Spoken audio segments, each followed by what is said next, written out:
Yeah. You crossed the ocean just to find your grave. Sacrificed your own boys for a lie. Listen. Yeah. Yeah. Make America great again. Yo, Tails, this shit crazy. Yeah, make America great again now. We will see what happens, yeah. Watch this. Sacred defense, we protecting the soil. While you sacrifice soldiers to pay for your spoil. You first who ran the globe, sitting on your throne. Now we turning every base into a bed of stone. It's a slaughterhouse, a trap you couldn't see. Welcome to the graveyard of your vanity. The secrets are leaking. The pressure is rising. We locked on the target. And now you are hiding. LOSC. Yeah, we spelling at your name. Send them to the slaughter, you the only one to blame. Bleeding for a fucker while you shaking in your sweet. LOSC. Taste the ash of defeat. LOSC. Yeah, we spelling at your name. Send them to the slaughter, you the only one to blame. Bleeding for a fucker while you shaking in your sweet. LOSC. Taste the ash of defeat. In your suit, hiding Epstein's ghost. You sent your boys to die on the bloody coast. Not a revenge for the leader's blood is purely mine. Every drop of his blood is a missile on the line. You thought you took him out, thought the fire was dead, but another common day is standing ahead. Yeah, you strike one down, we just shatter your brain. We put another in the leg, common day again. The secrets are leaking, the pressure is rising. We locked on the target. And now you are hiding. LOSC. Yeah, we spelling out your name. Send them to the slaughter, you the only one to blame. Bleeding for a puppet while you shaking in your sweet. LOSC. Taste the ash. LOSC. Yeah, we spelling out your name. Send them to the slaughter, you the only one to blame. Bleeding for a puppet while you shaking in your sweet. LOSC. Taste the ash of defeat. Sacred defense of the homeland. Sacred defense of the homeland. Sacred defense of the homeland. The slaughterhouse is open. Common leg cat. LOSC.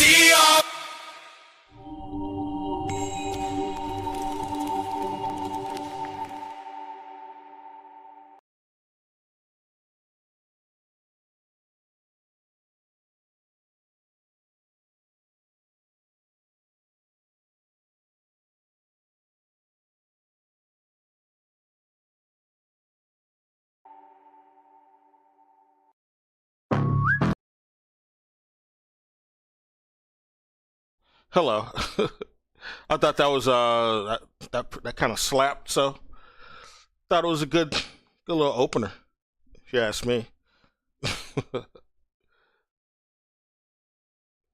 All of that was truth, basically.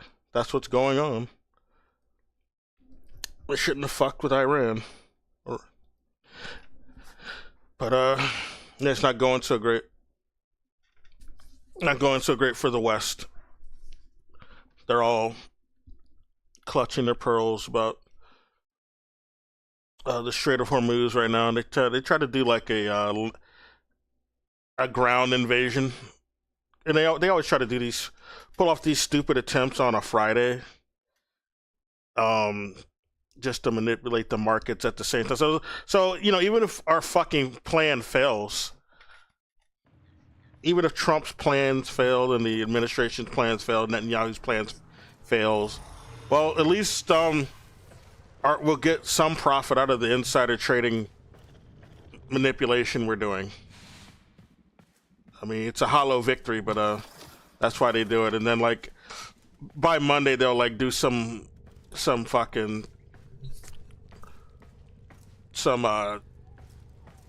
backpedaling. At least in rhetoric.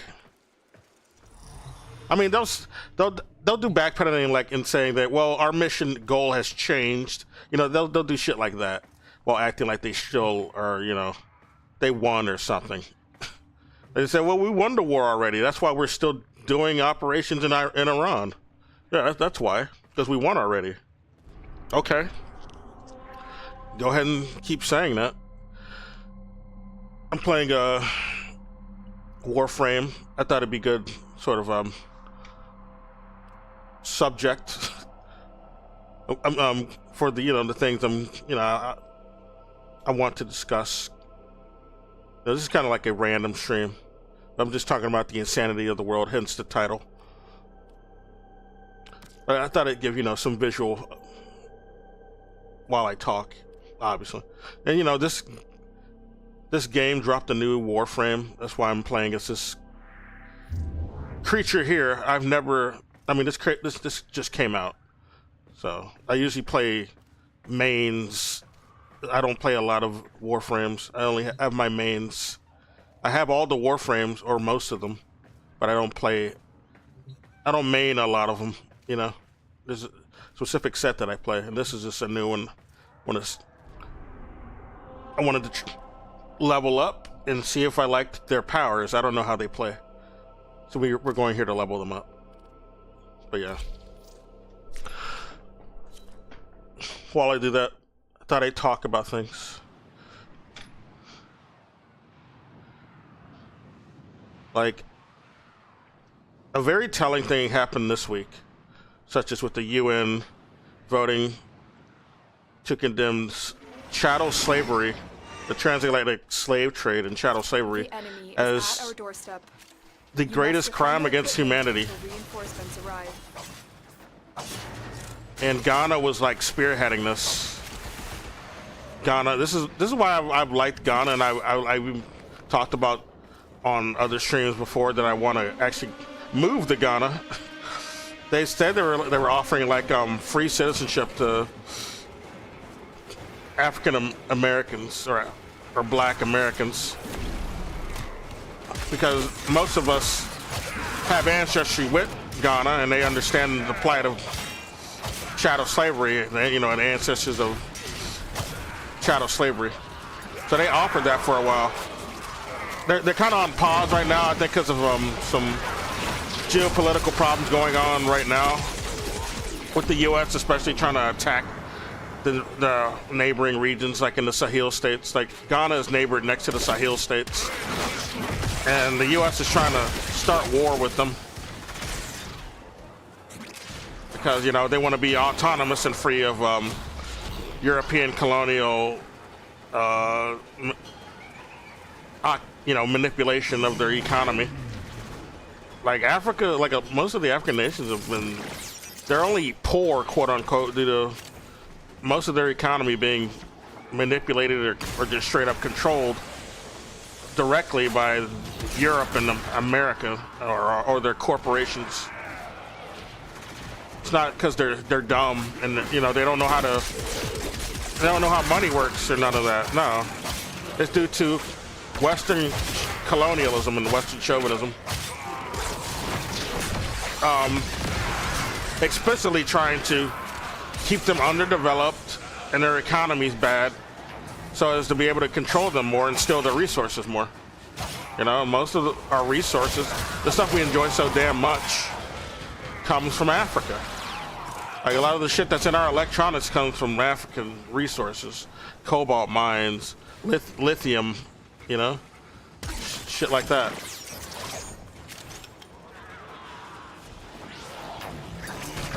Also coal, uranium, damn near, name it.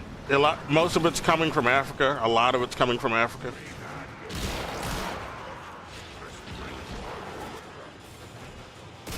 But they don't ever like to discuss this in the greater geopolitical discussions because, they don't want people to actually attack that sort of activity going on. So they don't tend to bring it up, even though it's very relevant. Well, if we bring it up, people are going to attack it and tell us to stop doing that. So we're just not going to mention it, and just keep doing what we're doing. Keep people ignorant. They won't oppose it, all right? The shit happening in Congo in particular, that's going on because of the resources being stolen. But, even people I know who say free Congo don't even make the connection. They don't know why they're doing that in Congo. Why are those people being slaves or being genocided in Congo? They don't even know about, the resources being stolen from Congo. and why they do that in the fucking slave labor. You know, they don't understand. They just think it's a local thing. It has nothing to do with the, you know, the greater economy of the globe, geopolitics in general. You know, no, it's just a local thing. That's why that's happening. Oh, that's a Western colonial thing. The global geopolitical strategy that's being organized, that's been organized against parts of Africa like the Congo. Congo was like a big, like I remember one of the queens of England was talking about how Congo's like a fucking treasure chest. And it's been like that ever since she said that bullshit. They've been treating Congo like that. Not just Congo, but you know, it's a big relevant territory. But yeah, I'm just explaining why Ghana is interested in, you know,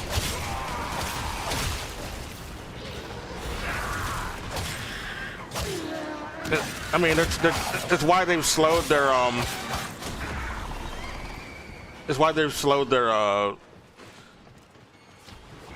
immigration over there, because of the West is trying to fuck with the areas near Ghana. But Ghana are trying to help their fellow blacks in America, and also in the global South in general, also, you know, in the Caribbean, South America, Latin America. So that's why they did that resolution, to try to, you know, help us get justice for that over here. Like Ghana, people in Ghana are living better than black folks over here, because and that's because of revolutionary efforts over there that happened in the 20th century and are continuing with their neighbors, such as in Burkina Faso.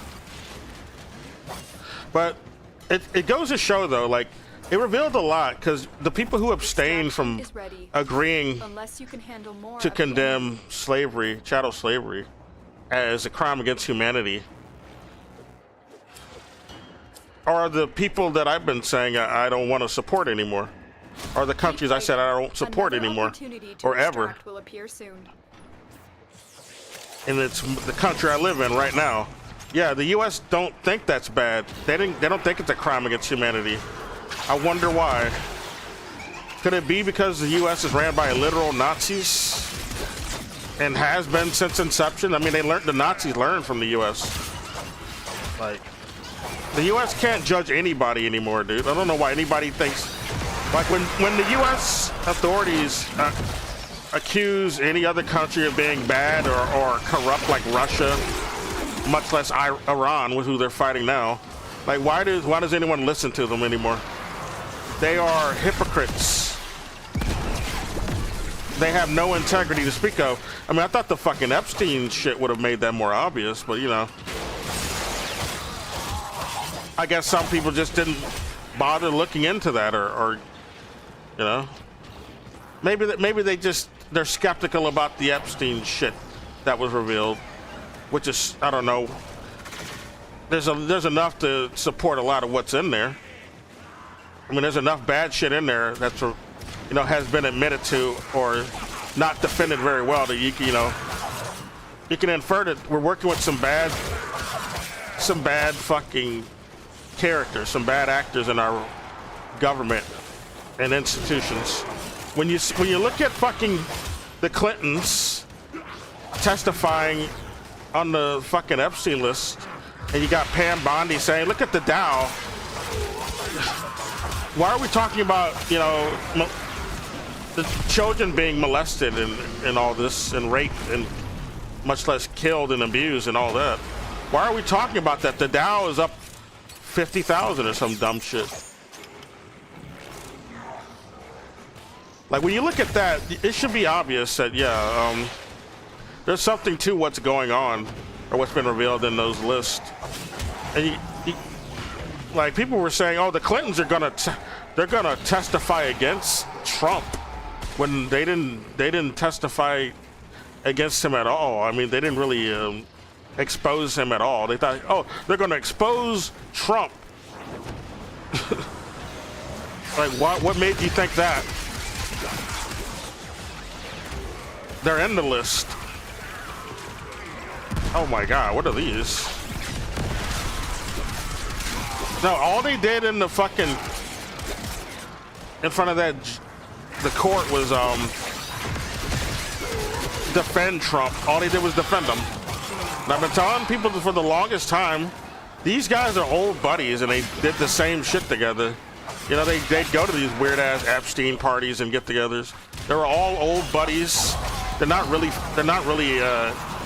adversaries at all. That's all campaign talk at best. As Trump even pointed out after he won the first election against Hillary. It's just campaign talk. I'm not going to arrest her. But he straight up told you that to your fucking face. But we still got people saying, oh, Hillary was wrongfully robbed or something, and he's trying to go after Hillary. And like, the fuck out of here. No, he's not. He never did. Reinforcements available. They're buddies. Him and the Clintons are buddies. They've always been buddies. We're done here. They used to live in the same state together. They both were New Yorkers for the longest time. They hung out while they were living in New York. And then Trump moved to Florida because he's a fat old man. So yeah, he moved to Florida because he can't handle New York weather anymore. But yeah. I mean, he had a Florida estate anyway, even back when he was younger, but still. He spends more time there. Not bad. Some people ask where they can send me gifts. Yeah, when you see the Clintons defending Trump in regard to this Epstein shit, yeah, it's time to start, you know, realizing some things about your government and your institutions. It's time to wake up.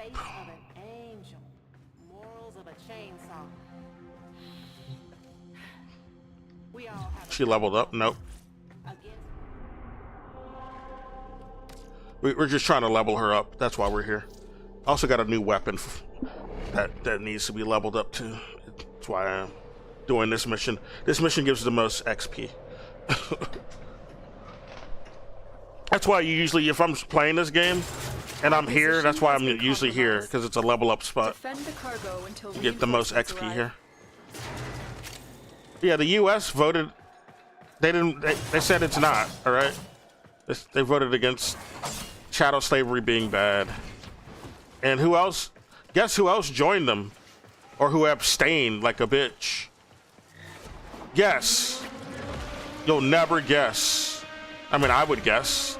It turned out exactly how I thought it would turn out. Yeah, those are the countries that would do that, yeah. Yeah, Israel. Israel said, chattel slavery is not the greatest crime against humanity.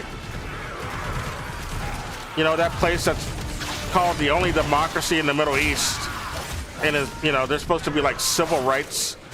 So, like, people try to pretend like Israel are the litmus on civil rights, and like it's bullshit. They did that for decades, but nowadays it don't even make sense after we saw, you know, the fucking live stream genocide. Oh, let me turn down the volume a little bit. Let me turn on the volume a little bit. I forgot.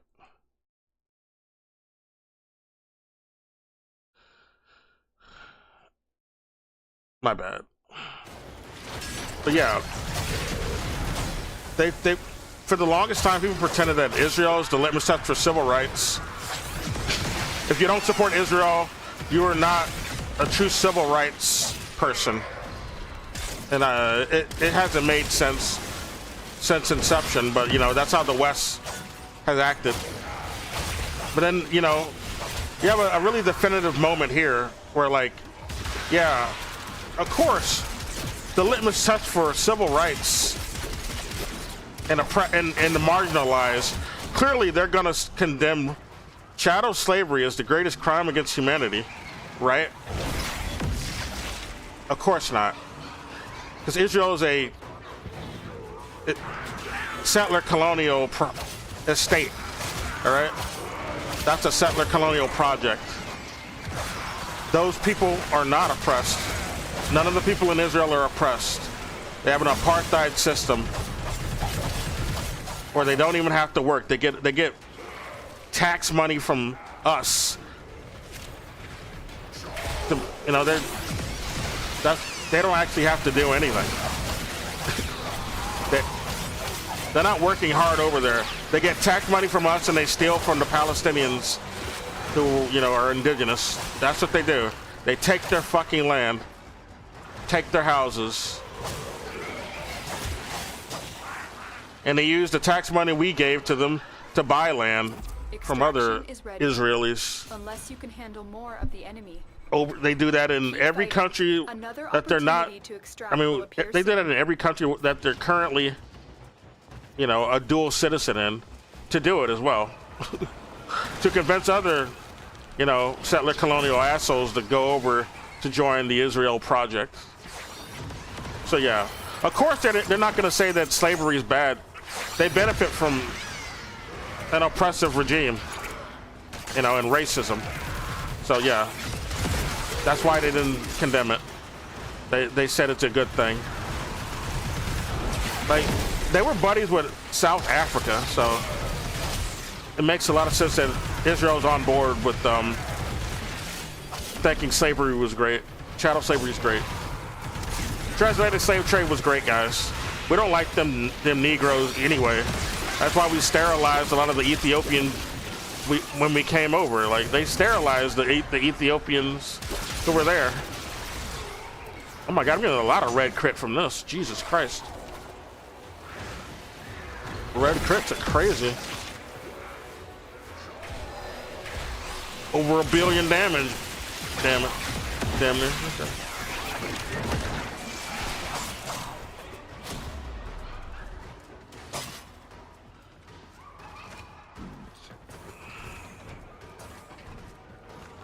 And then there's a third country that also thought slavery was just the shit, dude.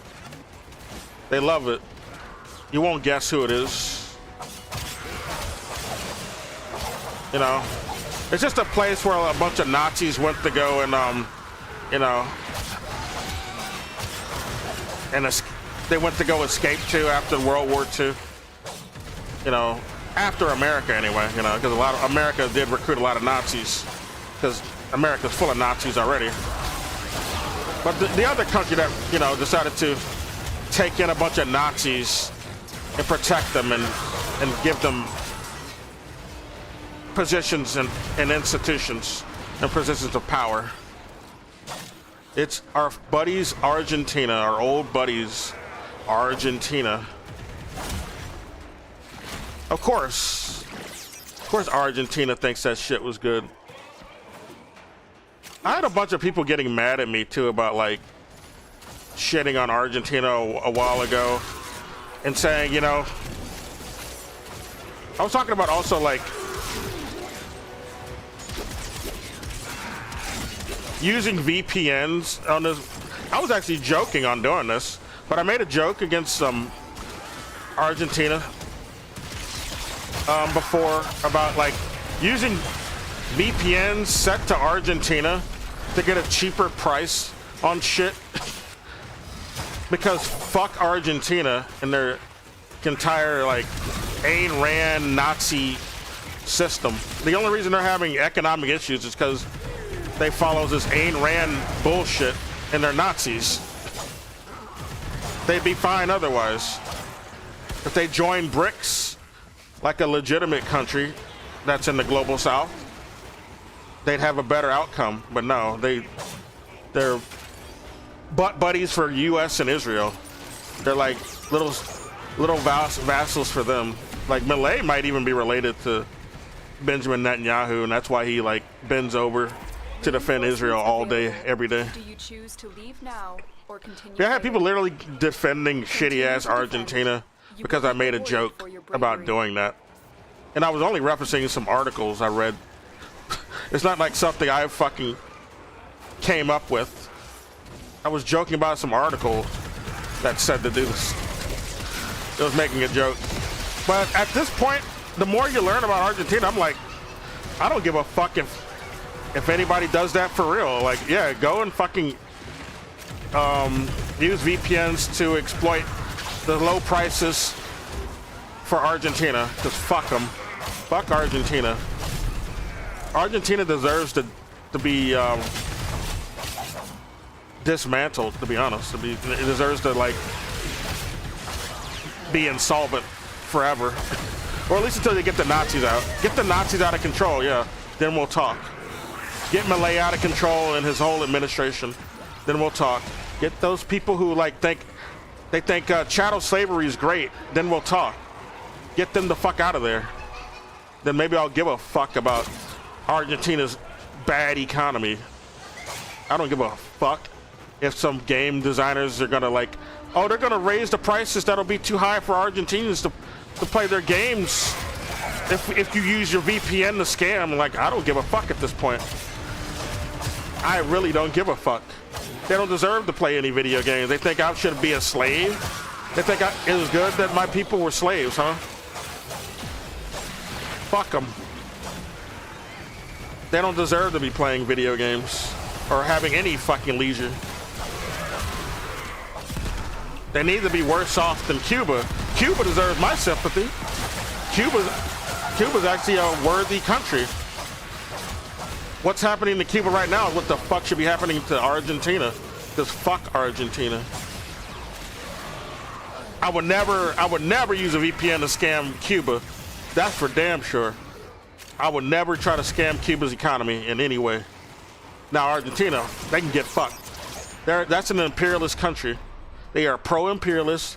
They're a pro-Nazi, and they're pro, like, fucking anarcho-capitalist Ayn Rand people who are the most evil scum fucks this side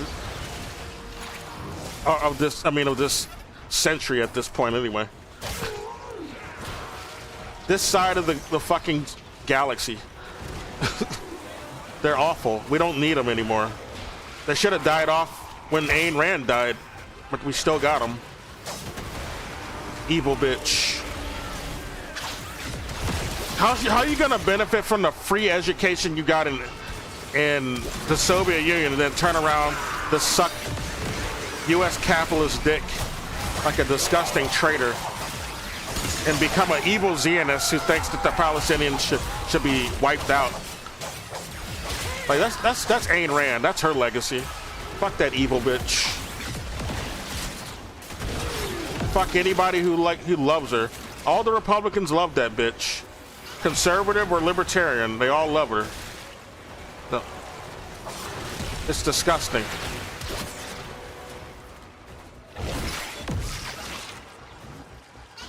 Extraction is ready.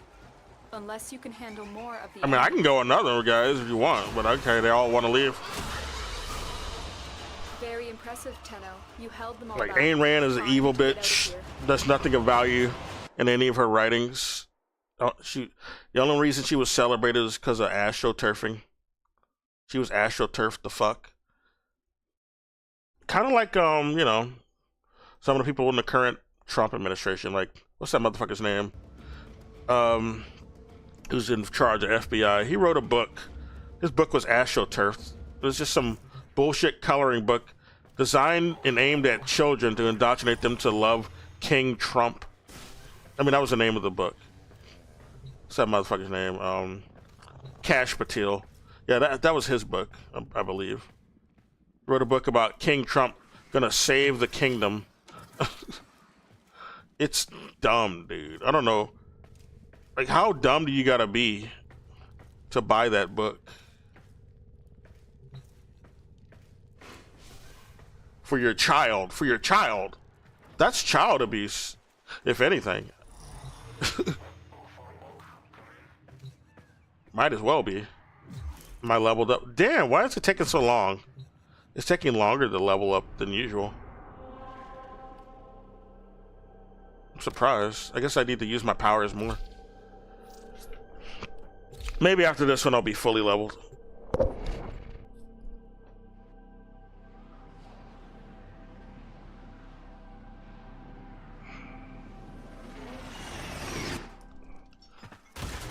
The enemy Taking a is sip at right our quick. doorstep. You must defend our equipment until reinforcements arrive. Yeah. Don't be mean to Argentina. They'll have to pay more for video games. Motherfucker, I'm on a different level than you. Like my knowledge of Argentina is way above yours. And you know, the suffering of Argentina is low on that on the list of my concerns. Very low. Bitch. There's some privileged white people who say they make those stupid arguments. This is who I was talking to, so of course they're more concerned about like Nazis in Argentina being able to afford video games than they are like the suffering of Cubans or Palestinians being slaughtered. You know, that's their main concern is that video games. Oh no. Some Ayn Rand libertarians won't be able to play video games anymore. If anything, I want less Ayn Rand people involved in the gaming community. We have too many of them anyway. We need to get rid of them. They need to be purged from this community and all communities. They are parasites who worship corporations and are quasi-Nazis. Why do we need people like that anyway? They can suffer. They need to go to a gulag. These are the type of people that were sent to the gulag in the Soviet Union. And we should readopt that after the revolution. Do that some more. Anybody even mentioning Ayn Rand is going to be spending a month in a gulag, if not longer. That's the minimum, a month. You even have Ayn Rand in your mouth and start talking about her in a good way, you are going to the fucking gulag. I don't care. I will be a stern dictator if I was running a country after the revolution. I'm gonna be stern about shit like that.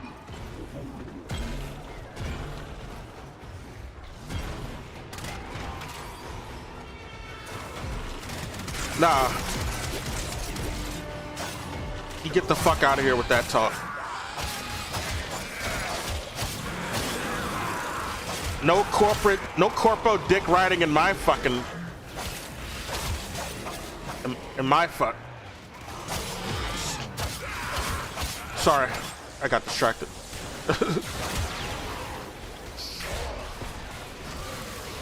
Yeah, but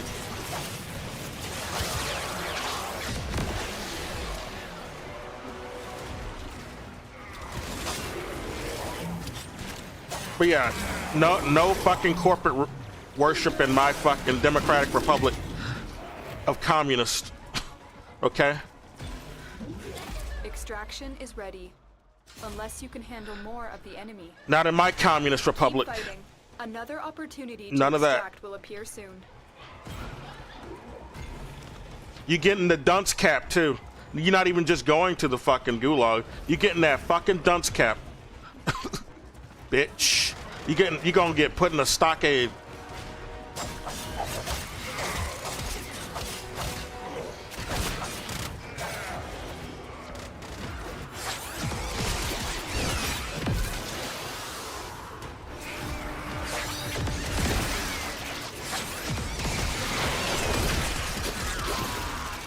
She got some weird ass powers for real. This weapon's strong too though.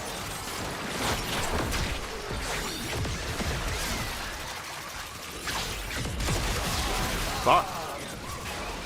I think our 3 is really powerful. Our 3 ability. And you won't guess who abstained, by the way. Guess who the fuck abstained? Another shit-heel country. That's some fucking spoiled ass shit libs over in the West tell us we need to defend. They tell us black people especially, you need to defend the Ukrainians. Yeah, it was Ukraine. It was Ukraine who abstained. That's who it was. I spoiled it. I was gonna wait a little bit, but yeah. It was fucking Ukraine. Of course it was Ukraine. I've been telling people for the longest that Ukraine is full of fucking Nazis. I've been pointing that out since even before 2022. I was pointing that out back during the Maidan coup and the civil war that happened after it, and the first Minsk agreements. I've been pointing out that Nazis been all up in fucking Ukraine, and then you find out, and then you read more, you find out the U.S. have been trying to install Nazis in there since well before 2014. Which explains a lot of the Nazi worship and love in Ukraine in spite of even shit before 2014. But it's gotten worse since 2014. The Operation Aerodynamic it's still an ongoing operation. They want to say it ended, but it never ended. Because the US has been funding and supporting and propping up Nazis in Ukraine since the fucking Cold War. They never ended it. I would say they were supporting Nazis even during World War II. I have reason to believe that the U.S. was helping to prop up Nazis in Poland and Finland.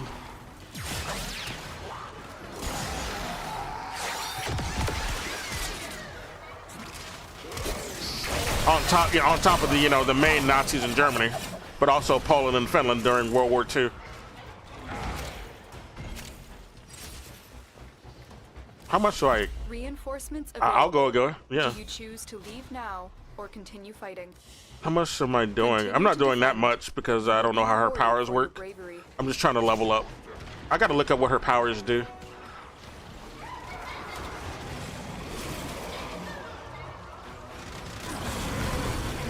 Oh, it's like a clone. That's a weird clone I made.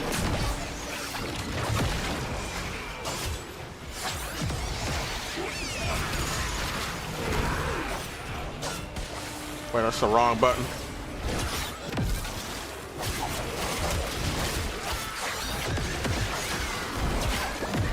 Her powers are crazy, though, I gotta say.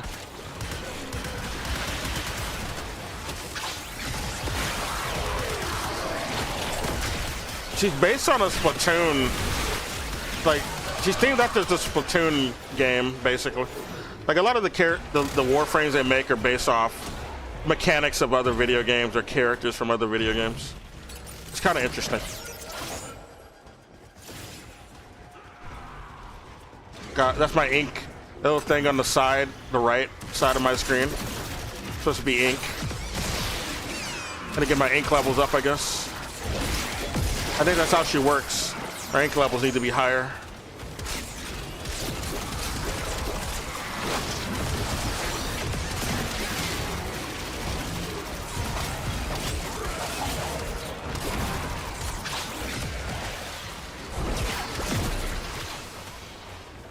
Well, if my kills aren't high, my damage is gonna be high.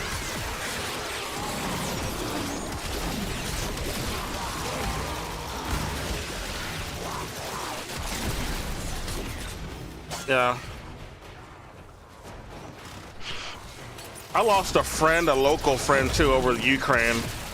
I wonder if I show that shit, if she's gonna say, "Oh, you should support Ukraine still." I wonder if she's still caping for Ukraine.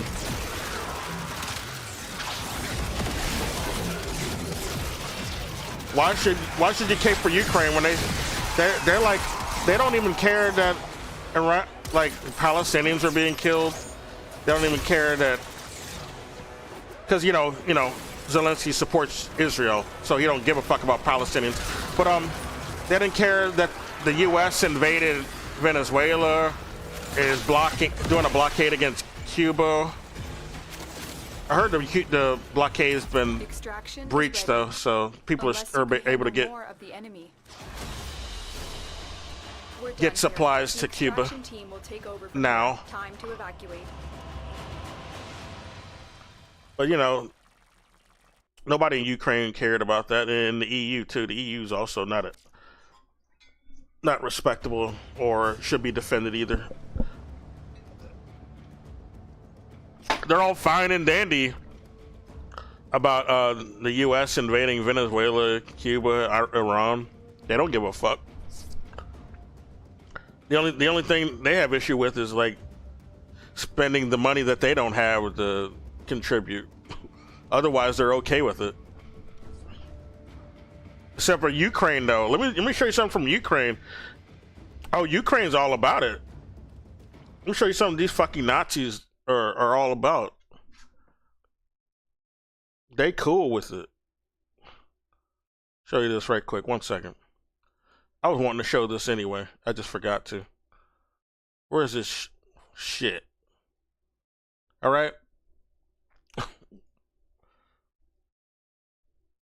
show this right quick.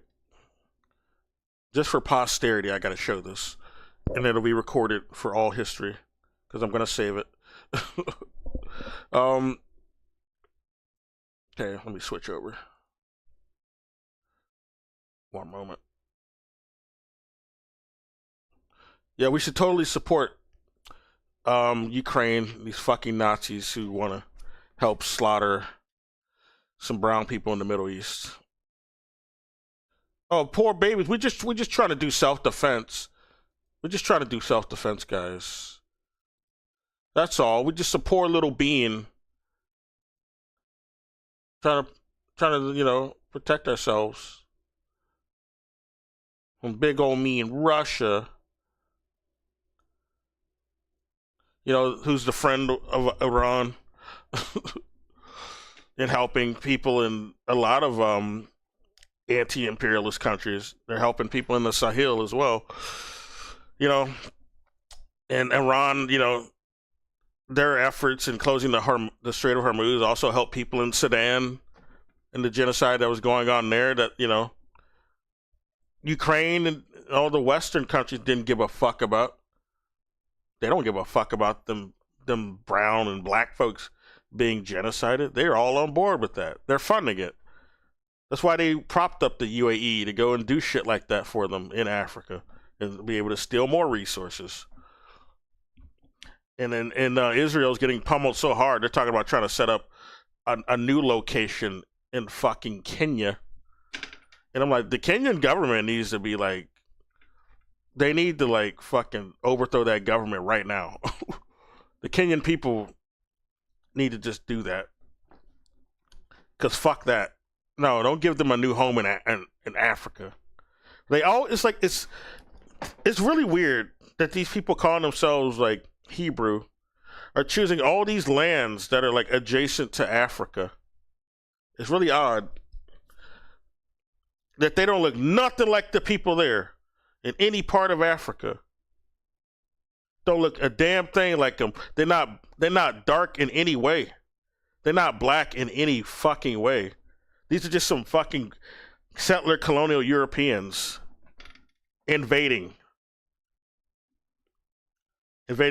these African areas, man, or African adjacent, because we were also in the parts of the Middle East, so-called Middle East. That's why they're there. They go to the tip of the fucking Ethiopia, which is practically where Israel is. It's so close to Ethiopia, might as well be touching it. That's why a lot of Ethiopians were there even before they even settled there in 1908, or were settling there in 1918. That's when they began. And then, you know, they got established in 1949. But yeah, that's a black area. It was until the fucking fake ass Israelis came over trying to ethnically cleanse the place. And then it became white as fuck. That ain't how it used to look. There's footage and pictures of people who were living there before it ever became Israel. And it's pretty telling. It's pretty telling about who the real people in Jerusalem are and were. And it ain't Netanyahu and his family. Those people can't even handle the climate there, man.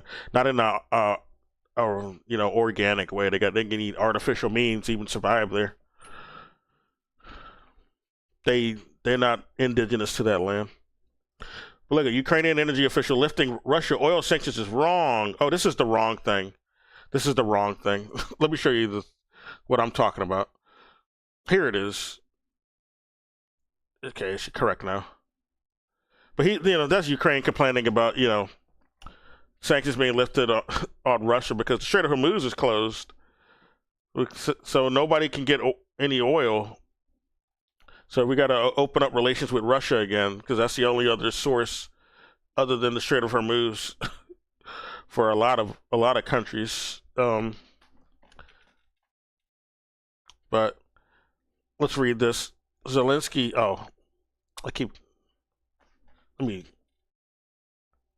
Zelensky says Ukraine is using drone expertise to help 5 countries against Iran attack. They have no drone expertise. All they have is like pilfered Chinese drones and in Russian drones. They both have drones, but the problem is that they have those drones because the ones that the U.S. made are trash. So they've been trying to repurpose, scrapped Russian and Chinese drones so they can use them because otherwise they're, the American drones are worse and they're overpriced. So it saves them money to just use the Chinese drones and the Russian drones that they just scavenge. That's what they have to re-engineer them basically. Otherwise, they've been fighting them. These are drones that have been used against them. They're just trying to say, "Oh yeah, we have expertise now since we scavenge these Chinese drones and Russian drones that just fell. They're not useful anymore, and they just got left there. I don't know. I guess some of them just got hit or hit a wall or something, and they just grabbed those up. The Ukrainians, or Zelensky's troops, the Azov fucks. So yeah, but they're trying to really boast to the U.S. Yeah, we can offer help. They don't really have any actual, they don't manufacture drones. Ukraine has no manufacturing capacity for these drones that they're just repurposing. But they want to say that they can help. Ukrainian officials are helping 5 countries in the Middle East, Gulf region counter attacks on their territory by Iranian drones. See, they're trying to help to fight Iran. The scum fucks. This is how scumfuck they are, man. While the United States and Iran, if anything, are defending themselves. They didn't attack the U.S. They didn't attack Israel. They didn't attack any country. They're retaliating against actually being fucked with, unlike Ukraine, who just wants to cry about unfairly being messed with. No, they've been attacking the fucking Donbass and pushing towards the fucking eastern border with Russia since 2014. That's what's actually been going on, but the West never points that out.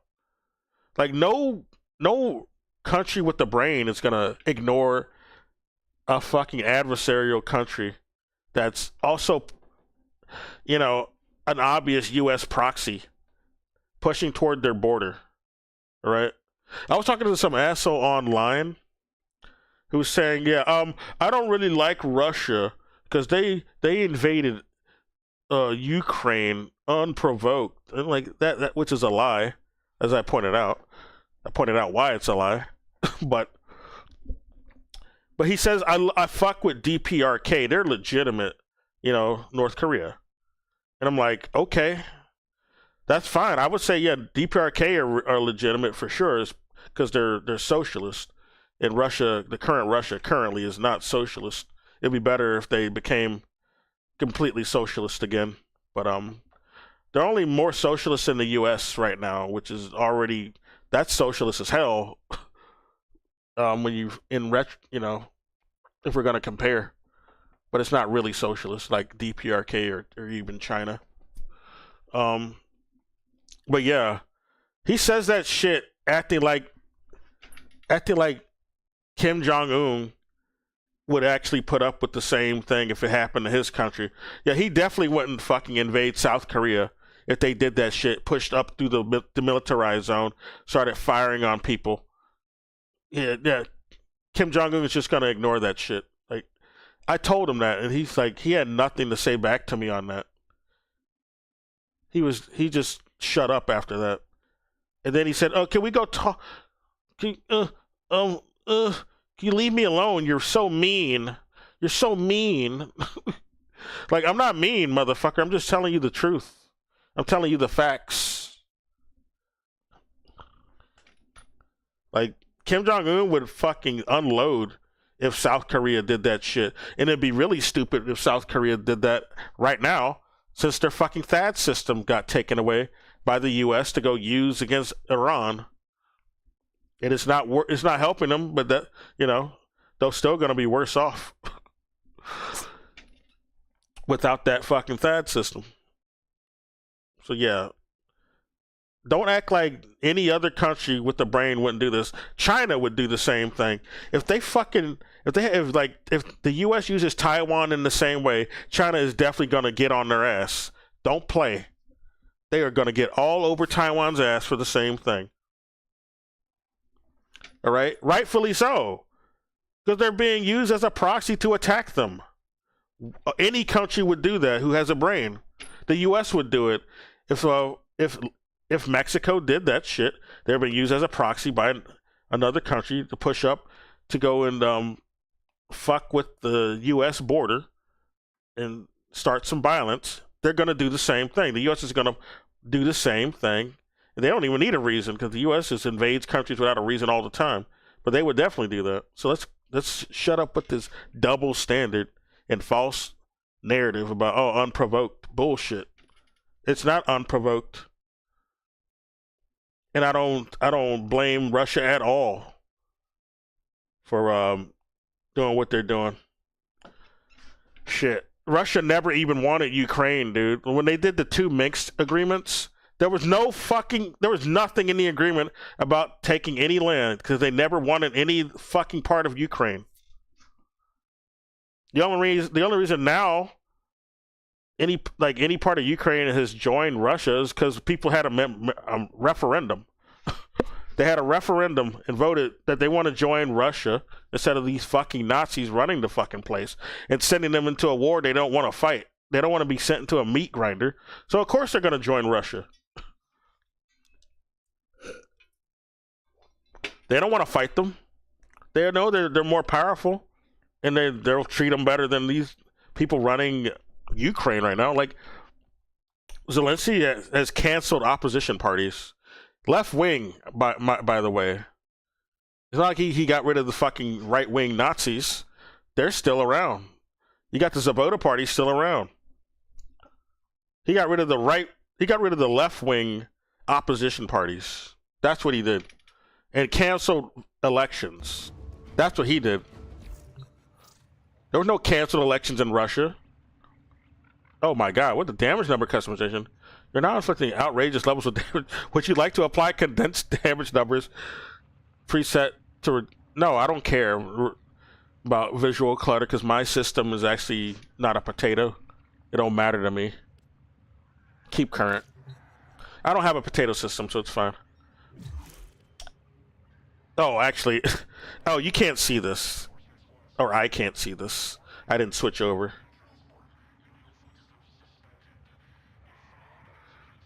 Well, actually, I want to talk about this more anyway. We'll go back to the game in a minute. But, let's read more of this shit. Yeah, while the United States and European countries are among others who have requested support, Ukrainian President Volodymyr Zelensky said Friday,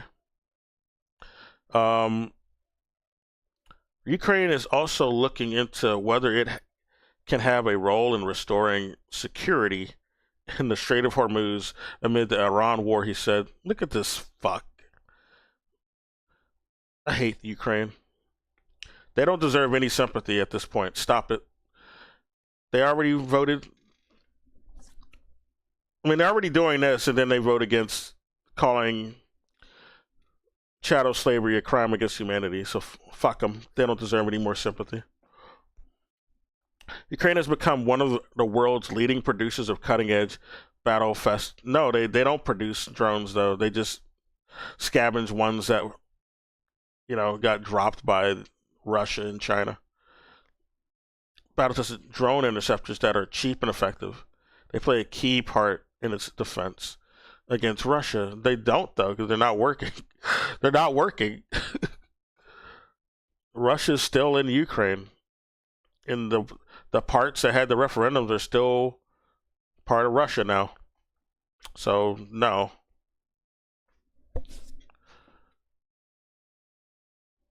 Like if Russia wanted Ukraine so bad, why would they wait 8 fucking years?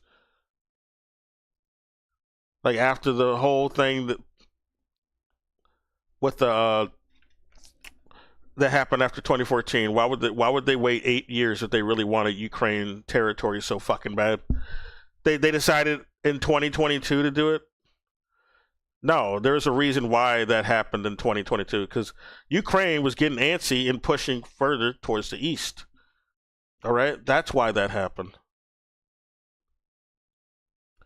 And they noticed that Russia and China were doing a bunch of geopolitical sort of trade deals with the global south, and the U.S. hates that shit because it hurts their pilfering of resources from these areas.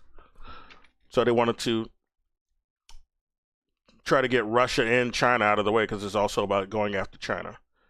That's what a lot of that trade war bullshit was about last year. I mean, it's still kind of going on, but, you know, Trump has had to backpedal because, you know, it didn't hurt China at all. China's doing better than ever before. Russia is too. They're doing better than before 2022. Zelensky has previously said he hoped to provide expertise to the Arab Gulf countries targeted by Iranian Shahed drones, versions of which are heavily used by Moscow's invading forces, in exchange for advanced air defense missiles. He just wants to make they just want to make an exchange. They want to lie about their drone capacity so they can get an exchange for some missiles. Well, if your drones are that good, you wouldn't need the fucking defense missiles, dumbass. The Iron Dome doesn't work, so I don't know how good the defense missiles are going to be for you, Ukraine. To counter devastating Russian aerial attacks. You won't be able to. Everything Iran has, Russia has. And Russia shit all over Israel missile defenses and the U.S. missile defenses and their fucking bases. So that's not going to help you. I don't know. Zelensky's living in a dream world or something. Or he just wants money. I don't know. Kyiv fears... I mean, because they get money from sales of missiles. He's probably like an insider trader or some dumb shit. I mean, he's a corrupt figure in Ukraine, so yeah, I see him getting some profits probably out of weapon sales or some shit. Kyiv fears it will get fewer of the sophisticated missiles it needs to defend the Russian strikes as the Iran war burns through stockpiles. Yep. I'm not even going to read this bullshit about their expertise. They have none. What expertise?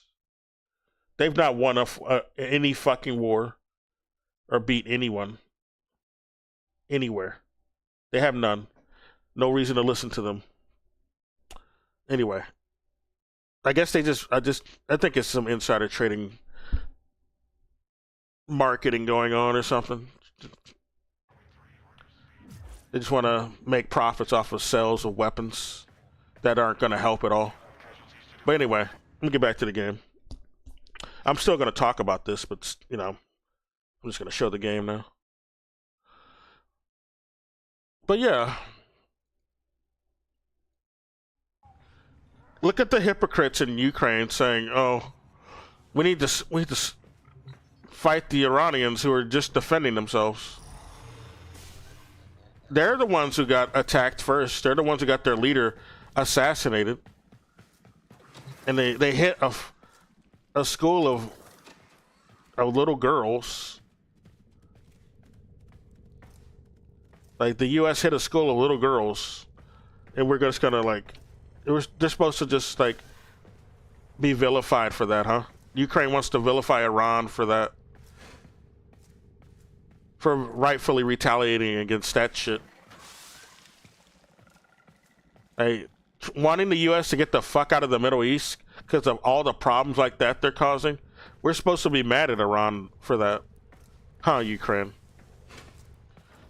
Like, all they're doing is like validating everything I've said about them and how they're Nazis. That's, Ukraine is just Nazis. They decided to do that for the love of the game. They offered their help for the love of the game against our. They want to fight Iran because they're racist, on top of probably just wanting some profits. But I think it's mainly above profits. It's the fact that they're racist. Because otherwise, other European countries could have made the same offer just for profit reasons, and not because they're, you know, they're also obviously racist, but they're also like, they know what they, you know, they can't delude themselves. They're not delusional, and I think Ukraine is a bit delusional on what it can get, and they might legitimately be thinking that the missiles that they get out of this deal will help them, much less that they have expertise on drones. They might legitimately just be that delusional. Right? The people running Ukraine right now, I mean, there are rumors of them just spending a lot of the money they got from the US on drugs and hookers and shit. They're just high off of fucking whatever drugs they've been buying with that money. Wouldn't surprise me. What is this?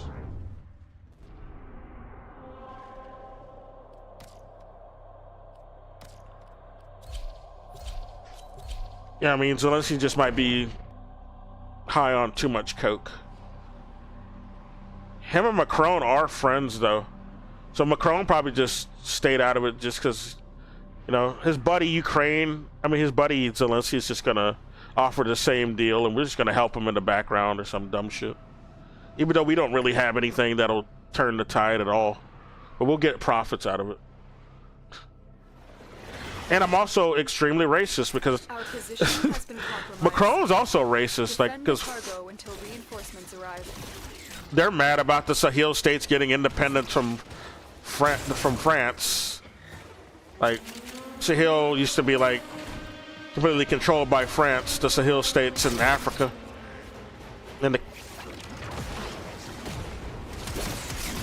And also, yeah, Algeria too,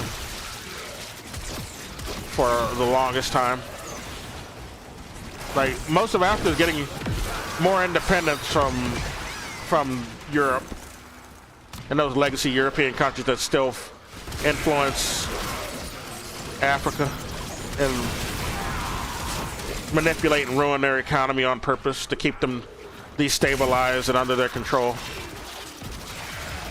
So Macron is, I think his racism would compel him to want to also help out of Ukraine, but it just doesn't look good in public relations, you know? The PR for that doesn't look good.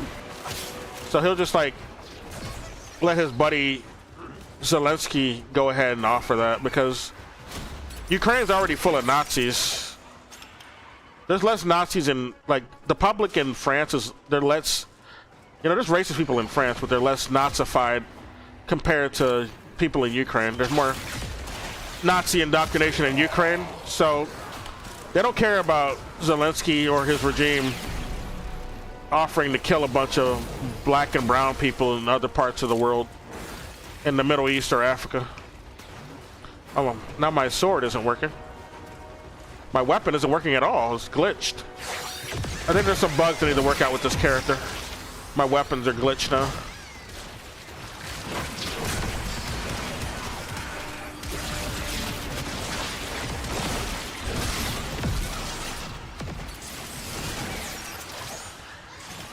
I only killed 7 people. That's funny. Okay, she's almost going to be leveled to her fullest after this mission. She'll be leveled fully. But yeah. Like, you see Zelensky and Macron together, they're like hugging. They're like a couple, like a young couple. They're holding hands, hugging, kissing each other on the cheek. It's adorable.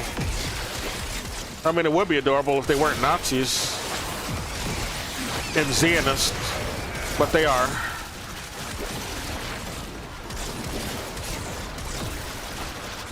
So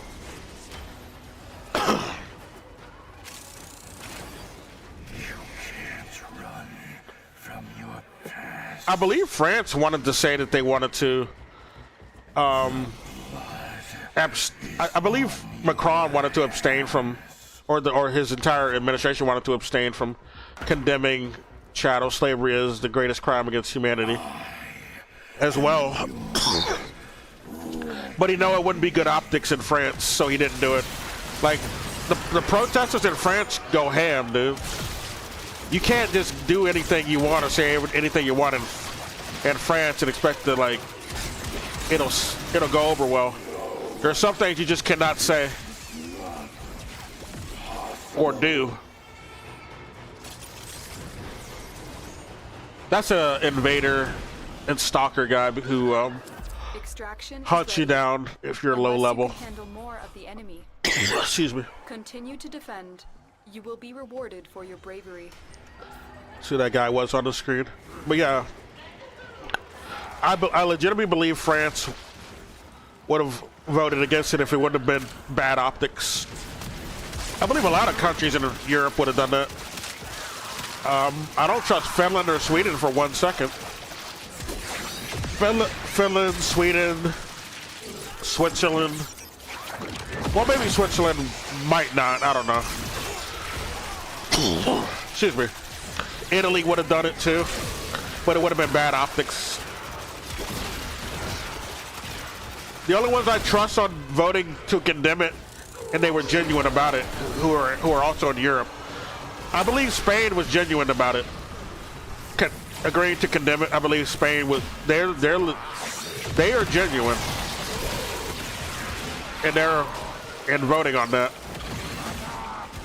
And Ireland, I would say at least Northern Ireland are a bit more. They're a bit more genuine in condemning slavery too. They're about it. That's why I like Northern Ireland. Those are, like I've said before, those are the only two countries in Europe I would ever want to go to, because I got tired of when I was younger, I used to have this whole, like everybody wanted to go to Europe growing up and shit because of all the propaganda, the Western propaganda they got growing up. And I used to be like one of those indoctrinated children. I wanted to live like the movie Amelie or some dumb shit. Or at least, go to those places in Amelie. I don't want to be Amelie though. But it'd be nice to go to those spots and enjoy France in that way when I was growing up. But not anymore. I don't even give a fuck about ever going to France. I only want to go to like Madrid or Northern Ireland, like I said. 1 second, I gotta mute right quick.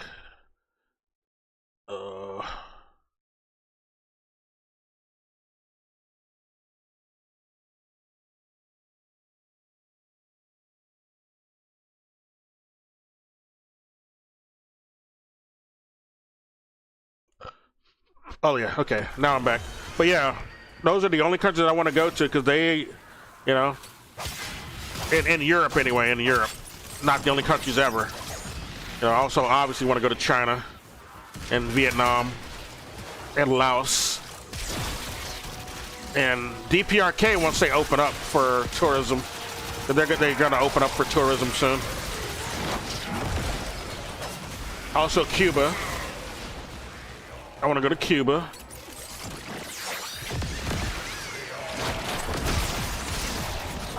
Never Argentina, because fuck Argentina. I'll help ruin their economy all day. I don't give a fuck. Fuck them. That place can rock. Argentina's off my bucket list. That's my bucket list. Available. Don't feel sorry for anybody over there. Or continue fighting? I would have got out a long time ago from that Another shithole place. opportunity to extract will Like, appear I'm trying to soon. leave America too. But there's like better countries that are just like, you can cross the border. Like you can go to another state. Like, I'd rather be in Brazil than fucking Argentina. Why don't you go there? Why the hell would you want to live in fucking Ayn Rand hellhole?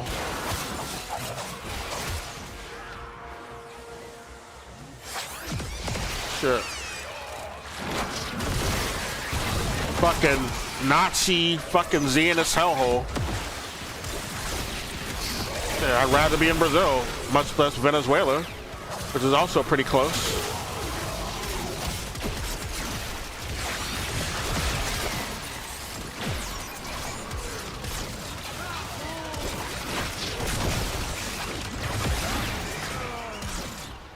I'd rather be in Mexico than Argentina. Mexico is much better than Argentina too. So yeah, I do want to go to Mexico. Another country I want to go to. But fuck Norway, fuck Finland, fuck Sweden. They can suck my dick. Those are all Nazi countries, Nazi collaborator countries.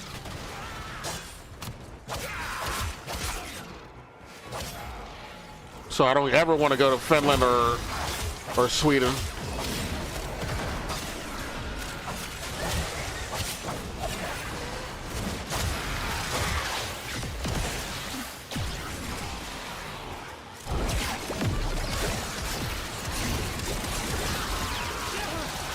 Fuck Italy.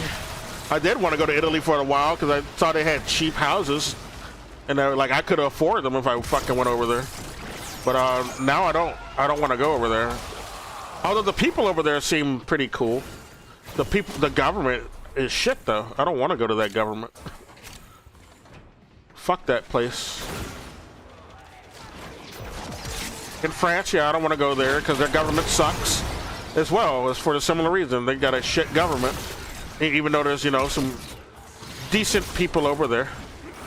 There's some decent people. The government is a problem, though.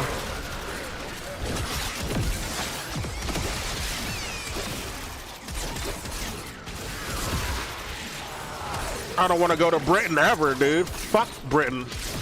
Britain weather. British weather and food and all that. And culture. Or lack thereof, I should call. I don't know why, like they complain about a bunch of fucking immigrants in Britain, and I'm wondering like, what immigrant genuinely wants to be there anyway? The only reason they'd be there is because they got funneled there. It was their only destination they were like allowed to go reluctantly after their country got invaded by, you know, some Anglo spear motherfuckers to begin with. Like no one genuinely wants to live in fucking shitty ass London, dude. What's glamorous about London? What, they don't even have any natural resources. Everything they have comes from everywhere else on the fucking planet that anyone else would rather just live instead. Nobody goes to fucking Britain for their resources. What's their economy? Stealing from other places. Unless you can handle Imperialism, your helping the U.S. with imperialism. That's their fucking economy. Another opportunity to extract will appear soon. Like nobody goes to fucking Britain because of their natural fucking resources or their fucking industries. They're flourishing great industries. Get the fuck out of here. Everybody would rather be anywhere else on the fucking planet than fucking London. Weather sucks. Locations suck. The locales suck. Jobs suck. The government sucks. The food sucks. Did I say food already? Yeah, it sucks. There's nothing in London that's like, no authentic British food is worth going to Britain for. It's made better somewhere else. Like you want to get beans and toast, you'll find beans and toast better in any other fucking country on the planet. Pretty sure Laos can make a better beans and toast than anything you're gonna find in Britain. If you even want that slop shit. Get some bangers and mash. Yeah, I'll go somewhere else. I'd rather just go to Northern Ireland. They got that shit. Gonna be, you better believe it's likely gonna be better because they know, you know, Northern Ireland, you know, they know what seasoning is. They understand that shit.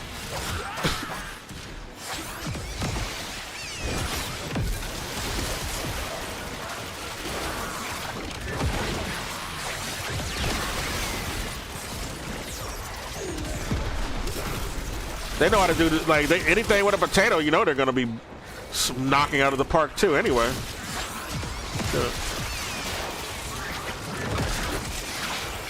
Let them make some bangers and mash.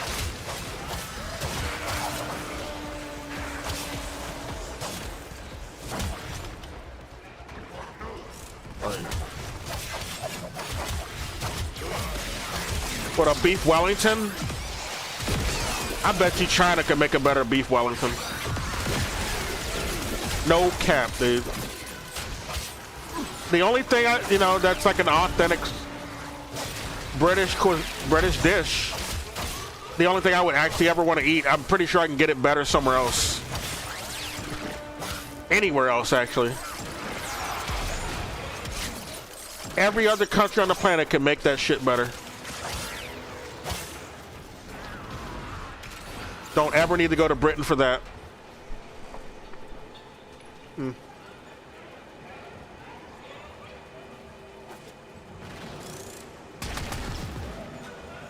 Yeah, fuck Britain. I know Britain wanted to vote.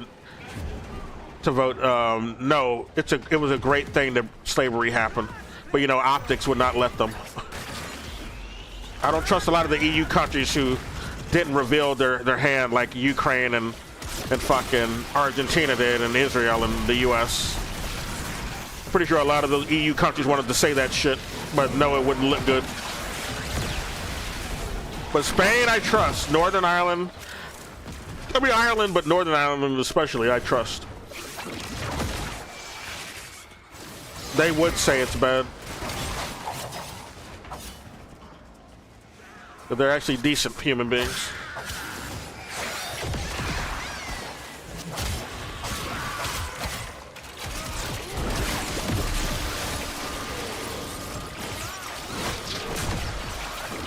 Oh, Japan, I know they wanted to say that it was, I'm pretty sure they would have said, they wanted to say it was a good thing too. They would have, I'm pretty sure if they were not afraid of the optics, they would have voted to say slavery was the best thing to ever happen.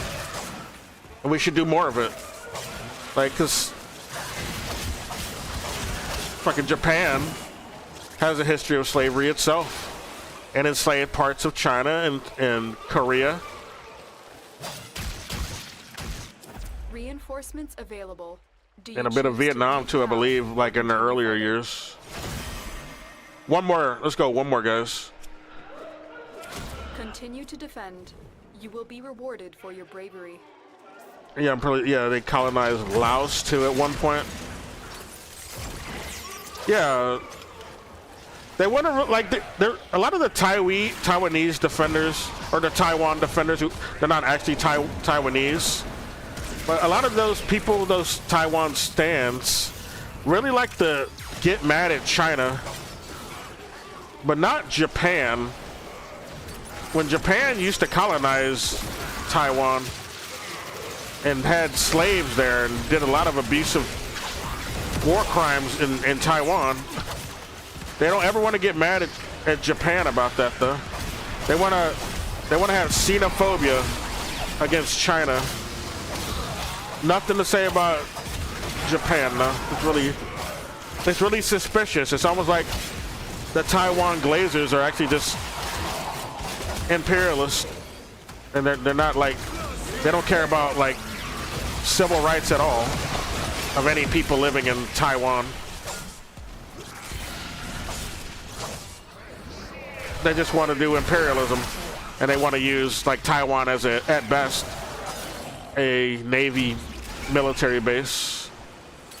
Like the big reasoning for like even prioritizing Taiwan, the West wants to prioritize Taiwan, and their NED puppets, who, you know, the Taiwan Glazers, is they want to use that place as a military station, a naval base, to be able to wage proxy wars against China. That's why the U.S. is so concerned with Taiwan. They don't care about any of the people living there. They'd make them slaves if they could. They just want to use it as a naval base. They want to make it another fucking military base like they did with South Korea and parts of Japan. In Okinawa, you know. That's, the U.S. uses that place as its... They use those places as their personal military bases. And they commit a bunch of abuse while they're stationed there. A bunch of sexual assaults. Pretty bad.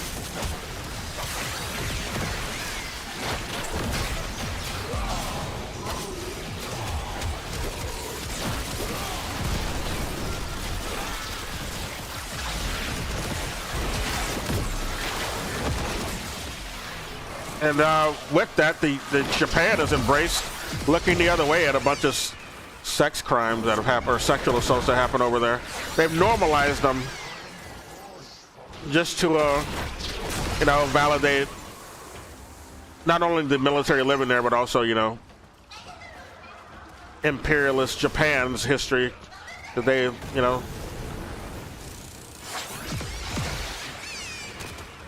sexual assaults were promoted in their imperialism, so that's just a legacy of that shit.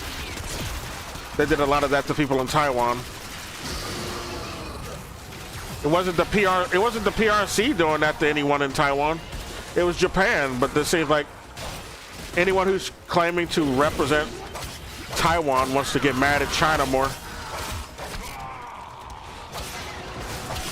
There's a bunch of these manga I used to read, and it's completely backwards.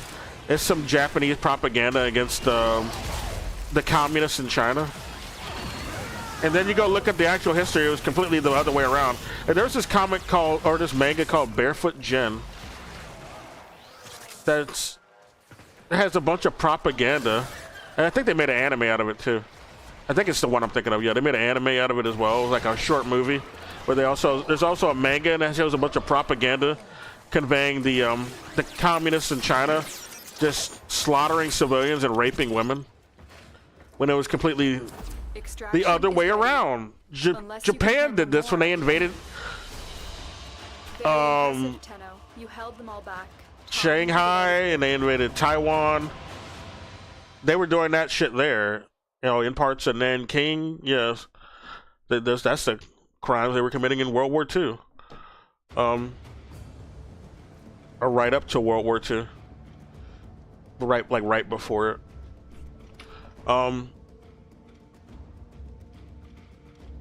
Yeah, that's the shit that Japan was doing to Chinese people. So Barefoot Gen was just a big propaganda manga that, like, was projecting on Chinese people. It's disgusting. So I don't really revere that manga or anime anymore. It used to be, like, promoted a lot in the community, the anime community. Now nobody knows about it because we got a different generation in the anime community now.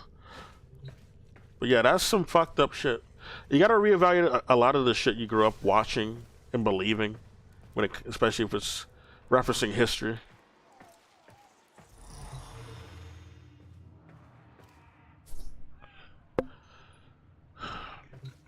Yeah, she's leveled already, so I can just finish leveling her, or finish modding her, I guess. Her name is Folly, which is what we should name. We should just rename America that. It's more fitting for this country's. This character is not really. I mean, she's pulling her weight. She's not really Folly at all. You may derive sustenance from mineral-dense termite droppings, which the Austrons call Ito Da. You may What? also never form a consonant again, but at least you will not be Well, dead. That's a new sentence. I never heard him say that. They keep upgrading his dialogue, though, so it makes sense. But yeah, Japan would have... I'm not surprised if they... Like, if they were allowed to, they would have voted just to, like, celebrate slavery. They have a holiday dedicated to slavery. Because they enslaved people in all the countries that they fucking invaded back when they were imperialist Japan. They got inspired by the West. Cecil Rhodes, motherfuckers, told Japan, you need to be more like us in this region. We want you to be our satellite in the Pacific before we come over here and directly, you know, supersede your power. You got to do it for us. Make it soft enough for us. Make it tender for us. So when we're ready, it'll be easy to kind of dominate over here. All right. That was the advice Japan got. So this is why Japan. You'll notice that Japan was being supported even in the 1800s by Western powers to do the fuck shit it was doing, and then the U.S. and Britain wants to wash their hands, pretend they had nothing to do with that. Today, even though, you know, history, there's always a paper trail. There's always some receipt somewhere revealing otherwise. Yeah, you did have a hand in this, motherfuckers. You practically propped them up, and you did that. You did the same shit with the Nazis. You just don't want to talk about it, because it reveals the whole game. When you point out stuff like this, and then it kind of leads to revealing other shit, and then you notice that it's all a pattern going on. This is why the U.S. doesn't want to talk about this shit, or it'll treat all of it like an isolated incident when it's a continuous effort that's related.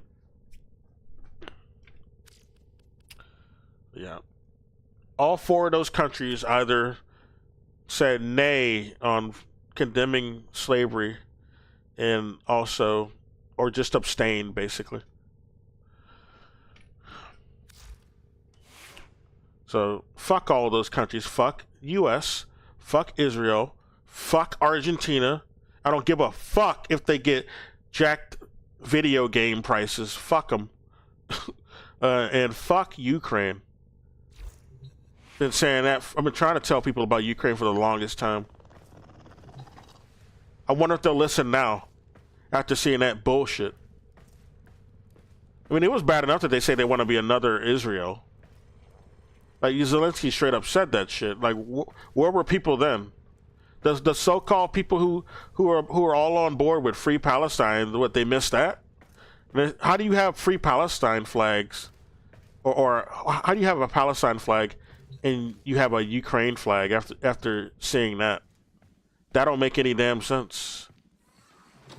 Like, Zelensky's literally cheerleading the people who are oppressing the Palestinians. Are you stupid? Why the fuck would you still have a Ukrainian flag? You're dumb. You are literally dumb, and you helping manufacture consent for white supremacists and white colonials. That's what you're doing. And Zionists, which are all the same thing, really. You know. I'm gonna go do these gifts of the Lotus before it's too late. I forgot these are things. These are limited though. We'll do that. We'll test her out. And I also need to level this weapon up some more. We'll test her out in a real mission. Or a mission that's not that mission I was just doing. Okay, buddies. Where you at? Man, my mouse sensitivity is really bad in this game. It's just this game specifically. I need to, like, change it. I guess we gotta go this way. That was a juggernaut. They were lured out by the death of infested. Lay low, and it should go away, or amp up the fight to draw it out. He's bitch made. I remember when he really original release, he was much harder to fight. Have been compromised by a fast-growing infested pox. Where the fuck do I go? To kill the pox, and I will access the consoles. This way? Something in the air is corroding your warframe. Limit your exposure. Multiple targets ahead. Tenno, these infested hold the serum we need. Oh, these are lames. Ain't gonna be a big deal to me. Picked up serum. Now put it in a vaporizer. I am no longer detecting signs of a juggernaut. Move on. They ran? I want to fight them. I wanted to fight the Juggernaut. That sucks.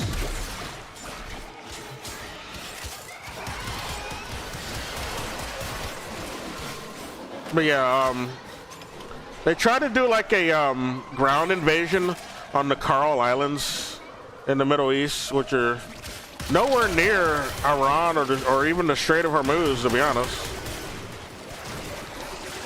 I mean, they're nowhere near the Strait of Hormuz, but the U.S. got it in their head to try to do a ground invasion there. They try to take some military bases there or some dumb shit.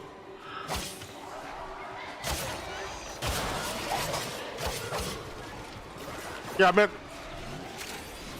they're nowhere near the Strait of Hormuz. Never mind. But yeah, they want to take some military bases there to set up shop and be able to launch and then launch attacks on Iran from there. Stay focused. And try to open up the Hormuz from there. But they got caught. The fucking... Keep fighting. I'm still working on this manifest. The fucking troops who tried to land there got caught by Iran. And I don't know if they got put in prison or just straight up killed. I wouldn't be surprised or you know, I wouldn't be mad at them if they just straight up killed them, to be honest. Had no business being there. That shit, just stay home. Stay in your own fucking country. What the fuck are you doing there? In that area? That's not even your region. Nowhere near your fucking country. So you get killed over that. You can't blame them. Should have stayed the fuck home. Go to jail for a bit until that shit is over, alright? I would have just chose jail if it was me. Shit. If it was me and I was in the military and they were telling me I need to go over there, I would have just said, just put me in jail then, motherfucker. I'll go to jail for that. You're not gonna have me killing a bunch of children, civilians, or justifying that shit. And killing people who didn't, like, for no reason. Like, why are we even fighting them? So I can make some Epstein pedophiles more money? Like, fuck that shit. So I can appease some fucking Nazis? Fuck that. I'm not trying to make them happy or make them prosper. I'm not trying to appease perverts. Shit. Nah. Let Iran have it. Let them have the fucking win, bitch. Oh, here's the Juggernaut. No, it's not a Juggernaut. I don't know who that is. That's not even an enemy. Just let Iran have the win, motherfuckers. You fucking lost. I have almost finished reconstructing the manifest. You ain't gonna win. Like, it's already, like, reality has already decided the fate. You have no chance in Iran. Threatening, and also they try to threaten, oh, we'll nuke you guys. We'll totally do it. All right. Try it out and see how that goes in the aftermath. That would be the dumbest thing they ever did if they want to. If the U.S. and Israel want to use the Samson protocol, that fucking move, the Samson directive or whatever the fuck they call it. If they want to do that bullshit, well, that's just gonna be the end completely. They'll never come back from that. That's not gonna work out for them. They also talking about, like, the U.S. and Israel might do like a joint terrorist attack in the U.S., which I've already been suspecting. That'll be supposedly bigger than 9/11, though. Not even 9/11 levels, but way worse. Which gets me thinking, are they thinking about nuking a part of the U.S.? Do you want to attempt to Are they that much of mad lads that they would do that? And they probably are. They probably are, let's be real. Focused. There's a heavy unit approaching. Heavy infestation ahead. But it'll be obvious who did it if that happens. Nobody's gonna be thinking it's Iran, since Iran doesn't even have nukes. So who could they blame for that? Who could they blame for nuking a part of the U.S. if they even try to do it to create a false flag? Not Iran, that's for sure. And if they try to blame a real nuclear power, well, then the real nuclear power is going to retaliate in a real way. That will be the end of the U.S. You know how many nuclear powers there are that are opposed to the U.S.? They won't have any problem about just joining together and fighting the U.S. completely at that point. There ain't going to be no fucking pauses on that. That will be the end of the U.S. That'll be the end of Israel, for damn sure. I mean, Israel, like the city and Tel Aviv. I mean, Israel, the country, and Tel Aviv, especially the capital, has already been pummeled to death. That's gonna have to be rebuilt. You seen it? You go look at actual footage of Tel Aviv right now and other parts of Israel. It's looking bad, dude. That's gonna take a while to rebuild. If they're gonna be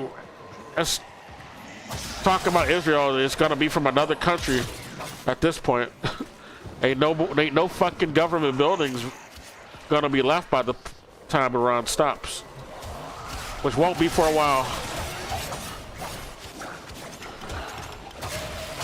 This is why I think Netanyahu is dead. Like, they keep showing videos of him, and every single one of them are AI. I keep finding errors in every single one of the videos they keep releasing. And they released a new one. They released a new one, like right before the weekend, and it's still AI. Like, they just want the dumb people who aren't, you know, don't actually investigate this shit to fall for it. They'll fall for it. Enough of them will fall for it. They don't care about the errors being there. People like me who notice the errors and know what to look for. We notice it.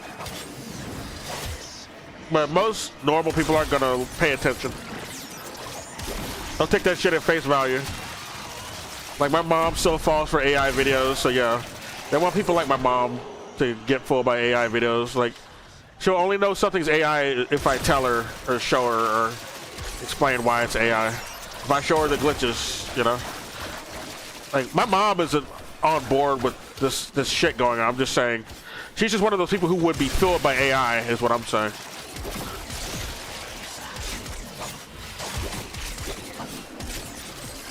Because she doesn't know what to look for. It's new to her. She didn't grow up in this current generation. Obviously. Yeah. There was no AI when she was little. I mean, there were movies about it, though, like Total Recall.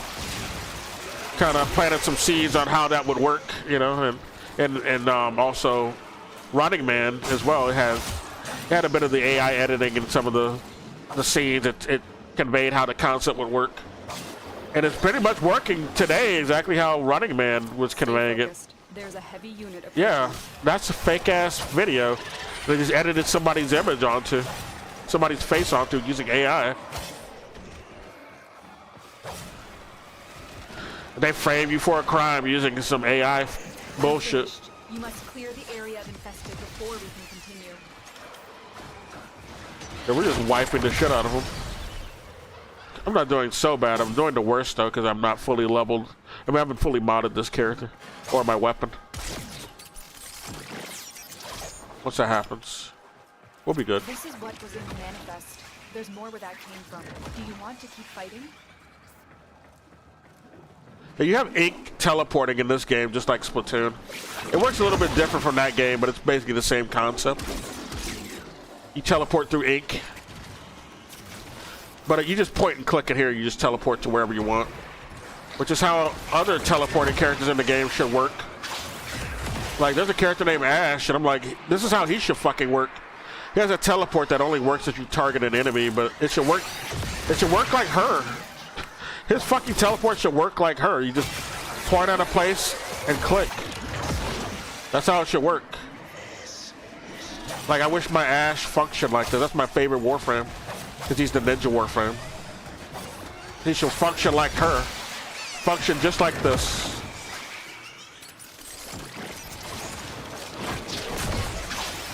How many more minutes we got? Oh, we need one more Manifest Decrypted.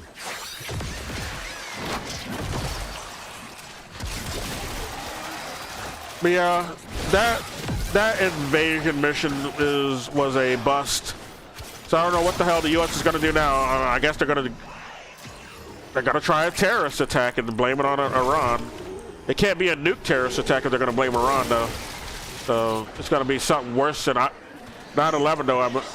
I'm guessing, going by what I've been hearing. Texas is a popular spot. They might target Texas. So, or some part of Texas anyway. It's a big state too. So they got a big land mass to choose from.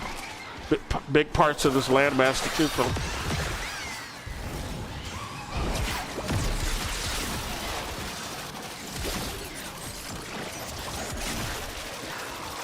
You can guess that the data centers are going to be safe. Anywhere there's a data center is going to be safe, even though it's going to be poisoned as fuck in the area. Like this one in Amarillo they're building is going to be so toxic, but that's not even done yet. But just the prospect for that fucking data center is like the water's going to be polluted, the air is going to be polluted. It's not going to be good for anybody who still lives there.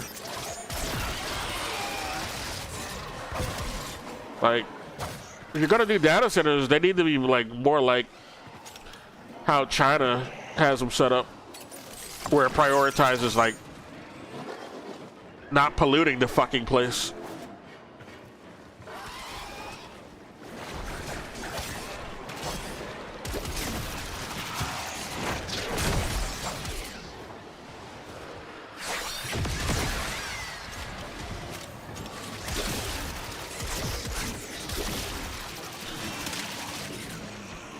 They also have a lot of green energy for how they like even cool down their data centers. Like data centers only use up a lot of water because of a cooling system they use. That's why. Like there's other methods to cool down your data center computers. You don't need to do it the way that the U.S. does it. There's better, more efficient, more environmentally friendly ways to do it. That's why China's way ahead of them on AI and infrastructure in general, on top of it being, you know, faster and better and inexpensive. Not that that's their, like, that's not even like a priority of China. The U.S. is just mad that China's better on them than because of the system they got set up. Like, because the communist system is just better. A communist system is just straight up better. Oh, I needed Archon crystals, actually. That's good that I got them from this mission. I didn't know I'd get them from this mission. I need those to build the fucking Prime Warframe I got. Mission complete. Excellent work. Oh, we don't have to exit. It just says complete. Thank God. I was thinking I gotta like run out of here, and I don't know where to go. This map is gaggle fuck. I haven't played this map in so long, and it's a different type of mission in this map that I've never played on that map. So it's harder to figure out. Inbox messages await the operator. I wonder Got what the they deck say. skin. Great. Well, since I got that Archon crystal, I'm going to use it, because that shit decays if you don't use it.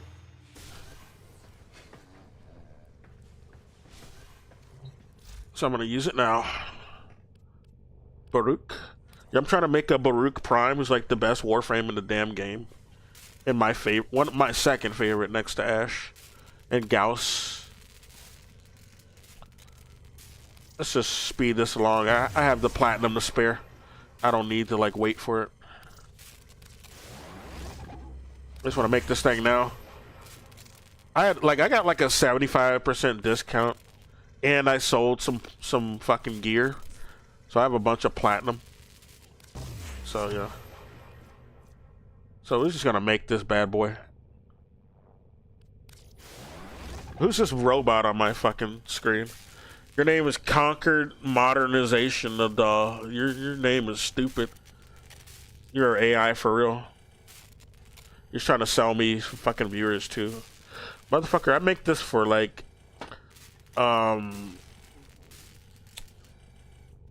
Basically, record keeping. I don't make this for viewers. Let's just straight up make him. I'm gonna level him up because I wanna use him now. The Prime versions are better. They have better stats, and they also have a different cosmetic. They look better. Most of the time, they look better. Sometimes they look worse. It's very rare though that they look worse. Everything in orders, operator? Where's Baruch? Is that a pun? Oh, he's right here. Okay. Baruch Prime. Yeah, he looks so fucking cool, man. He looks better than the default. I also have some custom skins that can also go over the Prime version to combine the look. I gotta see how that looks. They got the bed one. Oh, wait a minute. No, this might be fine. It might be fine. Toggle Prime details. Oh, it works. I mean, it always works. I'm just glad how it looks. Okay. This is the default look of the color, though. We don't want default colors. We're gonna mix it up in a little bit. Let's go back to that. Randomize the colors. I guess I'll listen to something in the background while I do this, because this is gonna be like boring. Me just focusing on the colors. I mean, I guess I could talk too, but I'm gonna listen to something to also add to my talking. One moment. I might listen to this Hassan motherfucker who I don't really like, because he seems like he just manufactures consent for like staying within the system, you know, the rigged fucking system. But let's hear what he's commenting on. He's commenting on whoops. He's commenting on, I guess, Joe Rogan or something in the Democratic Party. Perfectly nuclear. It's basically like a atom bomb for Twitter discourse. Okay. And that's precisely the reason why there is a lot of discourse on the Twitter discourse machine. Threading some thoughtful reaction to my Hassan Piker item here, Adam Wren reports. Matt Duss. Hassan isn't driving away to the party. The failed, repeatedly discredited, yet unfortunately still entrenched corporate wing of the party is. They fear the left's growing power. Matt Duss is another. Okay. He's reading a tweet from Matt Duss, and that guy is like a shitheel. A lot of people criticize him for always like platforming him on his stupid show, or his streams anyway. He doesn't really have a show so much. But yeah, he does constantly platform Matt Duss, and it doesn't make sense. It makes him look like, you know, it makes him look corrupt. It makes Hassan look like he's, you know, compromised. Power and see Hassan as a way to make us argue amongst ourselves. We shouldn't fall for it. Crystal Ball says correct. And the current AstroTurf Hassan freakout is precisely because them elites know they can no longer control the base. Adam Wren. Crystal Ball. The list was asked. What the fuck is that? Bro, they're asking me about 2028 candidates. Like, what do you want me to say? Vladimir Lenin? Like, there are no real, like, right now, we don't even know. That's the problem. You think you only want to focus on electoralism in a rigged system ran by Epstein pedophiles. You got to realize that parties are not only for electoralism. You need to make a new party, a proletariat party that is outside of doing just electoralism. All right? You're not going to reinvent the fucking Democrats and reform them. That's not going to happen. Only, like, Lenin pointed this out. All right? You have to make your own vanguard party and do things that aren't just voting every couple years or 4 years. That's not what it's about. That's his only strategy he wants to. This is why I don't like Hassan.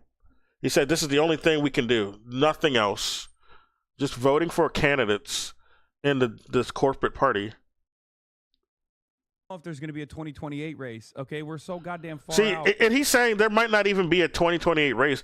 Well, then why the fuck are you so pigeonholed on this whole thing where we gotta vote for these candidates? at that point, you should start thinking about a Vanguard party that's doing, that's doing shit that's outside of just voting and electoralism. At that point, you'd think he'd consider that at that point, but he's an asset. That's why he doesn't consider that. He is literally a sheepdog for establishment, just for the fake left. And the right wingers got them too, obviously. They got their pundits too. I mean, it's more obvious with them, but it's less, some people can't sniff out people like Hassan enough or at all. You guys are insane. Like the amount of emphasis you place on these like picks is so silly. It's not a real, like it's not a real question right now. You know what I mean? What? Say Ilhan Omar, Rashida Tlaib. Yeah, I mean, I love Ilhan Omar and I love Rashida Tlaib. I don't think either. Well, first of all, Ilhan Omar is naturalized anyway, and Rashida Tlaib I don't think has any ambitions of higher office like that.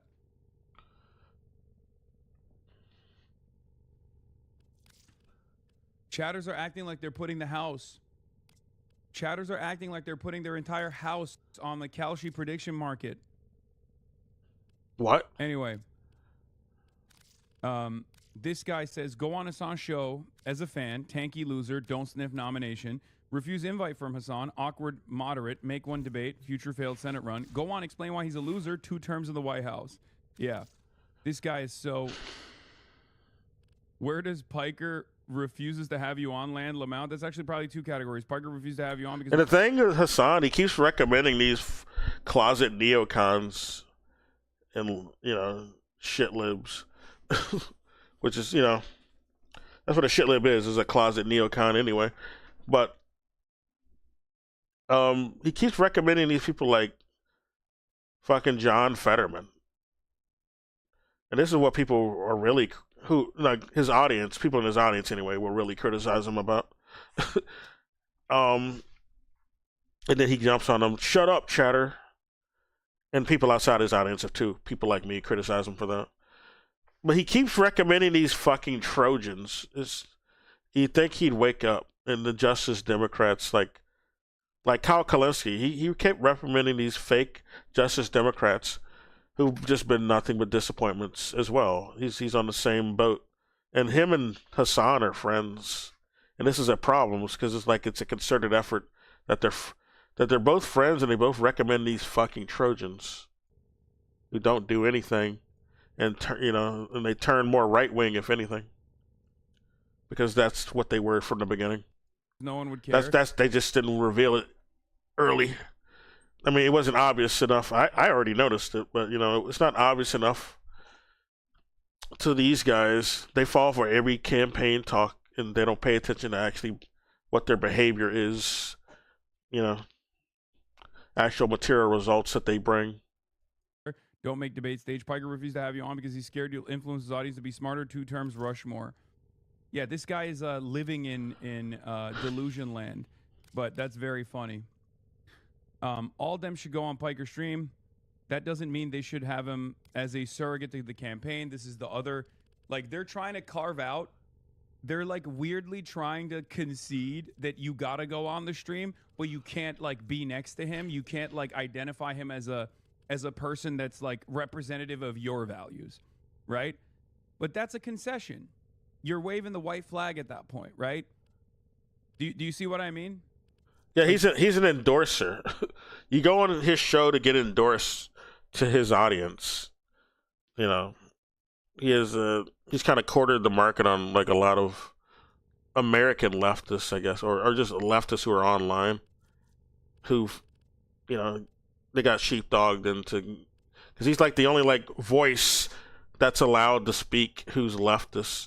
All the other ones are too small, or they get fucking rubbed out for speaking too many. They point out too many facts, so they'll get banned. Like the shit I'm saying about Ukraine, he can't say on his show. He would get banned, or if I was bigger, I would be banned. I'm too under the radar for anybody to give a fuck about what I say on here. I don't have a lot of followers or viewers. But he couldn't say what I say about Ukraine or Israel or Iran on his fucking show. I mean, I guess he is kind of saying that about... He's saying a lot of what I'm saying about Iran, actually. So that's not necessarily true, but certain things, not so much. He can't go as hard against Israel like I am. Like, he's trying to say, like, Israel is salvageable. I would say no. He's saying Israel is still salvageable after the evil shit they've done. And I'm like, hell no. Hell no, dude. He's trying to say that, oh, there's still some people in Israel who are like, you know, they're not bad. They defend Palestinians, and like, what fucking reality? We see them dancing, but like the majority of the polls are like on board with continuing genocide, not only in Palestine but also Lebanon. So what are you smoking? There's no reason to defend Israel and the people living there. They need to just be kicked out like the fucking apartheid Boers, and no one should feel sorry for them. This person has realized he saw the writing on the wall, and he went from, yeah, maybe. But he won't say that. He'd get his show or his channel banned. And he probably, I don't know if he genuinely even wants that anyway. I think he wants to let the Zionists survive over there and keep living. We are not the same. Maybe you do go on a stream, but like you don't have them come to your rallies. It's like, okay, why do you get to decide that? Rokana, I'm for engaging Sean Ryan, Theo Von Asanahan, Andrew Schultz, Cenk Uygur, not canceling or censoring them. Matt, I'm going to look at the comments because they're talking about something that they didn't really open with the reasoning for. It's okay. Some of these comments, I'm reading one. It says it's purely a coincidence that the Democrats who whine about what a radical anti-Semite Hassan. Okay, so I guess they're just talking about going on Hassan's show.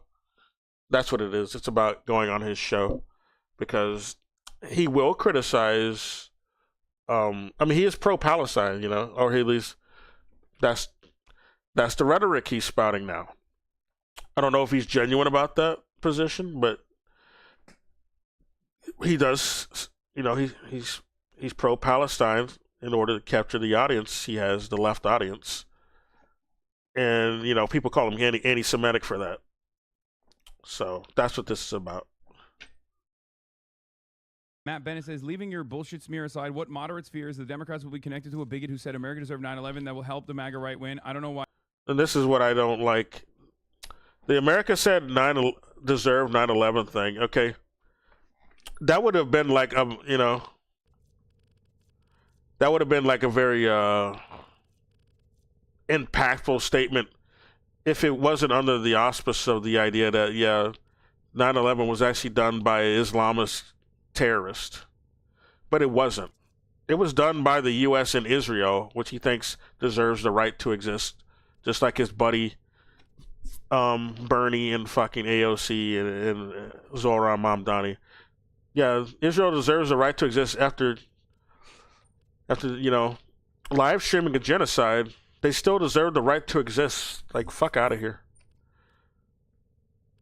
Like, I didn't think his 9/11 comment was based at all. It would have been based if it was like a legitimate attack by Islamists, but it wasn't. What is based is what Iran is doing, and that's self-defense. They're not doing some random-ass terrorist attack. They're defending themselves and dunking all over the U.S. military in Iran. I mean, in Israel. My bad. Israel doesn't even deserve to be in the same sentence as Iran because they deserve to be gone. They don't. Israel deserves to be isn't real. So, I'm rooting for Iran. Everybody should. Anyone who's a decent human being should.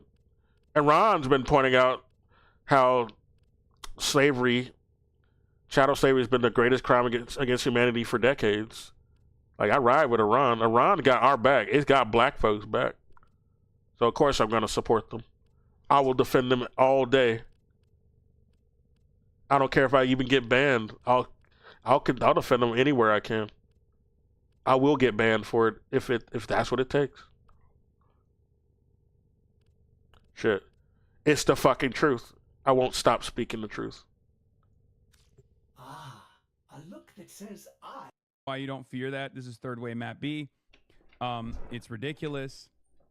And the reason why it's ridiculous is because it's the concept of 9/11 that, like, what I was saying is blowback. There's academic consensus for it. I've apologized for it in 2019. Everybody fucking. And he even apologized for it. What a bitch move, dude. No, what you should apologize for is the narrative that it was an Islamist fucking attack anyway, not that the U.S. deserved it.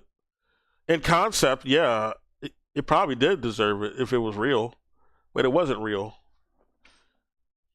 It was a U.S. and Israel false flag, an Operation Mongoose, basically. An Operation Northwoods attack, basically. Fucking hates cancel culture. Most Americans also understand that these are wars of choice that we've engaged in the aftermath of 9/11 that actually destabilize all these other places, and they have consequences that we don't want to experience. Okay? So, once again, you can keep coping and crying and shitting and pissing in your diapers, but it's not, you know, it's only these sorts of statements. These sorts of statements are only as damaging as you let them be damaging, right?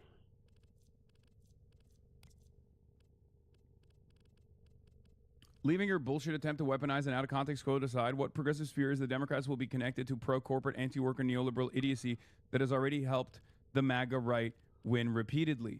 Matt Bennett, oh, what was the context? Like, he's just like this kind of politics doesn't work anymore. This kind of like hysterical. They did this to Bernie in 2016 and it failed, right? Or rather, it succeeded in 2016, but it led to the. I mean, Bernie dropped out. Basically, he gave up. He could have fought the rigging, but he didn't, because that wasn't his job to stay in.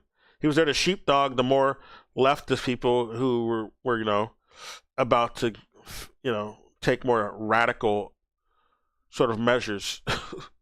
He's there to sheepdog those type of people back into electoralism, neutered electoralism. That's what his job was, and he succeeded. So then it was time to pass the fucking sheep off to the more corporate candidate. And he was glad to do it. Failure of the party. You know what I mean? So it's very stupid that these guys try to do it over and over again. This like silly, hysterical, like, oh, but what about this? It's like, dog, do you see the current media landscape that we're existing under? Okay?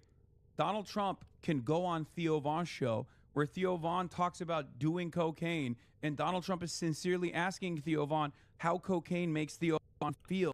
And, like, that's a real humanizing moment for Donald Trump. You guys are literally operating on la-la-la. Because he did a lot of coke at the Epstein parties. And the real reasons why you want to do this, the real reasons aren't because you're, whoa, what the hell? A little baby F there. That was weird. The real reasons why you're saying all this stuff is not because, you know, you're genuinely worried that this is going to actually hurt the viability, the electoral viability of a candidate. Because if you actually saw me as an ally, right, as someone who's ideologically aligned with you, like the Epstein class picks the candidates. It doesn't matter about respectability or some shit. It matters about like who challenges the narrative of their wars and shit. In their invasion. So you want to shit on what Israel's doing, you know, that's not good. Everything they're doing is fine. All right, we got to continue our settler colonialism, Greater Israel project in the Middle East. So you're not allowed to condemn any bad thing they're doing. None of the fucking genocide, none of the rapes of prisoners, or any of that shit. Right? You got to be on board with that. You would just turn around. Like, it's not about looking like, oh, it's not about respectability of doing cocaine. They don't care about that. You could talk about that on your show with a bunch of these fucking Democrat candidates, all right?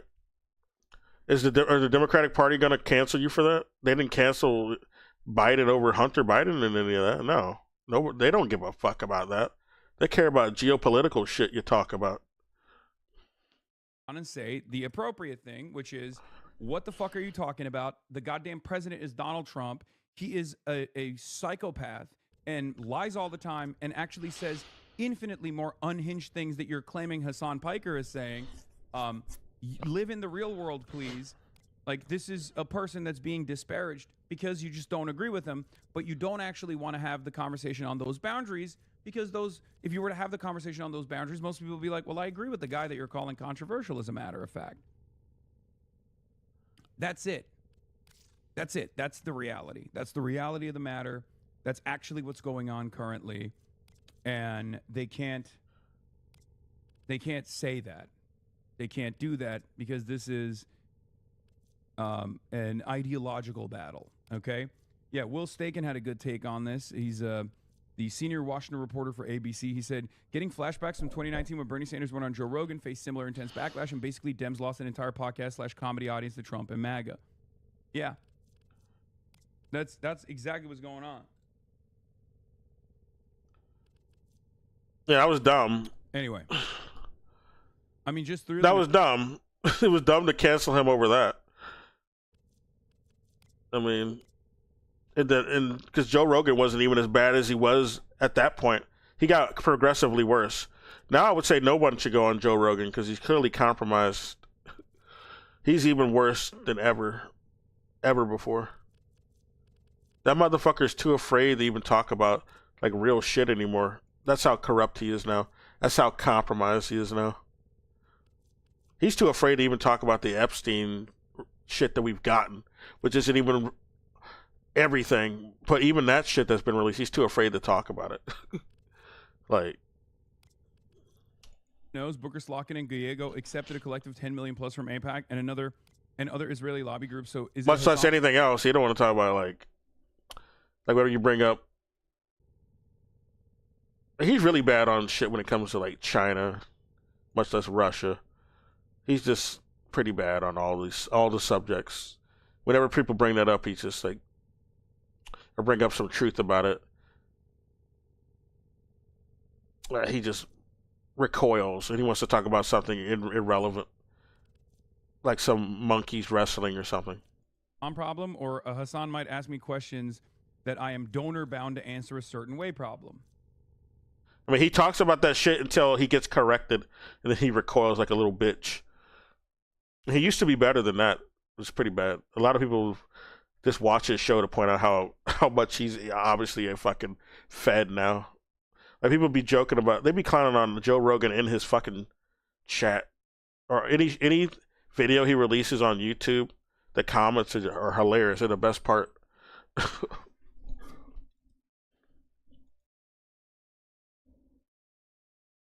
Wait, is it playing? I guess it's playing. The Donny New York Times piece was super bad. Faith law is weird. Wait, what? The Donny New York Times piece? Donny doesn't write for the New York Times. He writes for CNN. I mean, he does. I mean, videos for they're CNN. both corporate and paid off. Doesn't matter. They might as well be the same fucking thing. They both manufacture consent for the military-industrial complex.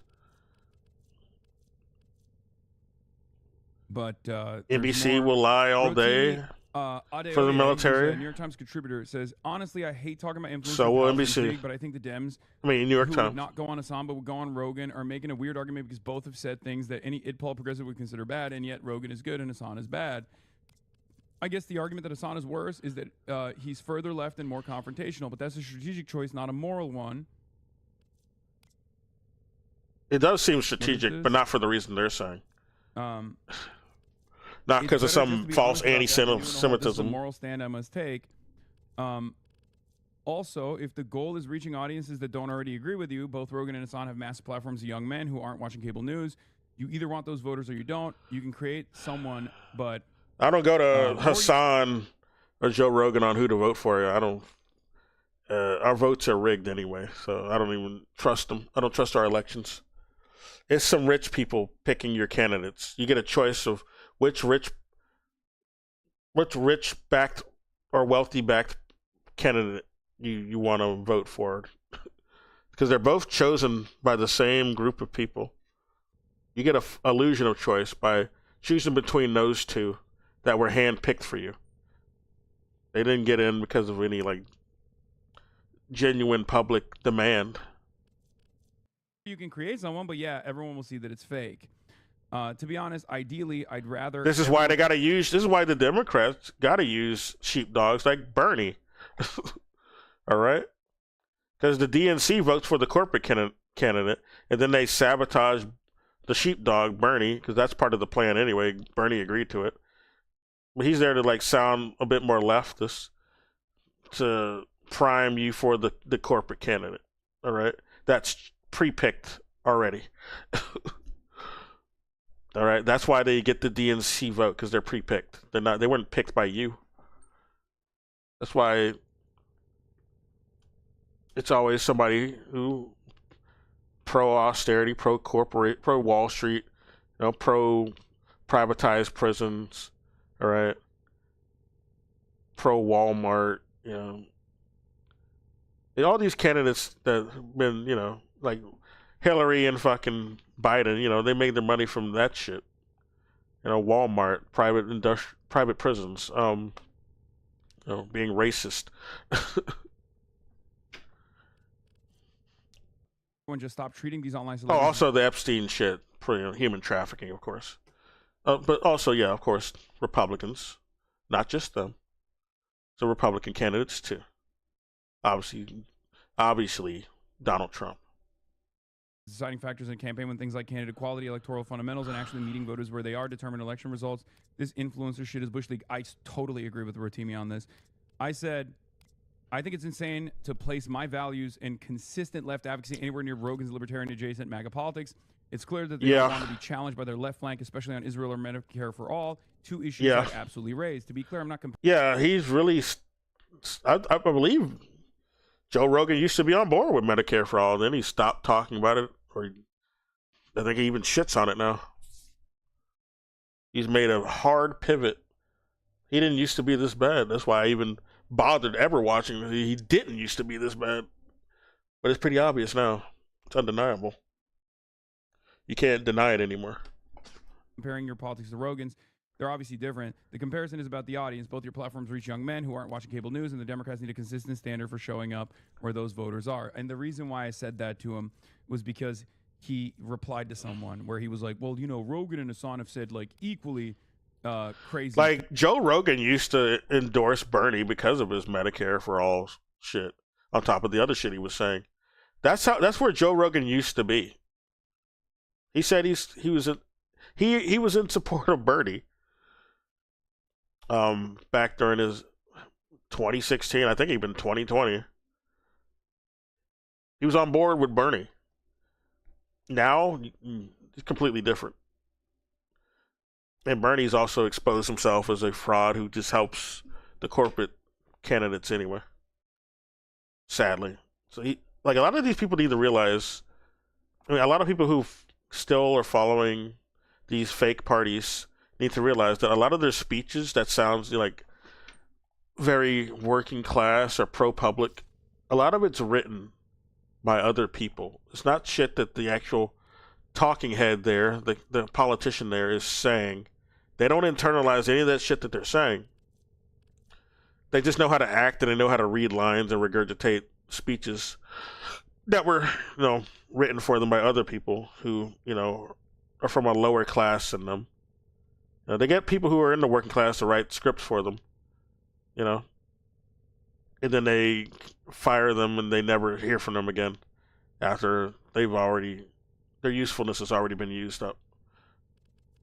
They just rotate a bunch of different writers because, if you keep the same writers, they eventually wisen up and figure out that, you're just a fraud. I'm not going to write any more speeches for you because you don't even internalize anything I wrote for you. You just notice that it plays good with the progressive audience, a leftist audience. The politicians know this. They know what you like to hear, so they'll get people to write shit that they know that you like to hear. But they don't internalize it themselves. This is what people need to understand, so they quit falling for rhetoric during campaign. or some press, some PR piece or something. Things that could be perceived as anti-Semitic or whatever, and it's like I don't think that's the same. I've never at most I joke about, and it's especially easy now because they use AI to curate what people like and to check what people like to hear. So a lot of their speeches are just AI written or AI edited on what people like, or AI, they get AI sort of curated information on what people like to hear. And that's who's really behind the good sounding speeches. It's not actually the candidate themselves. They don't internalize anything. They're just letting AI speak for them now, the algorithm. Silly it is that people say Jews control the media. I've never had a conversation where I was like, what is this about? Or whatever, and it's like I don't think that's the same. I've never at most I joke about how silly it is that people say Jews control the media. I've never had a conversation where I was like sincerely talking about whether or not Jews control the media, for example. You know what I mean? It's like one you could actually absolutely point. Well, it's not Jews as in plural. You can say Israel, the AIPAC motherfuckers. Yeah, they have a lot of influence over the media. All right, that's why a lot of the media we got has been pro-imperialist, pro-Israel, and anti-Arab, anti-Muslim for decades. But it's not everyone who's under the identity of Jewish that's controlling that, obviously. No random Jewish person you're going to school with is in control of what the fuck NBC's doing, obviously. To the anti-Semitism of the other, you can't. Right? Has the stream started yet? Yes, the stream is live. Can you not see it? What's going on?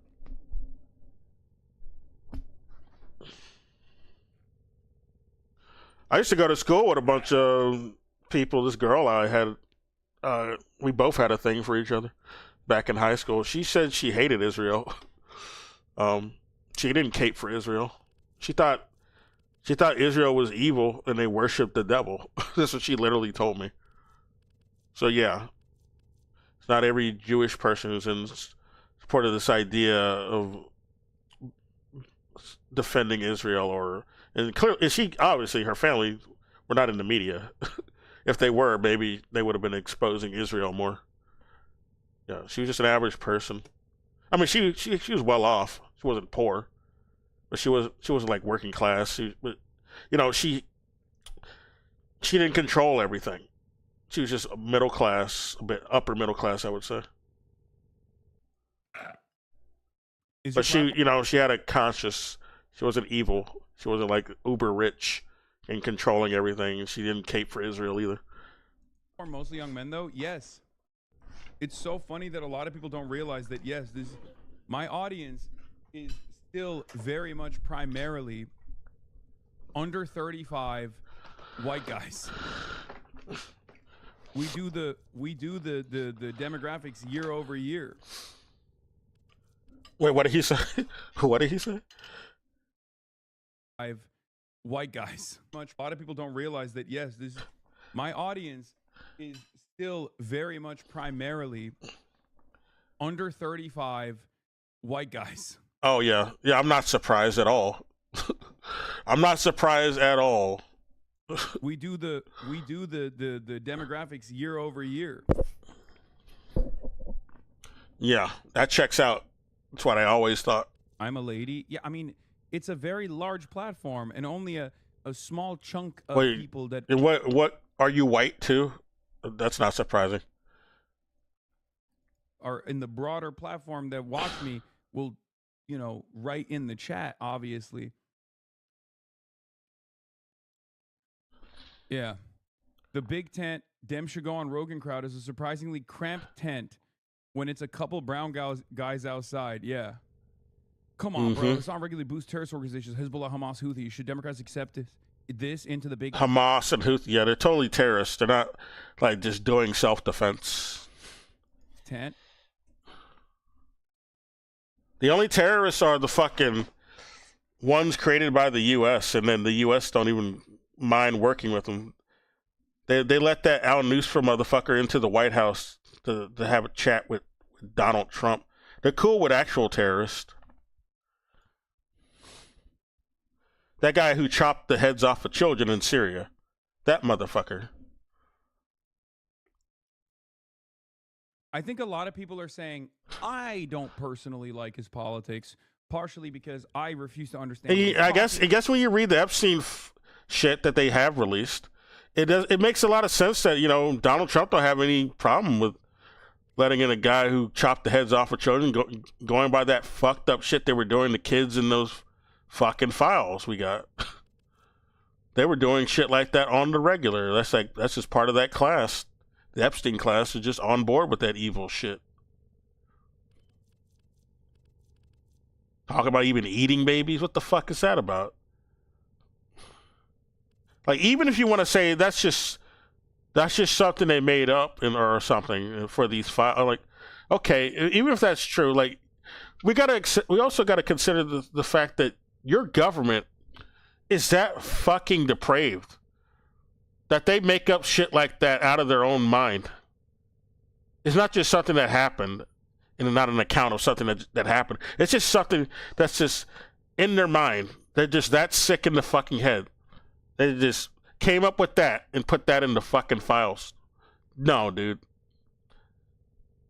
It's fucked either way. Either way you spin it.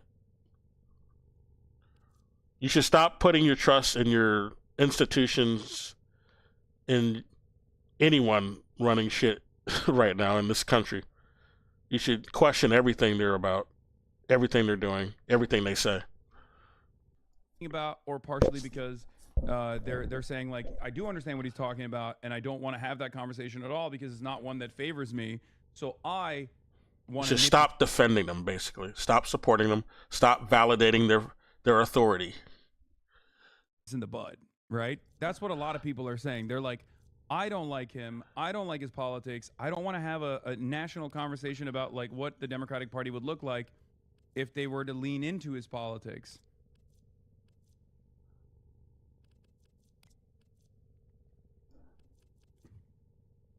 Whose politics? Anyway, like, I don't personally like his politics. Come on, bro. Hassan regularly boosts terrorist organizations, Hezbollah, Hamas, Houthi. Should Democrats accept this into the big tent?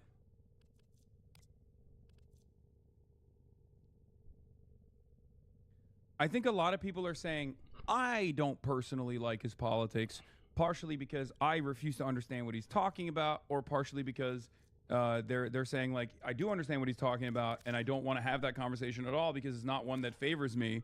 So I want to nip this in the bud, right? That's what a lot of people are saying. They're like, I don't like him. I don't like his politics. I don't want to have a national conversation about, like, what the Democratic Party would look like if they were to lean into his politics.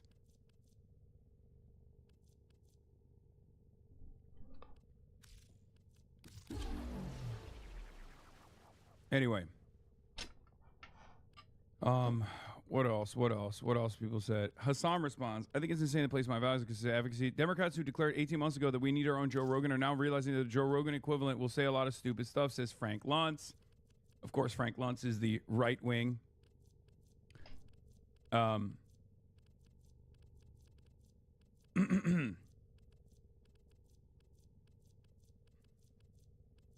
don't know who the hell that is. Frank Luntz is a right wing focus tester, like pollster.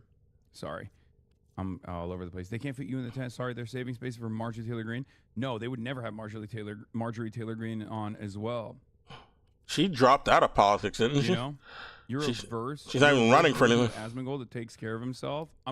You're comparing someone with a degree in the thing that he's talking about with like 10 plus years of consistent advocacy and political commentary experience, analysis experience. Yeah, I will definitely say that Hassan at least knows more than fucking Asmongold.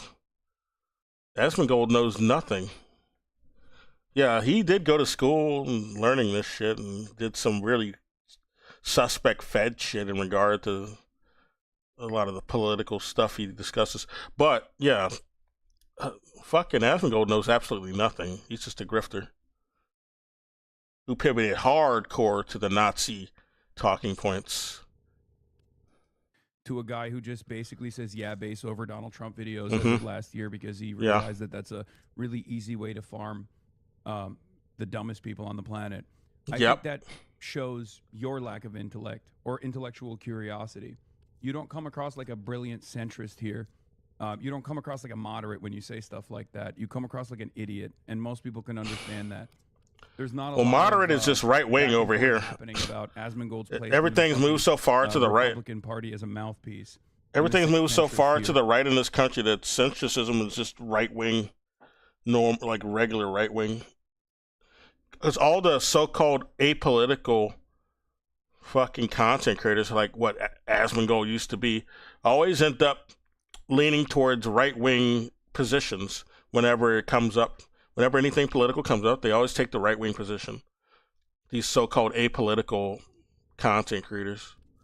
But now Asmongold just completely leaned into right-wing shit now.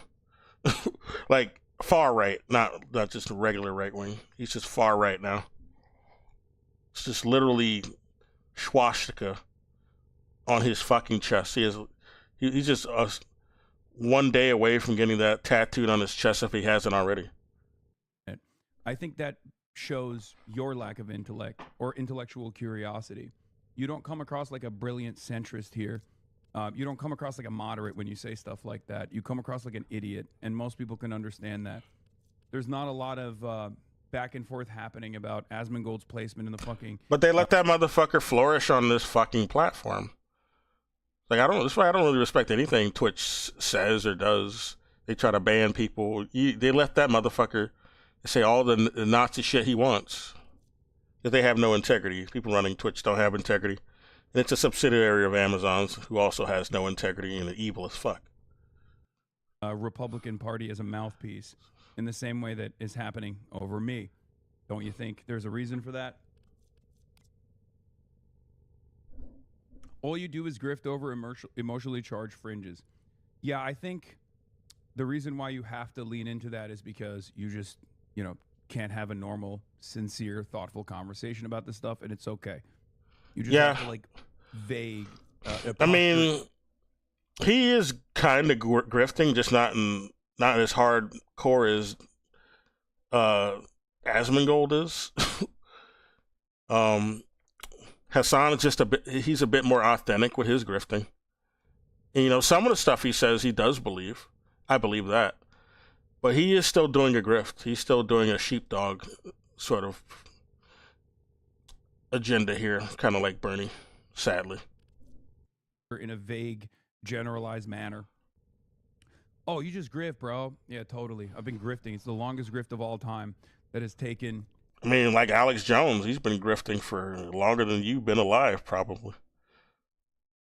Yeah, since longer than he's been alive, yeah. Because Alex Jones is old enough. He's that old. Longest grift of all time that has taken the last 13 years of my life and a barrage of hatred along the way. I mean, that's just a lot of Fox News pundits. They've been like Hannity. He's been grifting all his career.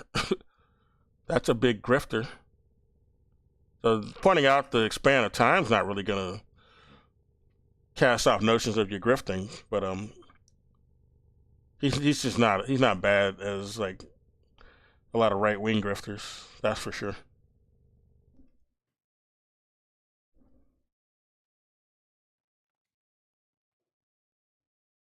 Why can't I hear him? Oh, never mind. The grift, bro. Anyway, if 2024 was about the groups, 2028 is going to be about the influencers. I think so too. His Roach logs. Who's this? Oh, he's reading some Chatter's logs. You're just a fan of Asmongold. Ugh, it's always like an Asmongold chatter. Like, well, Asmongold sucks too, but you suck even more. And it's like, it turns out you just like Asmongold. Yeah. Another component of this is that Dems don't get to the media figures that broke through on the right. Like, I don't know how anyone can genuinely like Asmongold, and then, like right now anyway. I mean, I guess it was understandable back before he became a Nazi for sure, because I used to like his stuff before that. He certainly was a more leaning for sure. Like he wasn't so like he would defend like against Nazis. He was even like pro LGBT. Completely different now. Now he's like completely flipped the script. But now I don't understand how anyone can still watch him. And then you found out he bots his streams. And now, okay, well, this is why it looks more inflated than it should be, because he's botting. And a lot of the bots, or like maybe the genuine audience, I don't know which is which, but most of them are always stationed in Europe. They're always European. So I don't know if there's some European agency helping him bot, or just helping him spread his propaganda. Because I know his editor is also British, which is kind of suspect. One of his major editors are British. So that's probably, he probably got his racist friends to come to his channel. I don't know. Maybe that's what it is. Vaughn, etc. were not GOP apparatchiks. They were independent figures. Or the bots he's using, you know, since he's in Britain, they're all going to be showing that they're from Europe or that region. This is probably his editor helping him bot as well. Over time, were aligned more or less with the right of center politics and promote Republicans, but Dem operatives seem to see Rogan and Vaughn and Shapiro Kirk as the same type of figure and only want the latter, party men. They want control and just don't get it. Exactly. Mm-hmm. I mean, I just think they're right wing, and that's what it is. They're not confused. They're right wingers. That's why they're okay with going on that show. And you know, you're still doing you're doing a sheepdog job, but you don't represent right wing values and imperialist values. So they're more leery about going on your show compared to Joe Rogan and shit. All low-key control and just as the same type of figure and align more or less with the right of center politics and promote Republicans, but Dem operatives seem to see Rogan and Vaughn and Shapiro Kirk as the same type of figure and only want the latter, party men. They want control and just don't get it. Exactly. They only want Shapiro Kirk, the latter. Who's the latter?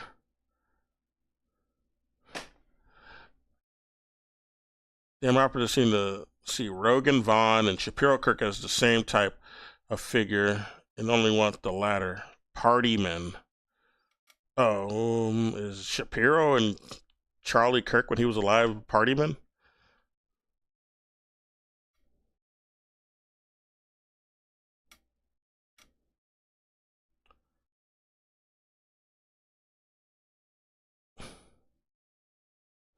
I don't know what he means by that. This is some chatter. I don't know what he means.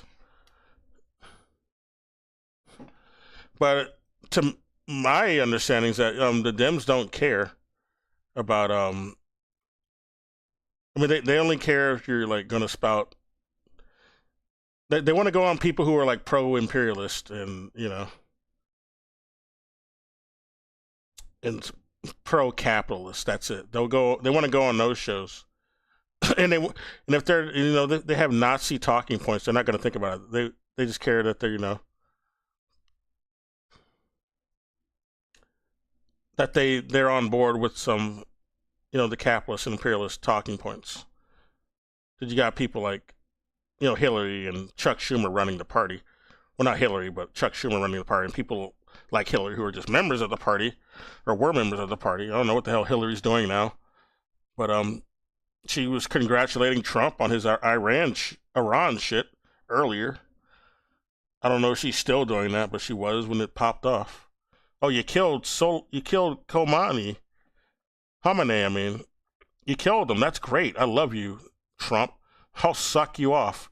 Like, that's how they are, man. And of course, she was already defending him on the Epstein shit. Her and her husband. You do get the same insults as women, law, low-key funny, but also I'm sorry. Yes, I'm the only male victim of objectification. Okay. Like it's kind of a joke. It's kind of a meme, but it's also kind of not a meme. It's also always the same fucking sweaty incels that hate like female content creators that also hate me as well. What female content creators who hate him? Thing I was going to show. He never talks about them if they exist. I don't ever see him talking about any female content creators who hate him. I didn't think they existed. I mean, I'm sure there's some who don't agree with him, but not straight up hate him. I don't see those people. Where are they at? It seems to just be like sweaty nerds who really hate him, and they're just really Nazi. There's some really sweaty Nazi white boys who hate Hassan because they think he's really a jihadi and he's gonna jihad all over the white man. But no, he's pretty much an establishment plant. He's not gonna do anything to hurt the white man. Campaigns against Hassan Piker and moderate Dems join in, that they especially want to reduce far-left influencers in infrastructure, which of course barely exists. This is from their stated purpose. Reduce far-left influence in infrastructure. Build a moderate democratic infrastructure, including media, talent pipelines, and communication networks. Push back against far-left staffers and groups that exert a disproportionate influence on policy and messaging. Ban far-left candidate questionnaires and refuse to participate in forums that create ideological purity tests. Okay. Here are some of their thoughts on podcasts. Integrate and engage with the business community. Democrats need to stop demonizing wealth and corporations broadly. Engage with No, they don't. No, they don't. Keep demonizing them. Fuck them. Fuck corpos. Fuck propaganda media. Business podcasts like Earn Your Leadership with the aspiring class and entrepreneurs to discuss economic policies. Be proactive and pro-capitalism in a smart way. Recognize that working class pro-capitalism? No, we need to be anti-capitalism.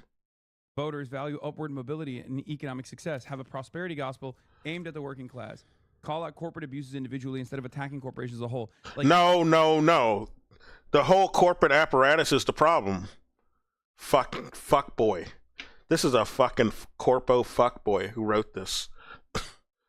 No, they want you to think that every problem is like it's just an individual sort of isolated incident. Don't think of the patterns, guys. Don't have pattern recognition. That's bad. Don't be class conscious. That's bad. Okay. Then you'll figure out a whole fucking scam going on. Okay. A whole fucking racket will be ruined. This is what the third way method is. The third way method was demonstrated in the last election cycle. Yeah, the third way. This is how Clinton, when he first came on the scene, was described as a third way Democrat, basically a corporate Democrat, which was, Democrats originally ran on more working class narratives and rhetoric before Bill Clinton, but he showed that you can be a corporate bootlicker and it's okay as a Democrat. That's the third way Democrat. He's just a Reagan with a D next to his name, basically. More Reaganomics, just with the D. Right? It was what Kamala Harris's campaign turned into, and it is precisely why they lost. So it's not what she turned into, it's what she's always been. Her whole career has been nothing but that. Her whole career has been nothing but defending rich pedophiles and pedophile cops. That was her entire career. Locking up black and brown folks for crimes they didn't really commit and hiding evidence so they couldn't get acquitted. Just like or locking them up for petty crimes. AIPAC can't the Joe Biden crime bill bullshit. Run candidates on the issue of Israel directly and put Israel as like as a salient point in the campaign, and they have to do this like weird engineering around it. Third way has to do a similar thing. They want that. They want to change the communications, but most people are too smart to lean into that because they know they'll never win another election again. So they'll restructure, they'll attack people that are calling them out. Who will never win an election again? They're rigged. Whoever wins is whoever the fuck controls our elections wants. They want that.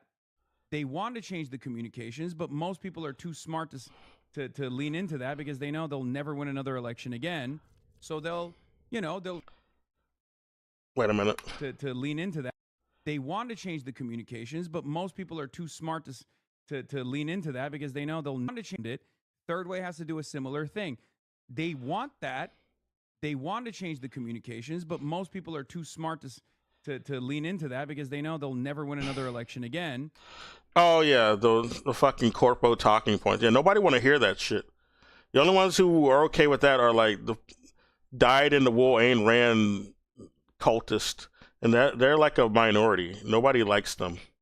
Those are like spoiled white middle class kids who like that shit, and most of them are dudes, not even women. And those guys are drying up. You're seeing less of those these days because shit has gotten much worse since the 80s or the time of Ayn Rand herself.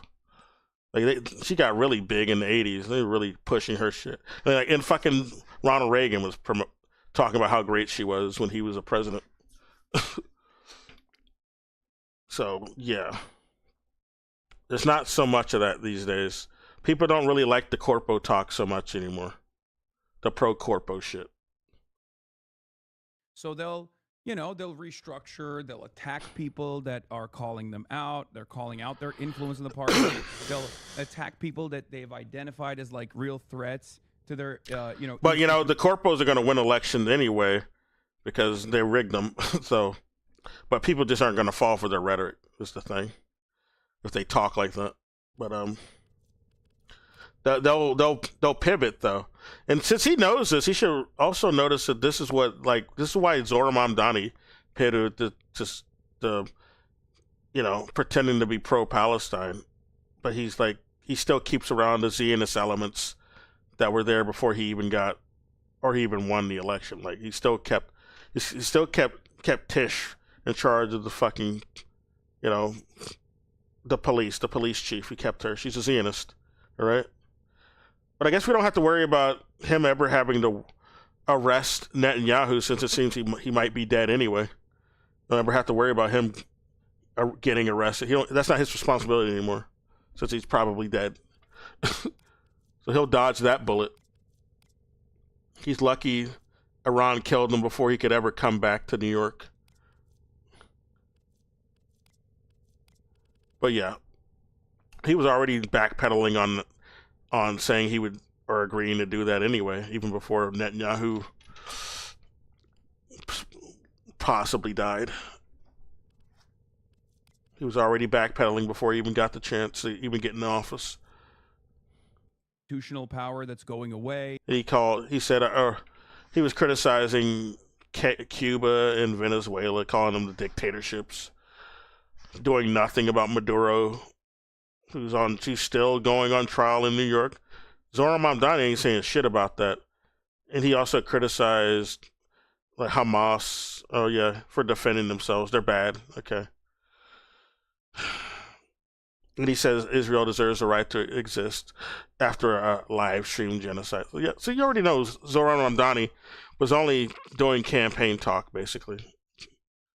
So he talks that way because, like you just said, Hassan, they know they won't win an election again, or at least fool people in their elections if they talk like that. If they say what they really mean, they got to sound a bit more, leftist in their campaigns to make their elections look somewhat legitimate, even though they're already rigged, and they're just using Trojan horses. And that's it. The real thing to worry about is like people will revolt if they spoke like that. They will revolt quicker. We got to make it look like the elections are legitimate and have them speak what they want to hear. Otherwise, they're going to just straight up revolt. And that's what Hassan is afraid of. That's why he has his platform. He's there to placate a lot of the people from doing, more radical thinking people from that type of outcome. He wants to they want him to placate those type of people. And they want people like Bernie to do the same. People who are, leaning to more radical thinking. And it's ironic because so many people do this for free. Like these guys at least get paid handsomely, right? These guys get paid handsomely. They get rewarded to do this. And yet there are people who are doing it for free in my chat right now. There'll be people that come in here and be like, nah, dude, you're a cancer to the Dems. It's like, dude, what are you talking about? Do you want to defeat Republicans or not? The Dems are a cancer already. If you say yes to that, you and I have the same fucking attitude on this. You just have a different opinion as far as how to do it. Make an argument on why your methods are more successful. Successful in what way? we get a corporate puppet no matter what. What do you mean? You endorse people like fucking John Fetterman and that Cat Abigail. I gotta look her stupid name up. Cat something. These neocons and imperialists. What do you mean success? I mean, I guess you made them popular. Good job. Cat.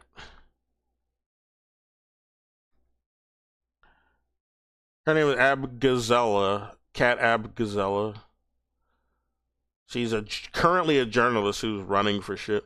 She's like some fucking asset. She's some AstroTurf asset by the establishment.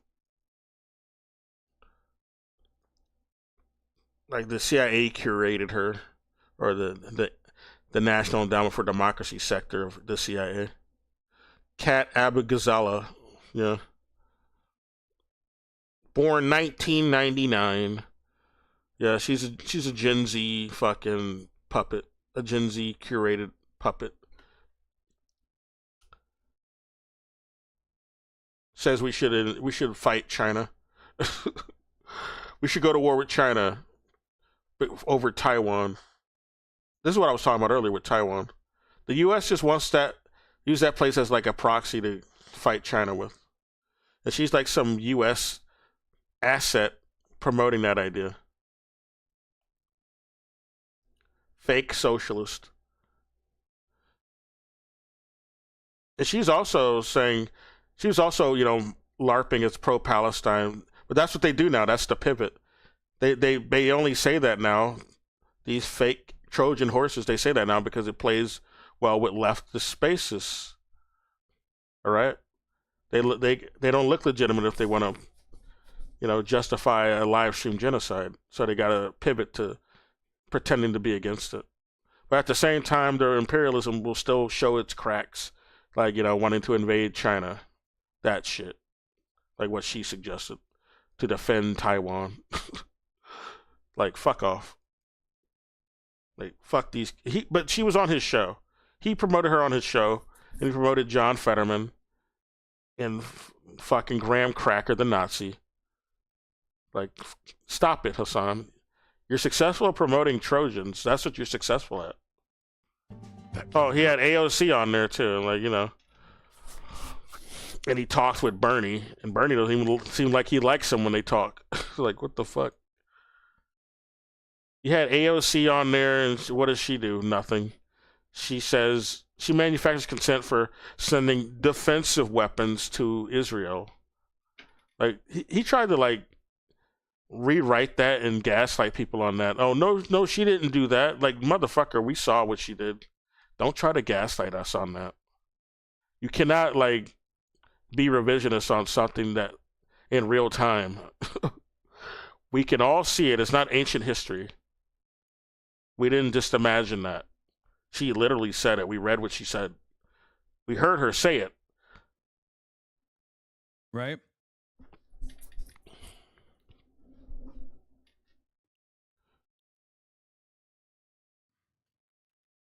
You might not be that big, but you are significant here as a litmus test for leftist politics, so you should recognize your newfound influence through that. I mean, I recognize it. I do. I think they're glazing me too much, though. Also, speaking of which, this was pretty crazy.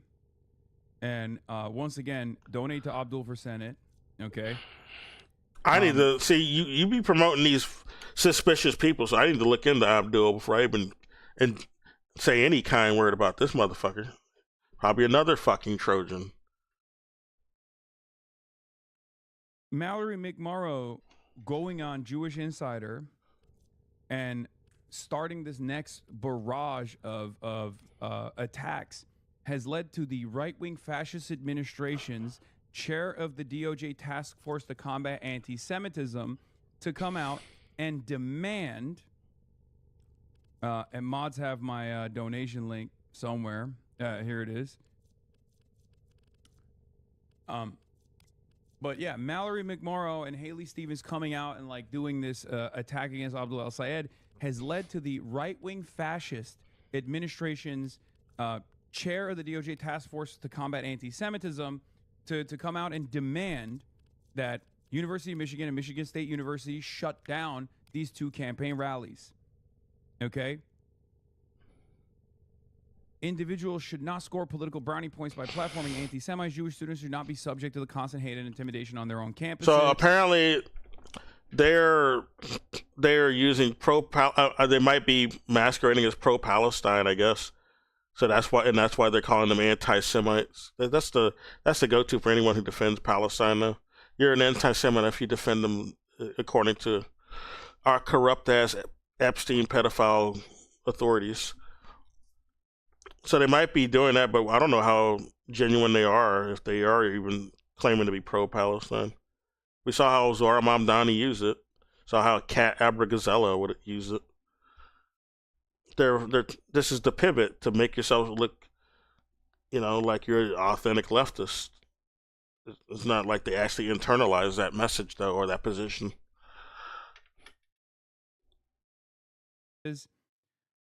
Where is the leadership at UMich and Michigan State University? Silence unacceptable. Federal funding should go to institutions that prioritize education, not ideological agendas or tolerated hate. Okay? Unbelievable. Stupid. Like, this guy at the Department of Justice is getting his notes from Stop Anti-Semitism, which is like one rabid psychopathic lady from Long Island. Okay, this is not a real serious institution. She's terrible. There's also the other side of Snopes used to be ran by a similar person. I don't know if Snopes has changed who runs it now, but yeah, Snopes used to be in the same situation. That's why it was never really trustworthy from the start. And I think now it's just straight up controlled by like feds now. This that I wanted to address one more time, because there is, like, we talked about, the right wingers and their attitudes and things like that. But Adam Carlson wrote this effort post that I think he thought was very thoughtful. And I'm going to describe to you why it's actually not. Okay. So he had previously talked about how. Yeah, I'm pretty sure it's Snopes I'm thinking of. Yeah. This is most likely not to win voters, but instead is to eat away at Stevens's donor base and present herself to AIPAC and AIPAC adjacent donors as like the reliable person to go to for the pro-Israel or at least Israel adjacent candidate against Abdul El-Sayed's anti-Israel approach, which was true. But then I guess he talked to some people from Michigan, and they told him that no, that's not the case, which is really dumb. And I'm going to explain to you why in a second. Okay, after some reflection and talking to people, including locals that are smarter than me, points 3 and 4 seem way too cynical and galaxy-brained. It's not. It's the truth, right?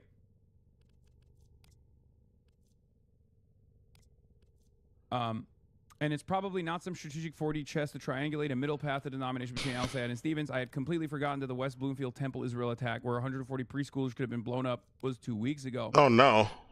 Where was this? Unbelievably racist, okay?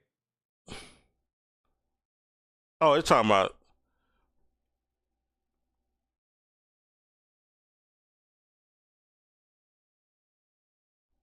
Are you talking about the Israel? Oh, they're talking about something in Israel. Which I don't believe then. It's probably some fake bullshit. Or some false flag claim. Or narrative. I didn't even hear what he said at the beginning of that. What is this about? And it's probably not some strategic 4D chess to triangulate a middle path of denomination between El-Sayed and Stevens. I had completely forgotten that the West Bloomfield Temple Israel attack, where 140 preschoolers could have been blown up, was 2 weeks ago. This is unbelievably racist, okay? This is unbelievably racist. Are they gonna? I wonder how they feel about the 160 people who got children who got blown up in Iran. I wonder how they feel about that. I wonder if they keep the same energy. And I don't even know what they're referencing here. I recall a bunch of preschoolers in Israel being blown up. By who? If anything, I would imagine Israel would do it themselves because they're that depraved. Just to blame a false flag on some other perpetrator. I would believe they would do that. Racist, but because it's Islamophobic, even people who fancy themselves to be like progressive white guys don't see it. Okay, like tying me and Abdul El-Sayed to a thwarted synagogue attack is fucking insane, dude. No, this didn't even happen. It's just a thwarted attack. It was just something they said was going to happen.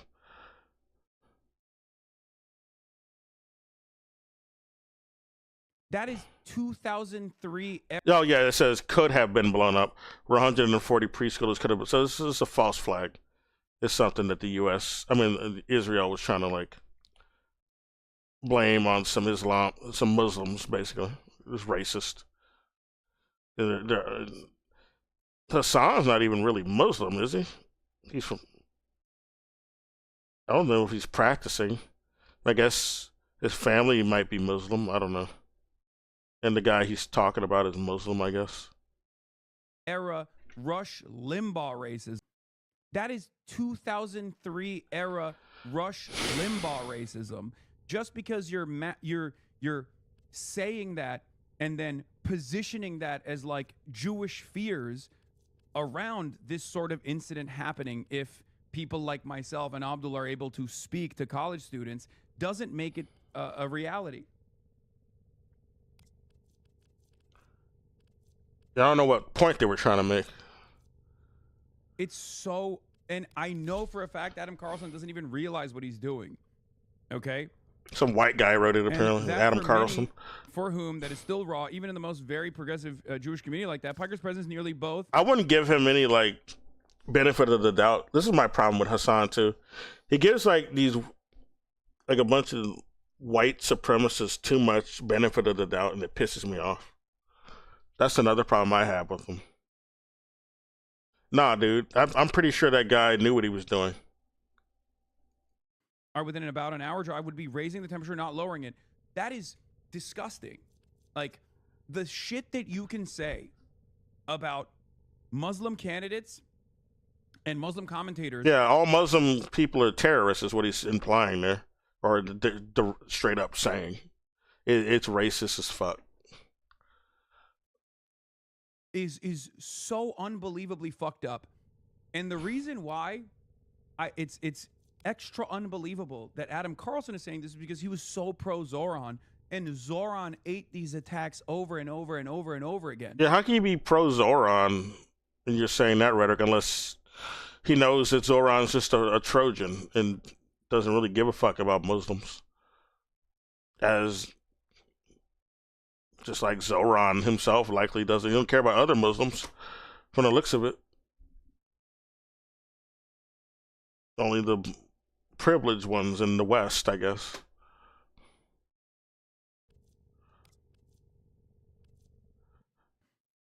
Okay? So he should have realized that this stuff is very cynical.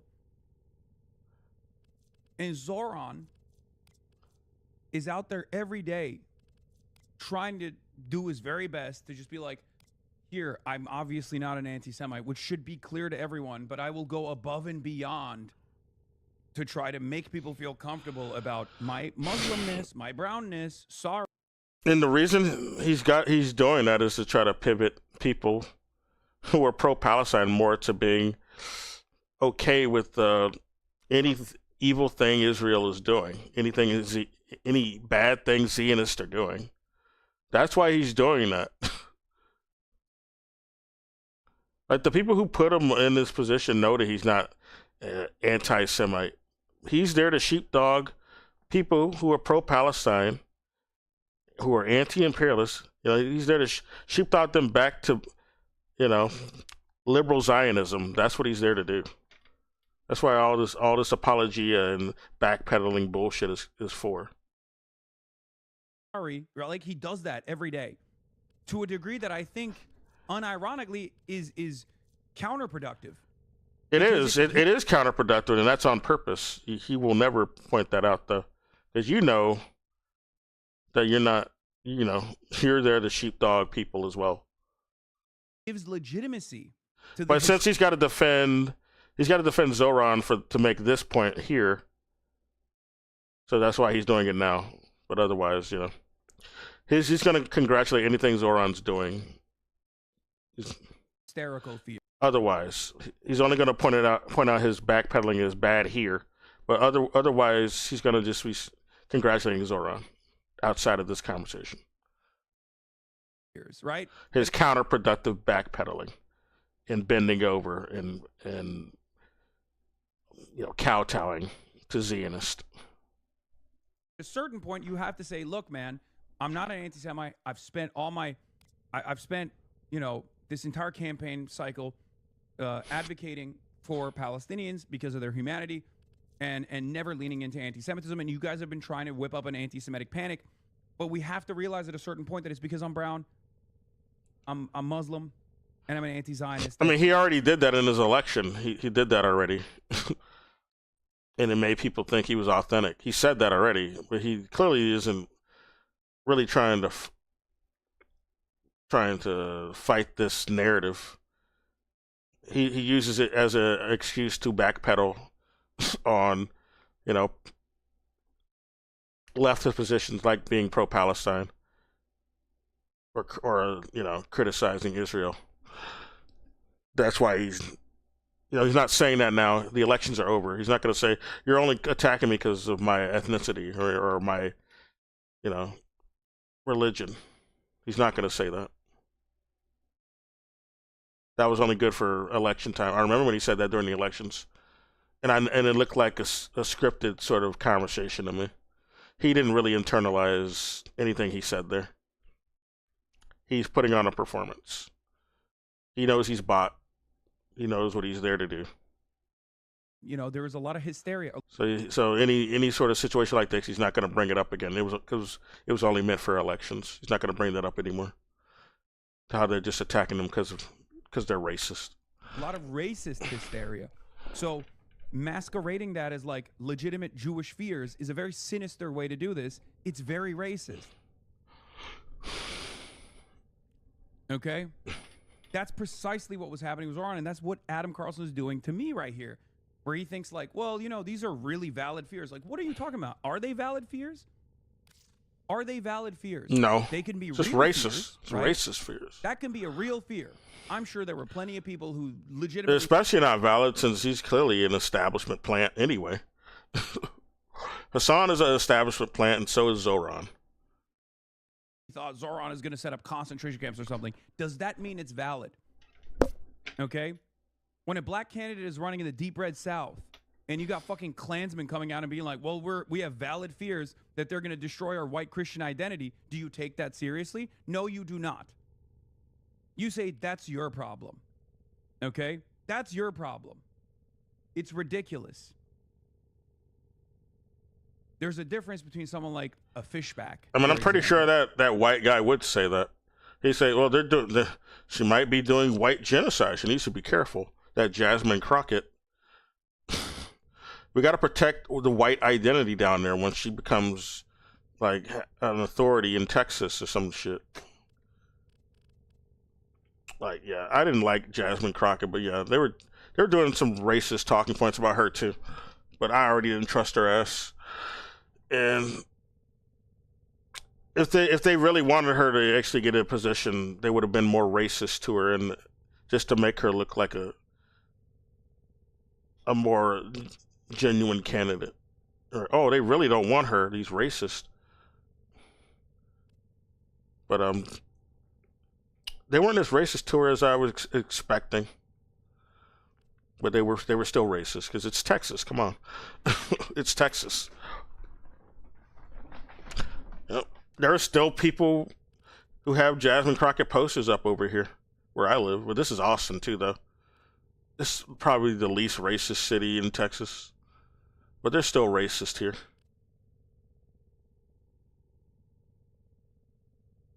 Okay. Right? Or someone like Nick Fuentes, for example, who are actually trafficking anti-Semitic conspiracies, and someone like myself. Okay? So it was very frustrating to read this from someone who thinks... now he's saying Epstein is based, so not so anti-Semitic, I guess. The dude said what Israel's doing is based and shit. Or at least Epstein. You don't have a problem with Epstein anymore.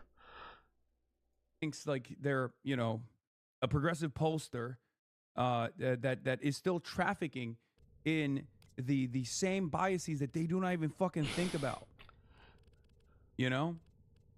It's unbelievable.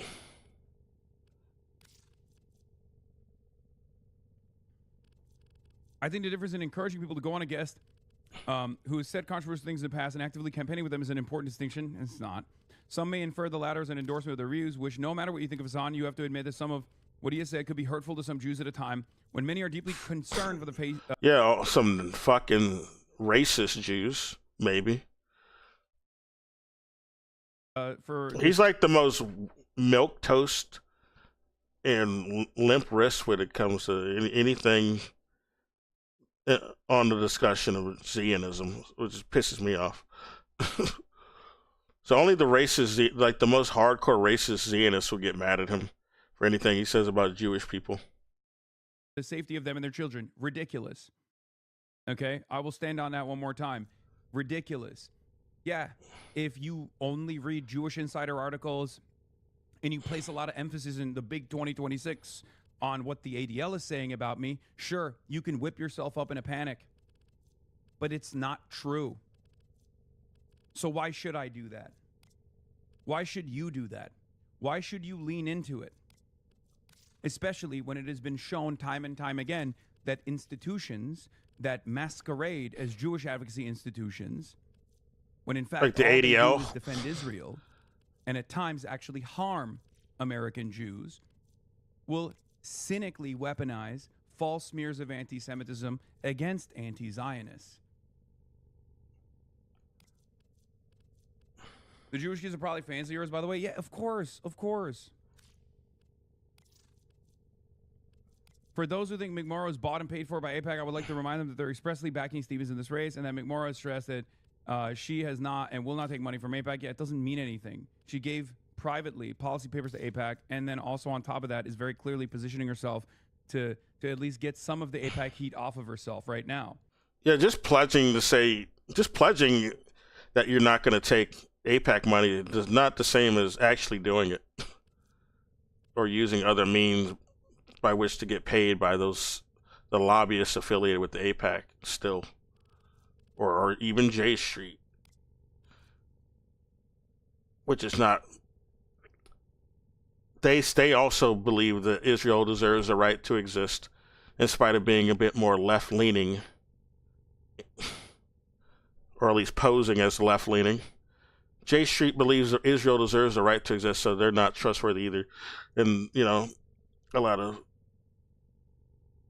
they're basically like the AIPAC for a lot of the DNC people.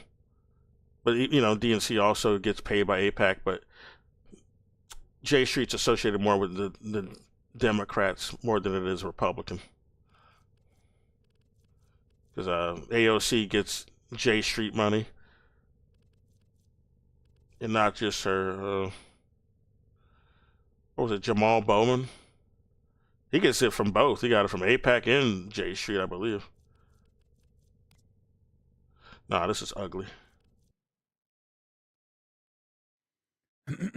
Anyway, I'm willing to bet it's not a strategic move. It's a line in the sand for her. Yeah, it's a dumb line in the sand. If you disagree with what she said, that's fine. Your voice will be louder than those that appreciate what she's doing, because that's what algorithms do, promote conflict. Important to remember that Twitter's not real life. I like Abdul, and I totally get why people are voting for him, but let's not jump to the worst conclusions about other candidates just because tensions are high. Wait, not Jamal Bowman. What's his name?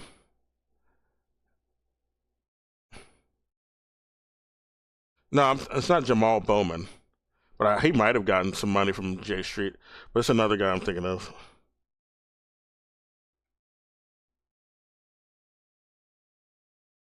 Damn, what's his name?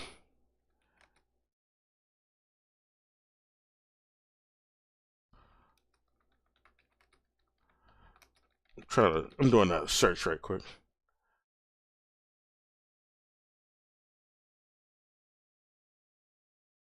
Okay. Okay, 1 second. Yeah, Hakeem Jeffries is who I'm thinking of. Yeah, Hakeem Jeffries got APAC money. This is the guy that Zoran said we needed to endorse, by the way. He said we need to endorse this guy. So this is what I'm talking about with Zoran Mamdani subtly being a Trojan. Like, he's subtly supporting Zionism, and he's just a Trojan horse. Okay? This is what I'm talking about. Another example. And the DSA also endorsed Hakeem Jeffries. So, you know, another reason for why you should not trust the DSA. Like, the DSA was originally set up just to undermine actual communist groups. Like, the actual founder was really nervous about actual communists, so that's why he created his fucking DSA. That's the real reason. He feared genuine communists and all the groups popping up when he originally established the DSA, so he wanted to make some fucking liberal outfit masquerading as communist, basically. This is why you got shit like them supporting Zionists like Hakeem Jeffries and shitting on actual anti-imperialist socialist countries like Cuba, North Korea, you know, DPRK. The Soviet Union revisionism is big in the DSA. They shit on the CPC. So yeah, they shit on Castro. Like, that's why the DSA is like this. They're a fraud group. They're not really socialist. They shit on every actually existing socialism. They shit on Vietnam. Like, the guy who started the DSA did not like Castro or Vietnam. He liked the Vietnamese, the Viet Cong, basically. That's the founder of the DSA for you.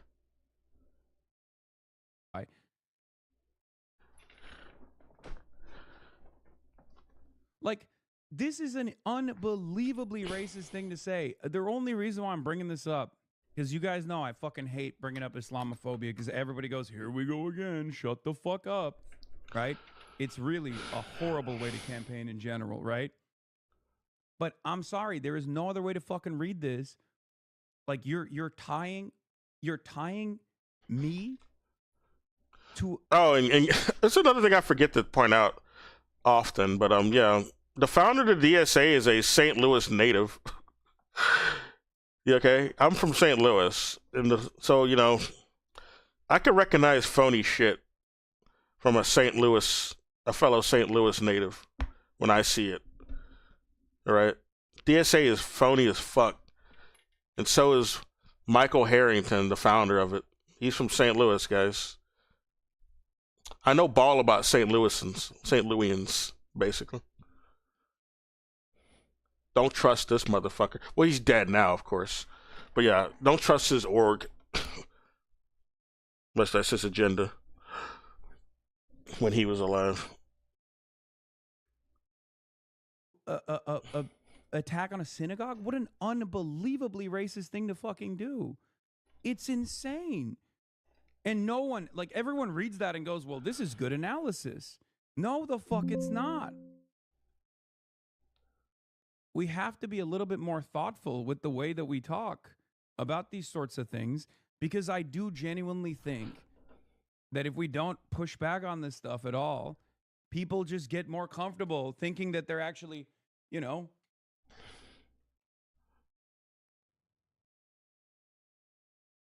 What? Donnie wrote a piece about you in the New York Times? No, this is not. This is written by Tim Balk, man. We read this article already. I'll be right back, but I'm gonna play this still. I'm just gonna mute myself right quick. I got a phone call. But I'll play this video. He just shared it, chatter.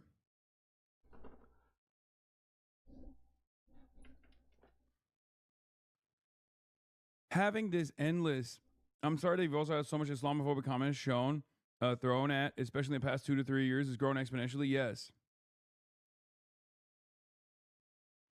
As someone who absolutely fears the left's growing power, I think the smart place for moderate Dems to go on Piker's show and agree with them that Israel is bad and then stick to their guns on other moderate stuff.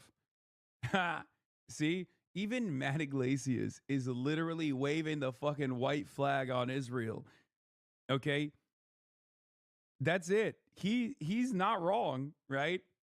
He's waving the fucking white flag on that. So he's like, dude, just go on and like gain the legitimacy on the Israel issue, please. You guys are gonna fuck this up. That's what he's saying. Yeah, see? Look.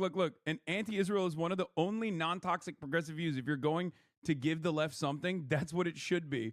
Then be pro-growth, tough on crime, etc. And yes,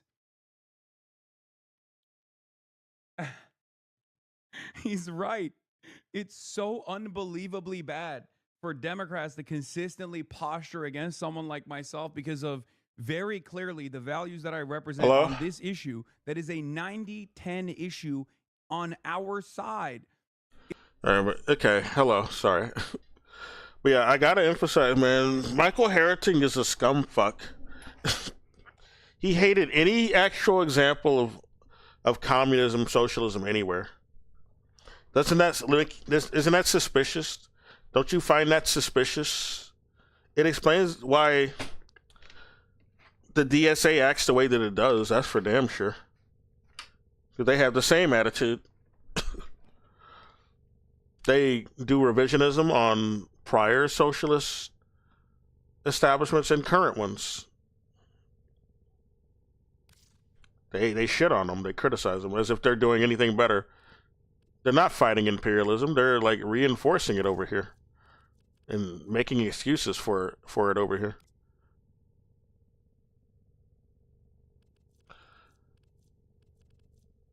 This motherfucker criticized the People's Republic of China.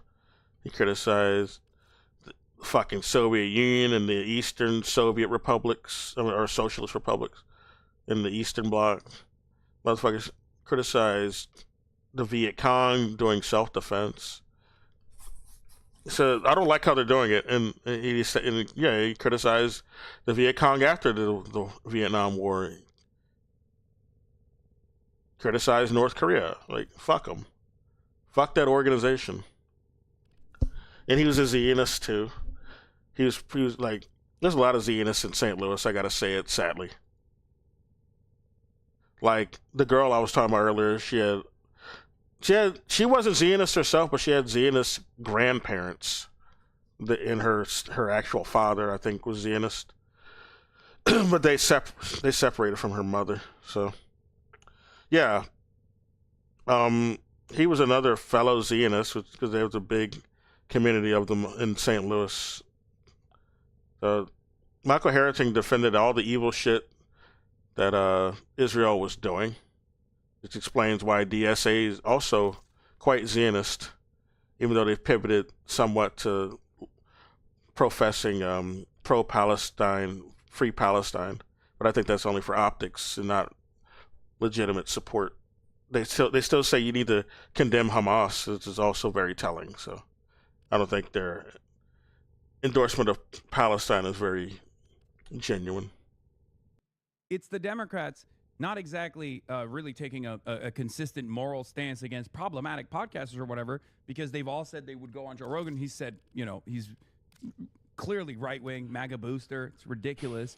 It actually has everything to do with them not wanting to give ground on the Israel issue and not wanting to even appear anywhere near this issue. I don't know how Adam doesn't see it here when he saw it with Zoran. The Jewish fear smear was used endlessly with Zoran. It was stupid and racist then. It's stupid and racist now. yeah, the only difference is he likes Zoran. He's probably met Zoran. He doesn't know me, and he doesn't like me. That's it. So for him, he will look through the minutia to be like, well, Hassan has said this, right? Like, I saw a clip out of context, so now I believe the clip out of context that Hassan is actually an anti-Semite. Because, like, they don't know. Most people don't pay that close attention, right? He also most likely favors Mallory over Abdul, but he doesn't want to say it.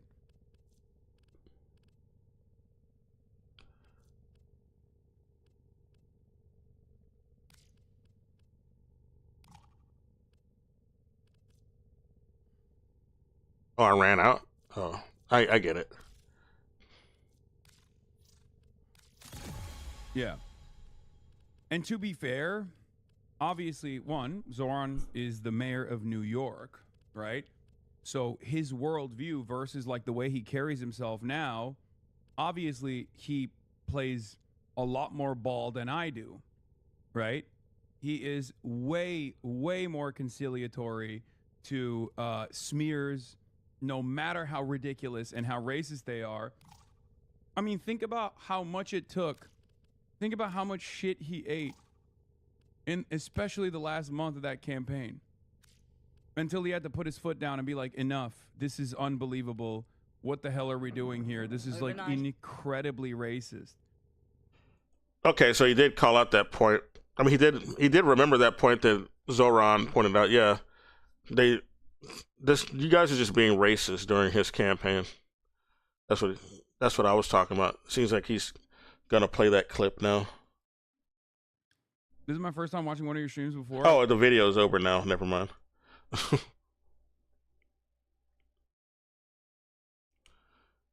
Wait a minute. What is this video? What? No, not this. Oh my God. Okay.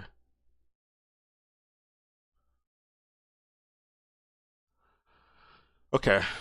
That's nothing. I watched that on my own. I'm not going to play that. Now, here's more about Iran. Let's see if Hassan gets this correct or isn't saying fuck shit.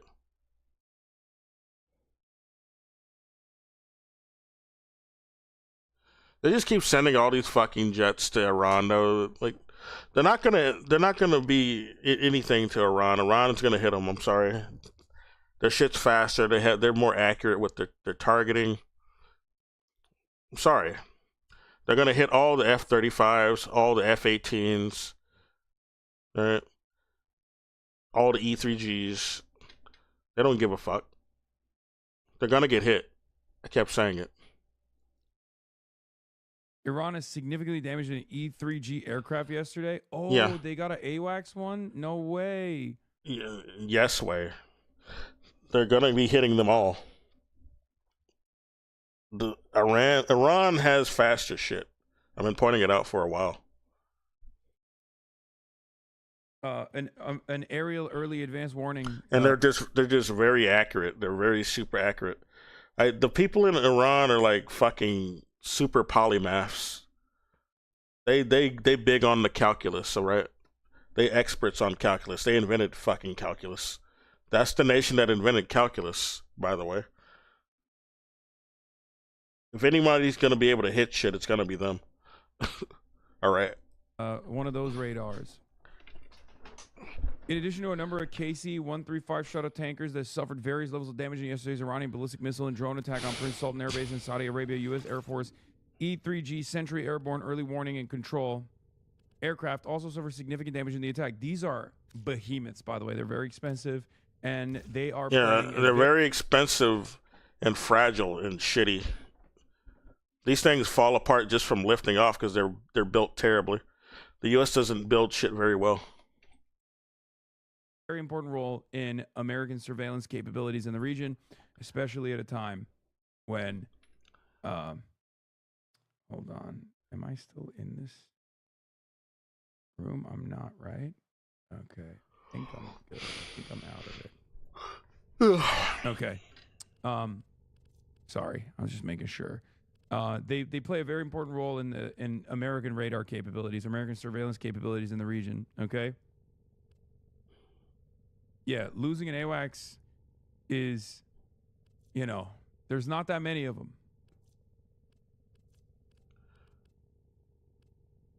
So, impressive how you go through all this.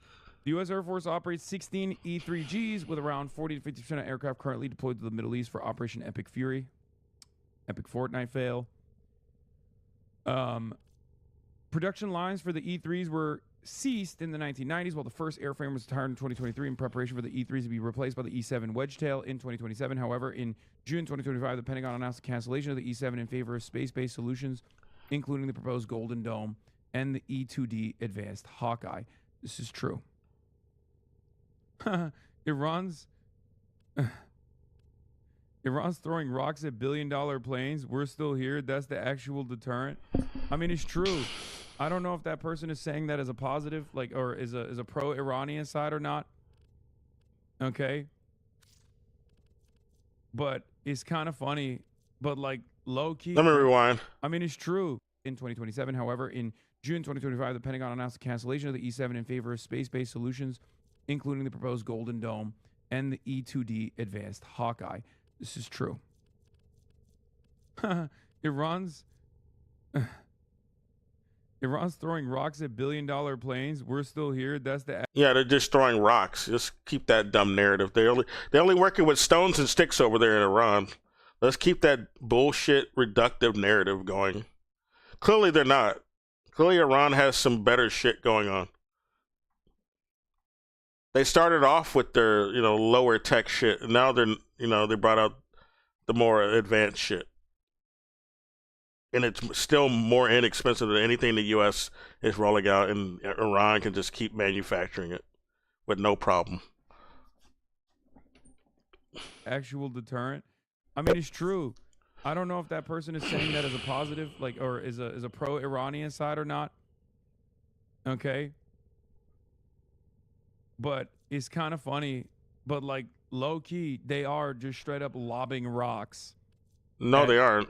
You know, they're not lobbing rocks, idiot. They're lobbing some shit that the U.S. don't even fucking have. $1 million planes and shit, and they're booming them. They're booming them. Speaking of drones, interesting new tactic. What is this? Intercept the Ukrainian darts recon drone by impaling the battery pack and causing a mid-air fire. And Ukraine's only using repurposed drones. None of their drones are better than Iran's. Dude, this is Russia, Ukraine shit. They're using leftover drones. Shit. They're on a mid-air fire. Dude, this is Russia, Ukraine shit.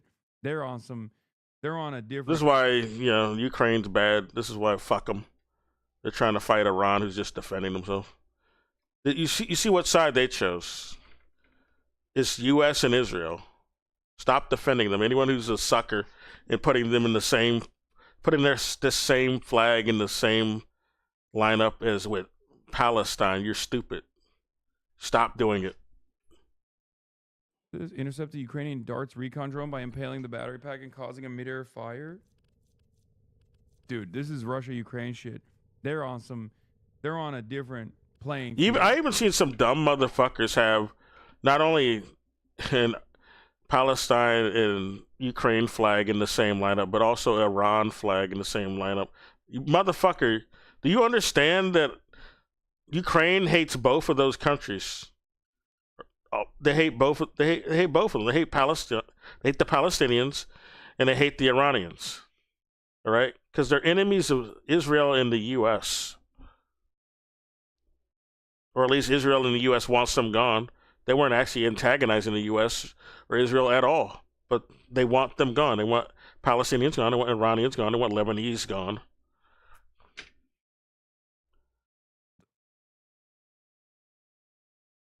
Bro is throwing flying Kubi days, man. That entire plane program cost $22 billion. They got 72 planes out of that, $300 million per.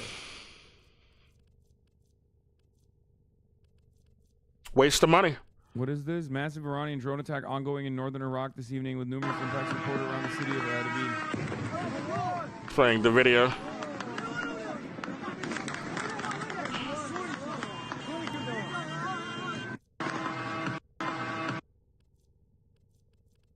I just got back from protest. The world burned down. No, but I went to a protest.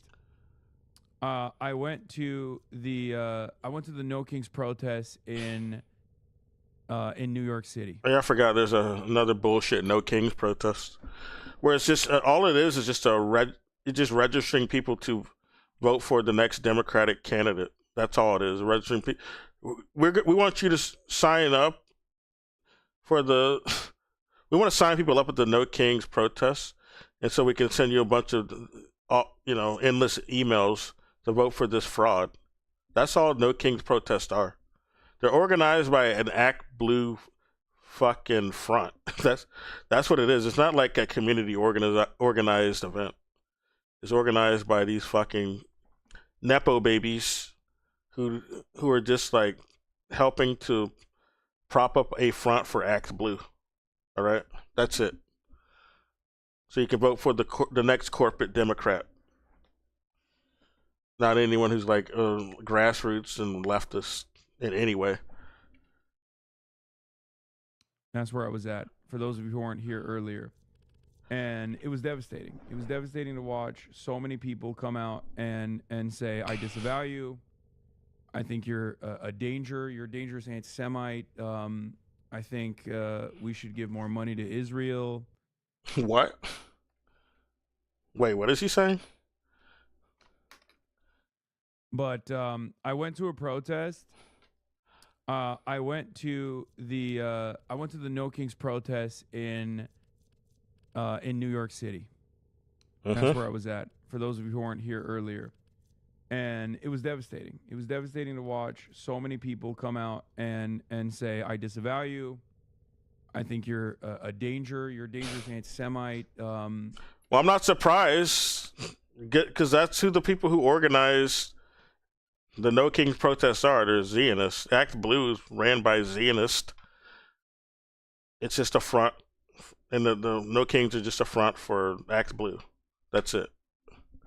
So, unless he's joking here, I don't think he is.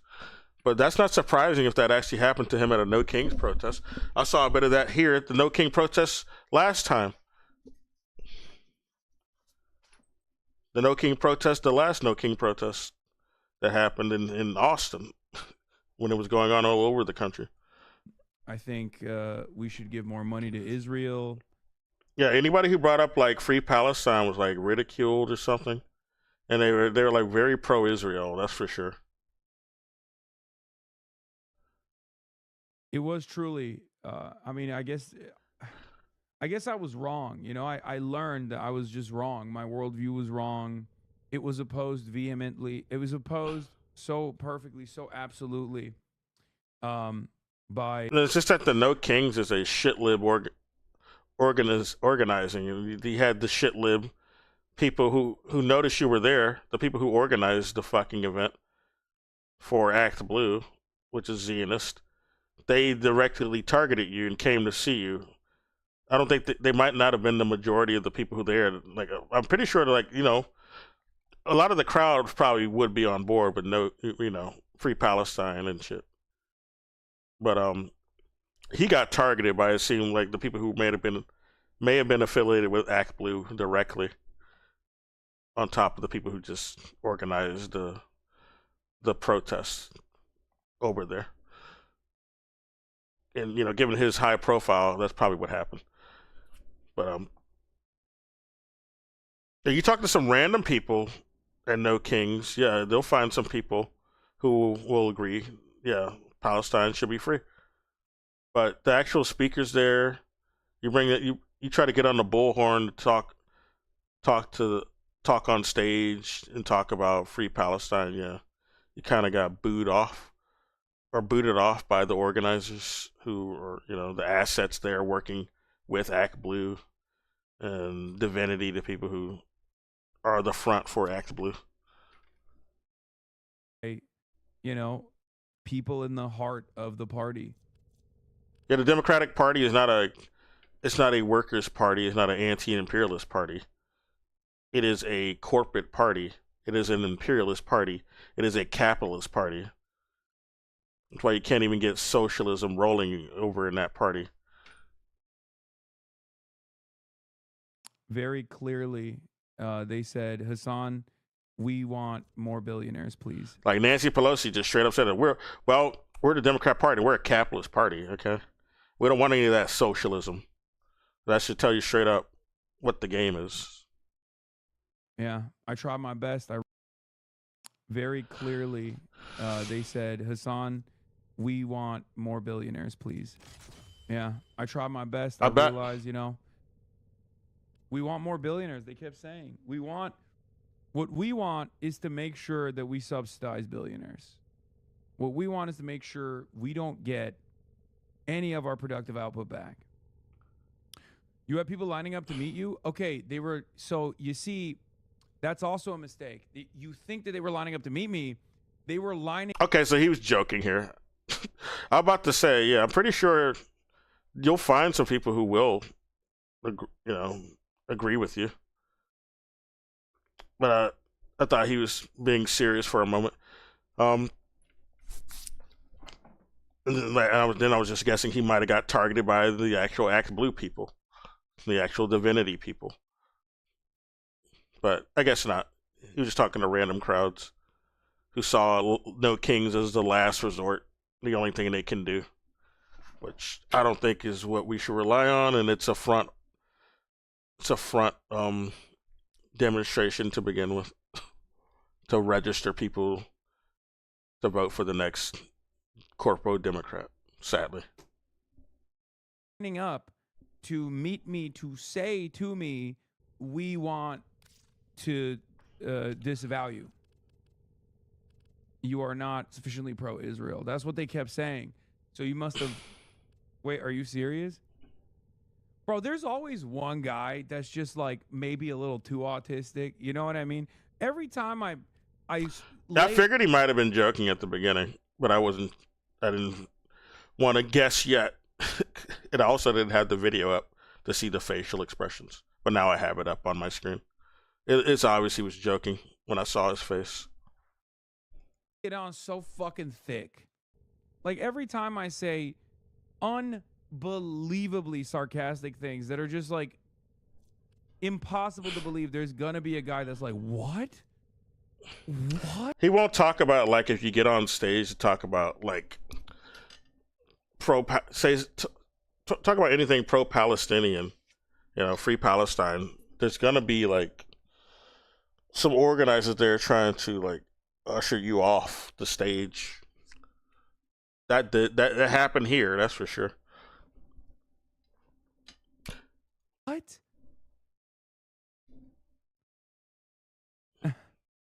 But I think it's just mainly the organizers. Not everybody who's in the crowd is going to do that, for sure.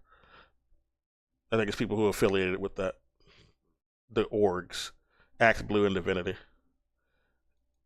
What the fuck? No, man. I'm fucking joking. That's crazy.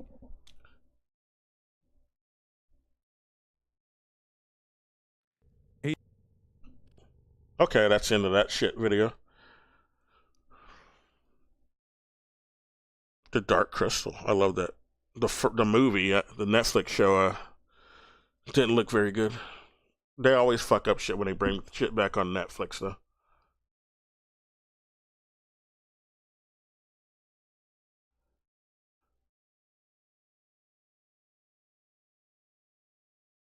The media is lying about who?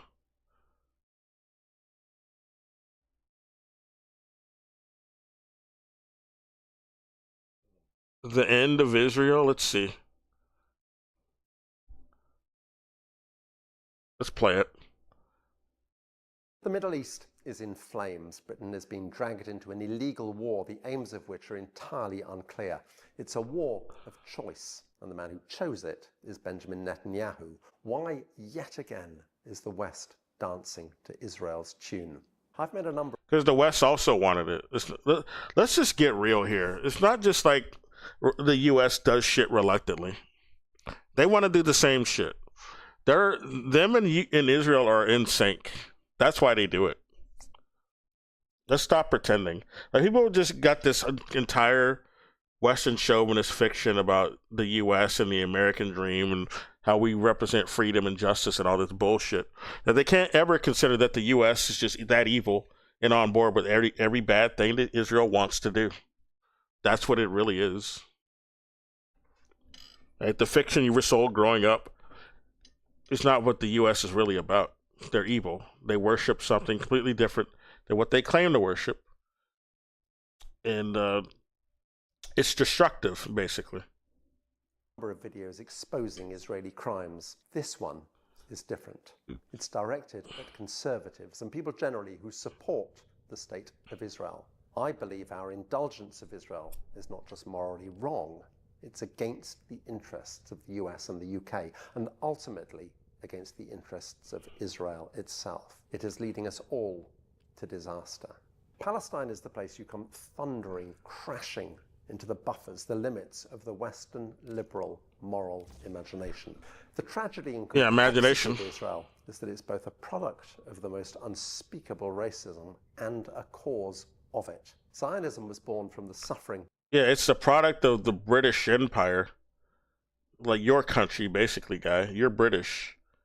Like you helped establish Israel. You colonized Palestine and then said, hey, come set up Israel here. You're the source of the racism that they engage in, all right? They learn from motherfuckers like you. Of Jewish people. Just like the U.S. did. In Europe, culminating in the Holocaust, from a desire for a safe haven, a territory where Jews would for once be the hosts and not the eternal guests. It was framed as a return to history. They were already, like, their native land is in Europe. They're Europeans. All right? This fiction about being chased out of every land because they're Jewish is a lie. They're not even Jewish. Some of them are just converts from the 10th century. Some of them are late century converts. Not even from the 10th century. And they've always been white. These are the white Europeans masquerading as Hebrews, but just converts. They converted to Judaism, and then they just completely took over the entire identity of the people mentioned in the Old Testament. Oh, no, we're of Abraham. We're not just converts of the religion now. Like bullshit. No, you don't even look like the people from the Levant or any area where the Semitic language is flourished. You don't speak Amharic.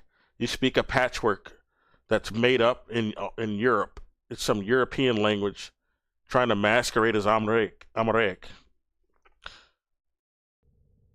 You know who does speak Amharic as their native fucking language? It's Ethiopia, right? That's how people in that land typically look. You go look at old videos of Jerusalem, they black as hell. There's actual old video like I talked about this at the beginning of the stream. I think, yeah, I brought it up before. They're black as hell, though. People in Jerusalem are black. Curly, dark-skinned. Straight up African looking. Because they are. All right? A lot of them are just legacy Ethiopians. Historic biblical homeland. Why do you think they had to sterilize the Ethiopians? Because they were the majority there. They were the real natives there. All right? You got to sterilize them to get rid of them. On top of killing them, of course. For its supporters, these two factors give it an entirely different complexion morally from other enterprises where predominantly Europe... They even that old bullshit story about like where the Old Testament and the New Testament Christianity and Judaism came from. They want to say, oh, it came from the Greeks. I'm like, how? How did it come from the Greeks? They're not even from that area. All the areas mentioned in the Bible is not from fucking Greece.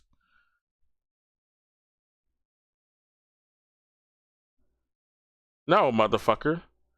It's from the people in the lands that are predominantly mentioned in the Bible, all right? It's from people who were living in Jerusalem at the time.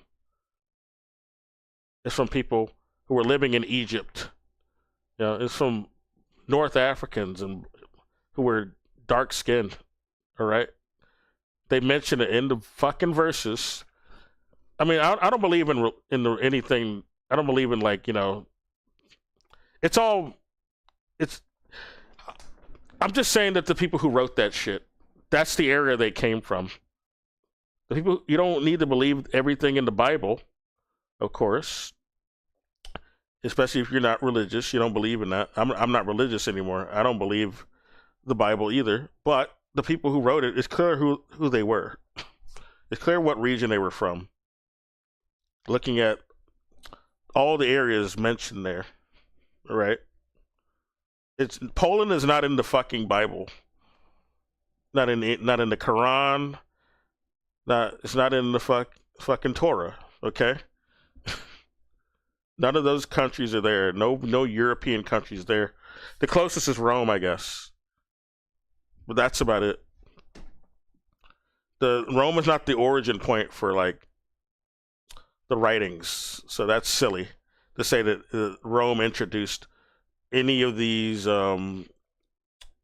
religions to Africa. That's stupid. No, people from Africa had that shit before Rome and introduced it to them. People from Ethiopia, like they used to, this mythology, they used to say, oh yeah, it came from Rome or Greece, but then there's evidence to support that no, Ethiopia was the starting point. It was the starting point there. That's where it started. So you can't even say that lie anymore about, oh, Rome introduced them. Bullshit. That's the most backwards introduction or cultivation. If anything, it should have been after. But anyway. European populations have settled far-flung parts of the world. There's no doubt that the Zionist dream has enormous emotional power. The problem, of course, is the other side of the equation, the people it was inflicted upon, the Palestinians, whose experience of dispossession and subjugation was no different from that of countless other peoples subjected to European colonialism. In fact, arguably, it's been considerably worse than many, precisely because of the license and indulgence granted to the Israeli state. Let's lay out the bald, indisputable facts. In 1948, more than 80% of the Palestinian population of what became Israel fled their homes. Now, if you want to believe this was not an act of deliberate ethnic cleansing, fine. What's undeniable is that they were never allowed to return. In 1947, they were there. In 1949, they were not. The granting of the vote... Yeah, right to return for the natives there is not, you know, is not granted. Only the people who claim Jewish identity from the West are allowed to return to what they call Israel now. All fragment of the Palestinian population that remained provided a democratic fig leaf for the new state, one that was blown away once the Israelis occupied Gaza and the West Bank in 1967. There, Palestinians have no right to vote for the political entity, the State of Israel, that controls their lives. Jewish settlers, on the other hand, occupying the same territory, do. Even in East Jerusalem, which, as far as the Israeli government is concerned, has been formally annexed to Israel, Palestinians cannot vote. Political rights depend upon ethnicity. That is not democracy. Israel is, and has always been, a state whose defining feature is that it's structured to ensure the domination of one ethnicity over another. What else does the term a Jewish state mean? This is well, Jewish is not an ethnicity. I guess if you want to say Israelites, they're not even real Israelites.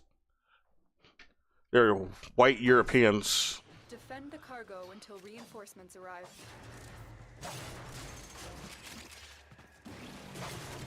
They don't want anybody there who's like native to the land to have the ethnicity. They don't let them have the ethnicity, so-called.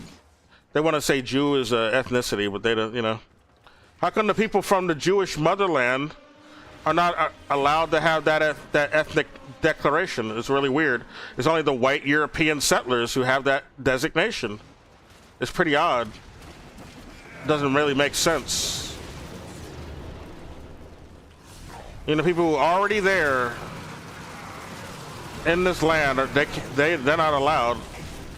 They're not really Jewish, or Hebrew. They're not Israelites. They were here already, but they're not Israelites, guys. They're not the real Israelites. We are. We're from Poland. We're the real Israelites. Us fucking converts who only converted in the 10th century. Not even whenever this shit was really written. Like,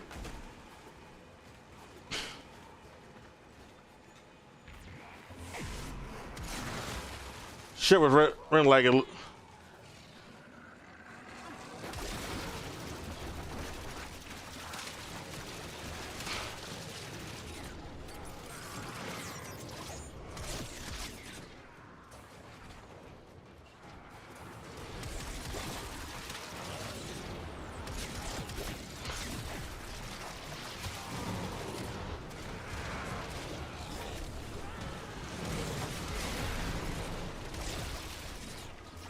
I'll play the rest of this. 1 second. The elephant in the room, the simple, blindingly obvious, undeniable fact that the Western political media class has decided that we must never mention or acknowledge, despite the fact that all of the world's leading human rights organizations, Turn the volume down. including the Israeli NGO B'Tselem, have denounced Israel as an apartheid state. Because it is. Scour the history of the modern world. No people has ever resigned itself to being second-class citizens in their own country. Spend just 10 minutes at a checkpoint in the West Bank and you get it.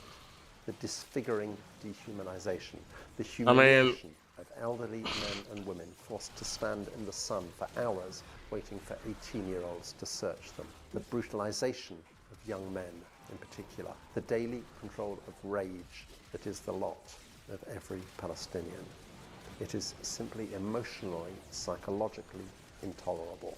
Yes, you'll have periods of calm as successive generations are bludgeoned into submission. But ultimately, the spirit of resistance will always flare up again because it is human nature for it to do so. Now, of course, there are countries where settler colonial projects have succeeded and produced stable, prosperous nations. Now, of course, he's going to be apologetic to his settler colonial sort of roots, because Britain invaded and colonized, settled in multiple areas. They like to justify their colonies and not frame them as bad as like what the fuck Israel's doing. No, Britain did that and worse. They're no better than Israel, but they want to whitewash their settler colonialism. All right. They like that. Like the U.S. gets to whitewash its settler colonialism too. When the U.S. doesn't deserve the right to exist anymore either. To be honest, if we can just get rid of the whole U.S. apparatus and turn it into something else, replace it with something else, that'd be good actually. The U.S. does not deserve the right to exist, just like its cousin Israel. Or Britain. Like, Britain can just go away for real this time. Like, a Brexit in reverse. Just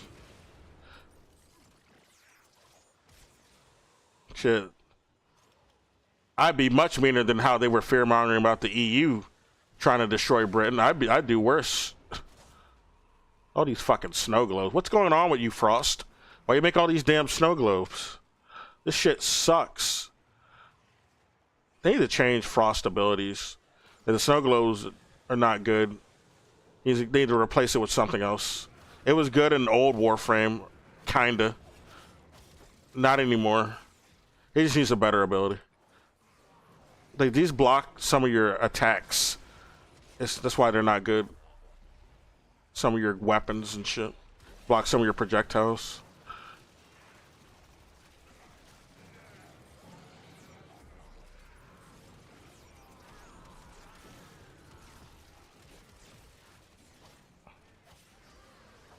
I don't know. Unless they changed it, I don't think they have the. Seems like it's okay. I am able to hit him. That's good.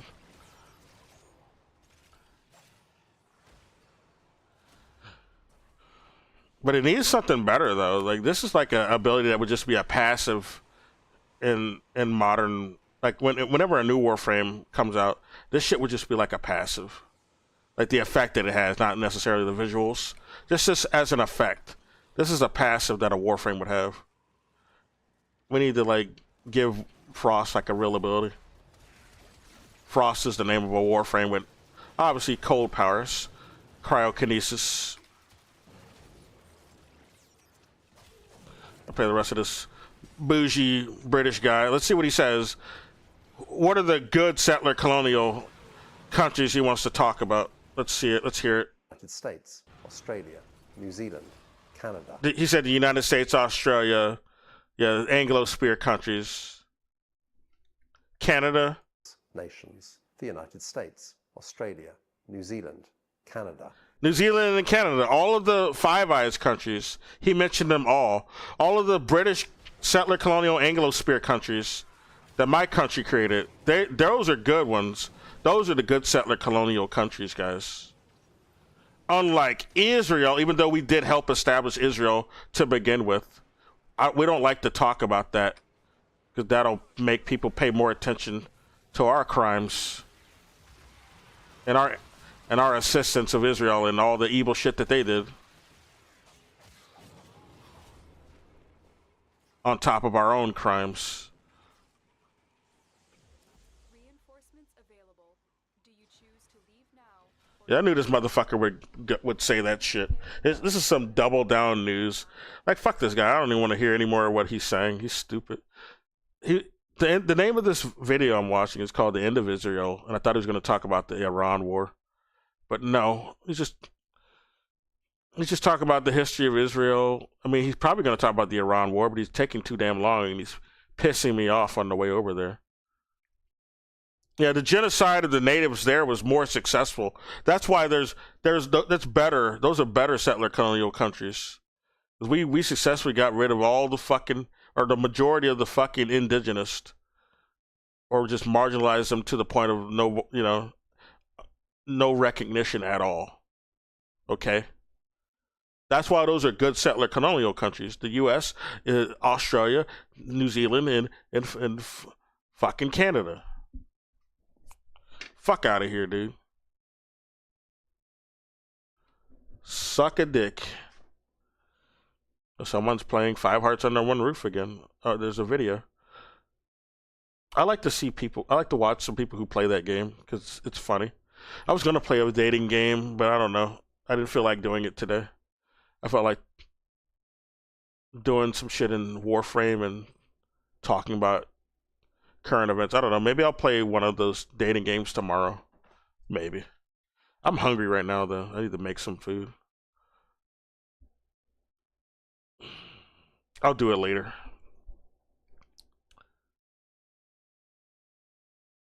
Oh. I'm just going to look up anything about Iran, and everything that's popping up for Iran is Hassan's bitch ass, so I might as well play it. Might as well. Because I'm going to talk about Iran anyway.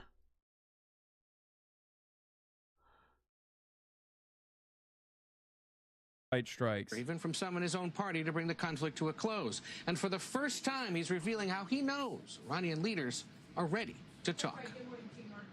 They want to make a deal. Insisting Iran is, quote, begging to bring an end to the war. I say they're lousy. Yeah, Iran already called this out. They said they haven't talked to him at all. we don't want to talk to him. They said they want a different negotiator. They don't want to talk to Trump. They don't see him as legitimate. And you see all those diss videos they've been making about him, the IRGC sort of social media people. Yeah, they clearly don't respect Trump. They don't want to negotiate with him. They're dunking on him. They want to negotiate with some real people who know what the hell they're doing, if anything. Who are going to be a bit more legitimate. Fighters, but they're great. spoilers, they're not in the U.S. or at least not this administration. There's no legitimate parties or people in the U.S. right now, so there's just never going to be any real discussions to end this, unless the U.S. completely backs down. Well, there's not going to be the U.S. is going to have to pull out because they can't win. If they want to stop wasting money, they'll just pull out. President Trump rejected reports he's the one desperate to make a deal. Market's still open, by the way? Yeah. Mm-hmm. Yeah, we wait. Yeah, he says he wants to make a deal to do some market manipulation at best, but there's no real deal going on. You're supposed to fool idiots over here who still believe him.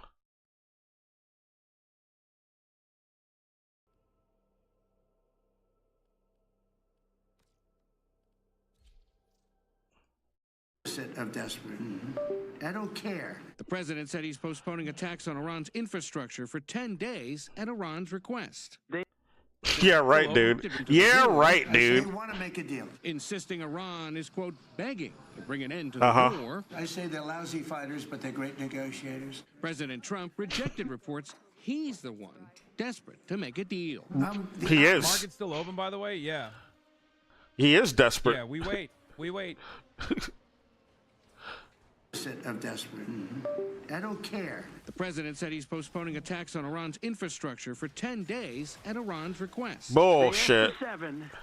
You're going to say, oh, Trump's a terrible negotiator. They asked for 7, and I said, I'm going to give you 10. But with Iran denying direct talks and mocking the U.S. as negotiating with yourself, Trump explained he's negotiating with himself. Progress is being made. Can I reveal the president? For the first time, he revealed that big, expensive gift from Iran was 10 oil tankers allowed through the Strait of Hormuz. I said, well, I guess we're dealing with right. He says the move proves that people he's talking to have power to control the key shipping corridor Iran has effectively closed off for almost a month. Oil tanker traffic is down. He didn't negotiate that. He's full of shit. What the fuck is he smoking? the right people. He says the move proves revealed that big and progress is the U.S. is negotiating with, but with Iran denying any direct talks and mocking the U.S. as negotiating with yourself. Trump explained how he's confident progress is being made. Can I reveal the president? For the first time, he revealed that big, expensive gift from Iran was 10 oil tankers allowed in the Strait of Hormuz. I said, well, that wasn't him. He didn't negotiate that. He's talking to he's stupid. He's such a liar, dude. Effectively closed off for almost a month. He's taking credit for that. Traffic is down 90 to 95% since before the war. Economists now expect U.S. inflation to jump to more than 4% this year because of the conflict. Mortgage rates moved higher for the fourth straight week, while mortgage applications are down. Global oil prices are up more than 40%, and the American cost of gas is up by almost $1 per gallon in the last month. Amid all that tough economic news, the president says he's not yet ready to roll back the federal gas tax, which is more than 18 cents a gallon and a quarter on a gallon of diesel. But he said it's something he could do if necessary. Gail? All right, Ed, thank you very much. Dramatic new video appears to show the moment an Iranian missile came dangerously close to striking an American F-18 fighter jet.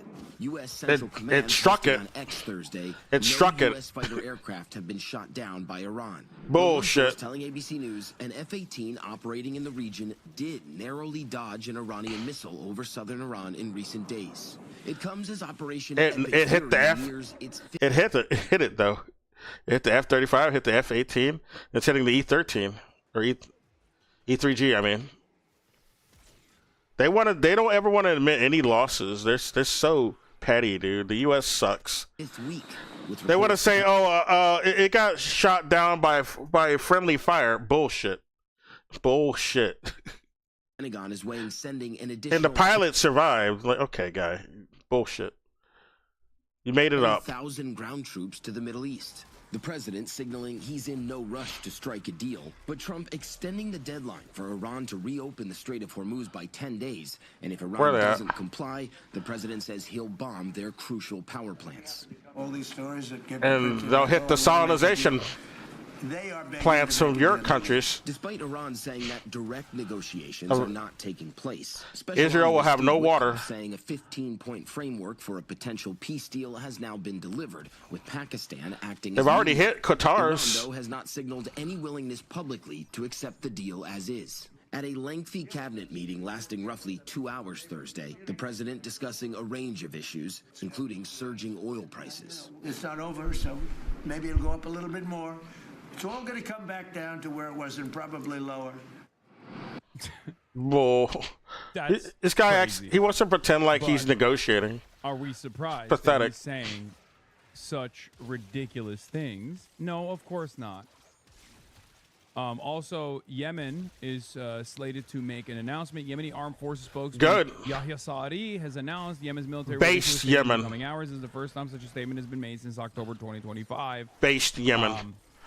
Who knows what this means, but the Ansar Allah might be making some clip copies soon. We'll see. Now, the president has said that Iran has let 10 oil tankers through the... Like, up until this moment, Ansar Allah has strike capabilities. We know that. They've demonstrated that. We've over seen and it, over yeah. Since October 7th. The very fact that they haven't actually done anything for the last 28 days implies that they didn't. They're not feel required the yet. need to do anything, They're not right? required yet. That's why. That's always been another lever. Yeah. That's always been another point of like. Same with Hezbollah. That's another point of escalation, another point of punishment for both the regional actors, but also even commerce that's currently flowing through the Red Sea, right? Because there's another choke point, Bab el Mandeb, in on the other side. Suez It's an Canal. exit point for the Red Sea that Houthis could actually damage quite a bit. Suez They Canal could as institute a well. blockade, as they have done so. They were able to bankrupt one of Israel's 2 ports. A lot. So, this is the reason why things could get so much worse for the allies here, right? That would disproportionately affect Europe as well. Did we get double fucked $300 barrel oil? Can't get goods on their market? Fuck Europe. Europe shot themselves in the foot. see. It's their fault that they decided to sanction Russia. Till we all They let them keep sanctioning Russia and till deal we with it. all live in food deserts? Yeah, I mean, Fuck Europe. Other than Spain and North Ireland, like it's out of our hands, folks. That's it. I respect them, and if they don't want to work with Russia, that's fine. That I ain't at least me. they have at least more integrity for me to like be okay with their decision on that. But What is this? not the rest of Also, Europe. be doing Fuck a them. great job reporting what's going on. A Never Hassan guy? Oh, damn. We got a Never Hassan guy in the building who's changed his mind. At least. What for is the he time saying? being. Strait of Hormuz, a sign, he says, that negotiations are proceeding well. But just this morning, the Revolutionary Guard reiterating that the Strait of Hormuz remains closed. They said Yep. they blocked 3 more It's tankers closed. just this morning from It's transiting. it's not really closed. It's closed for the West, the white Western imperialists. It's closed to them because they're so arrogant and racist. They don't want to concede to any of the demands from the Revolutionary Guards in the Middle East. So, yeah, they don't get any oil. Go somewhere else. They don't get any oil from them. And not Russia either because they sanction them because they're idiots. Well, apparently, like, Trump has, Trump and Europe are relaxing sanctions on Russian oil because of the Strait of Hormuz being closed. So, yeah. Now they want to crawl back to Russia after their failed settler colonial plot. They were really hoping that Iran would like do a revolution against the sitting government, and that they just pull another Maduro. Even though the people there didn't even revolt. What happened is the people in Maduro's government betrayed him, and that's how they were able to kidnap him. And they thought like Trump and Netanyahu, that whole administration the whole Zionist Greater Israel project people, they all thought they'd be able to get people in the IRGC to go against the government and betray everybody, like what happened in Venezuela, and it would just go like Venezuela, and like Iran would not dare to fight a war with us or attack back after we shot a missile at them and a bunch of innocent schoolgirls. But they were wrong. They were dead wrong, because Iran does not fuck around. And I said, you're gonna try some fuck shit like that with Iran, that's gonna go very badly for you. And Iran will fight. I was saying the whole time before any of this even happened, they want to do some fuck shit with them protests going on, those Mossad protests. That's what they were. They were fucking false flag Mossad color revolutions, and then some pro-Iran, pro-Ayatollah protests, counter-protests happened. And then the Mossad fake false flag protesters started firing on those counter-protesters and the police in Iran. And that's where all the deaths were coming from. The Mossad false flag protesters trying to cause a color revolution. And like I said, they keep that shit up, man. Iran is not gonna, they're not gonna keep playing with you, man. They will fucking fight you. They will bomb the shit out of Israel worse than back during the 12-day war that happened in 2025. Like, they had the gloves on during that war. I'm like, man, they lucky Iran decided to just do a ceasefire. That ain't gonna happen again. They ain't gonna get that opportunity again. They wanna fuck with them some more. Iran is gonna fucking fight them for real. And look what the fuck happened. Exactly what I was saying was gonna happen. That Iran is gonna fight them. They're not gonna be doing another ceasefire. Some bullshit ceasefire. So why? So they can just rearm themselves to do another fucking attack on Iran? Some other fuck shit on Iran? Bullshit. Nah, they're gonna keep up the heat. And they should anyway. Can't trust Israel, can't trust the U.S. I'm glad they got rid of the U.S. military base. They shouldn't have been there in the first fucking place. Fuck ass bases. They ain't ever gonna be rebuilt. They ain't coming back. Them military bases ain't coming back. They gone forever. And good. Long overdue. Long overdue. Like, if they want to do some fuck shit against some other countries, like say the North Korea. U.S. wants to try that shit with North Korea. Those military bases in South Korea are gonna be gone. They ain't gonna be fucking around with you. They're not gonna be playing with you. Kim Jong-un will fight you. All of the military bases will be gone.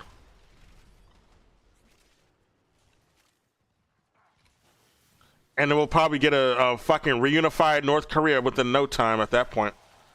Or you reunified Korea to where it used to be. Before Japan and the U.S. invaded the fucking place.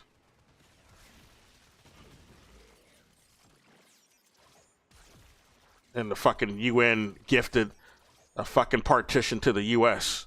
That was a bullshit decision by the UN, partitioning fucking South Korea to the fucking U.S. That was bullshit.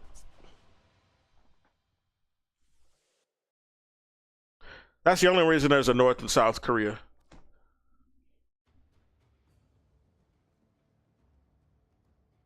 Should have never happened.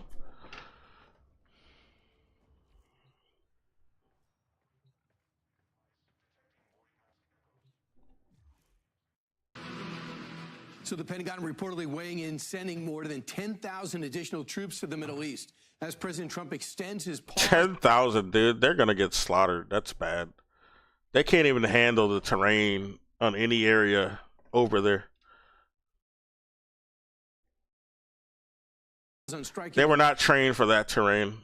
Iranian energy plants by 10 days. Retired four-star general, Fox News senior strategic analyst, chairman of the Institute of the Study of War, General Jack Keane joins us now.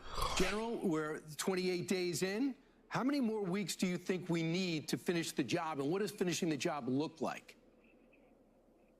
Yeah, certainly. Well, we got a little less than 3 more weeks in the minds of our commanders to complete this operation. Yeah, right. Given They're delusional. A little over 3 weeks to get where we are, you can ascertain then that we have a lot of work still in front of us. And what does that really mean?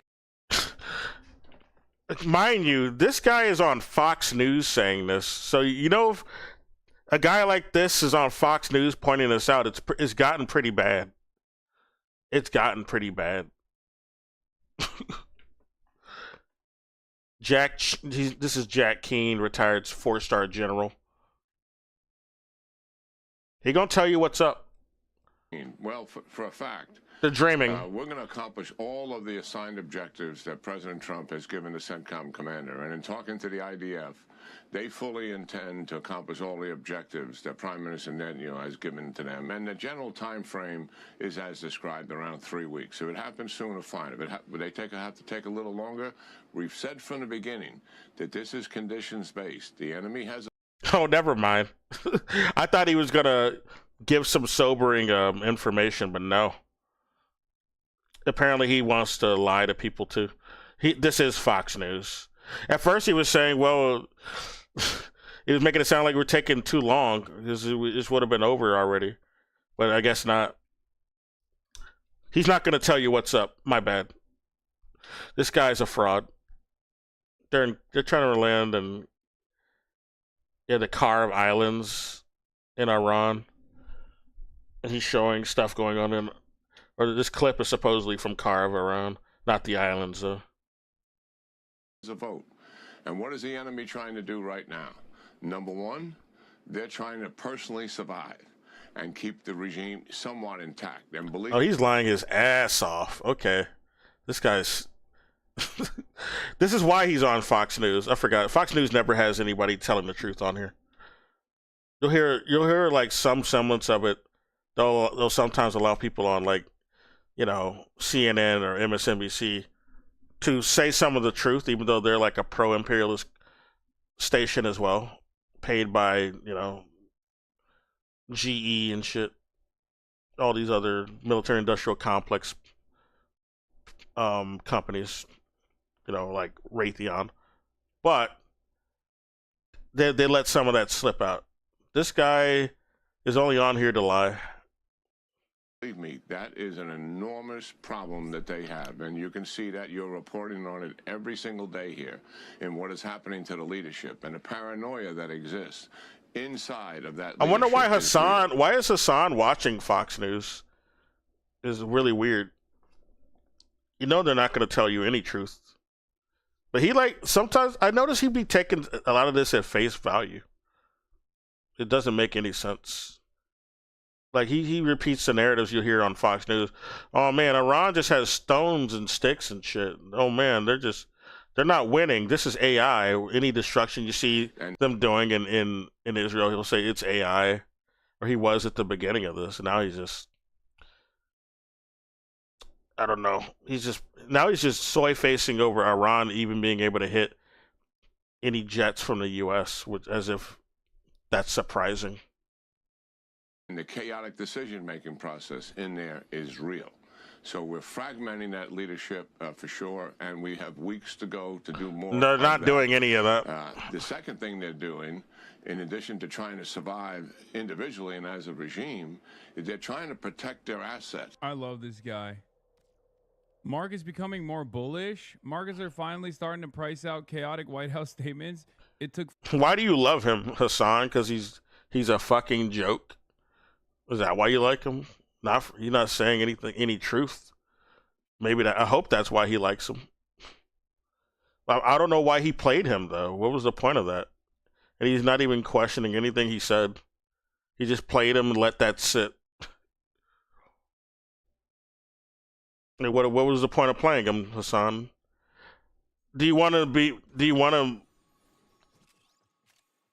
Are are you actually gonna counter anything he's saying, or are you just gonna let that sit there to anyone who's confused who just comes in to watch your program? You just say you love the guy, as if are they supposed to assume you're being sarcastic? I guess maybe that's his. Well, why wouldn't you comment on anything he said? Far too long, in my opinion, but now that it's happened, people will increasingly drown out the president. Credibility matters. If you keep making statements that fall apart in days, it disappears. Yeah, I still don't believe that. I'm gonna be honest with you. I don't believe that at all. And the reason for why I don't believe that, I mean, it'll still swing. It'll still swing. It's nowhere near close to what it would be if it actually cared about the solid fundamentals. And like ready availability of fucking barrel of oil, right? The reason why I say it's also cope is because Elon Musk exists, right? This, like the non-fundamental, inconsistent markets that simply rely on confidence, a dream, and the collective understanding that like things have to be good all the time. Has existed for long before Donald Trump came out and started doing this crazy shit. You know? Long before then. Elon Musk, at every single investors meeting, lies aggressively. Everyone knows he lies, but it doesn't matter, right? Because there's too much vested interest in the stock price going up for Tesla, because it's a tech stock, right? So people lean into the speculations, even though Elon Musk has never followed through on any of his promises. So I just don't believe it. I think like Elon Musk is AstroTurf. He was boosted by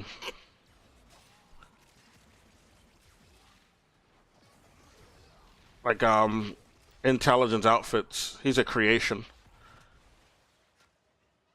He's not like some. Like he's artificially propped up his wealth as a creation of assets. He serves Empire, and they prop up his bank account. He's kind of like Epstein in a way. He uses his investments to buy out more organic companies who actually created things.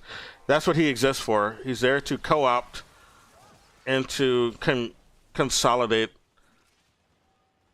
other companies. That's what his original existence was revolving around. And he also helps the CIA gather information. That's how he started out. Him and his buddy, Peter Thiel, started a company to help the CIA do their job better and to spy on people better. And PayPal was started by Peter Thiel, and that's why he was propped up by the West to be able to consolidate a bunch of people's finances onto some private network controlled by billionaires. It doesn't, that can, doesn't have the insurance of a typical bank or credit union, and can thus be exploited and shut off without any sort of it doesn't need any like checks and balances of any like civil rights rules or anything, or any economic sort of regulating. It can be co-opted or shut off to the whims of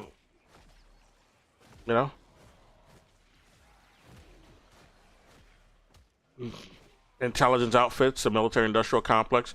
You're saying something that they don't like, and your platform revolves around.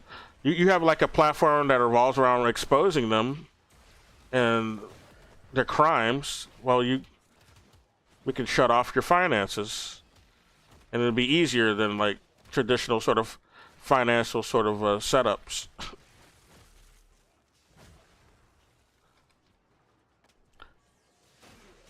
That's why they let PayPal get so popular. And they kind of like intercepted other sort of similar things that got set up, but they were like They weren't like honeypots for the intelligence groups like PayPal was.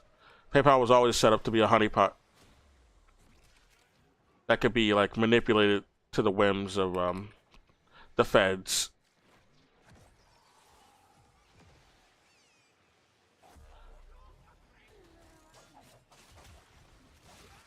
It's not the only one either, but it's one of the more popular ones. Probably the most popular one. I'm also convinced that Bitcoin was also created by the feds. Because you go look up the person who's credited with the creation of Bitcoin, he doesn't. It seems like he's not a real identity. I mean, I'm pretty sure the face is of a real person, but the identity associated with the face just doesn't seem to exist. They don't seem to be or the story told about them doesn't seem to be real. And it seems like they were. Like, Bitcoin was actually just a CIA creation. The more I look into it. Like, if the US hated crypto so much, they wouldn't be, like, promoting so many crypto scams themselves. Like, the president himself promoting crypto scams.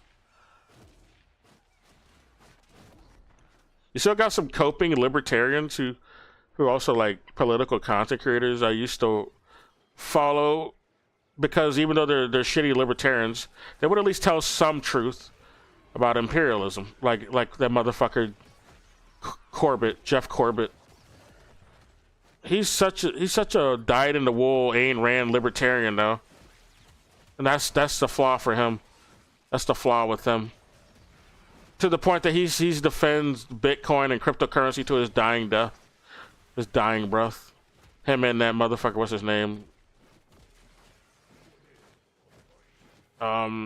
Jeff Rose or some shit.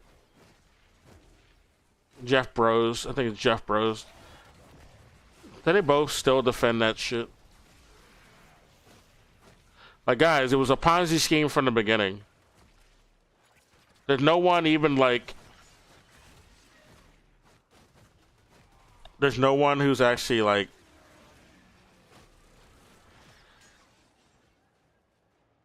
enforcing like some... or enforcing people to pay anything. Like to like, if they want to cash out. Or if someone owes someone a debt through Bitcoin. There's no enforcement that's gonna force them to pay that debt. Oh, but the blockchain's kind of like been finessed multiple times. The blockchain doesn't mean anything. So I'm tired of hearing this, the blockchain like it's some magic word, magical defense. The blockchain doesn't mean anything. People have been finessed so many times with Bitcoin and other crypto. It doesn't. There's no one to like guarantee anything through Bitcoin. They can steal your Bitcoin. They can deny debts owed through Bitcoin, and they don't even have to cash out. They don't even have to, honor your attempts to cash out through Bitcoin. No one's forced to give you cash for Bitcoin.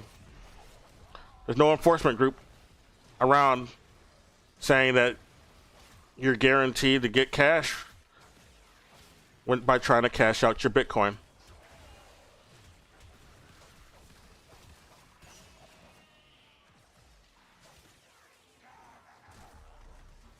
Bitcoin is only useful for trading for other Bitcoin and other objects that people have been, suckered into using as a currency to sell their products with.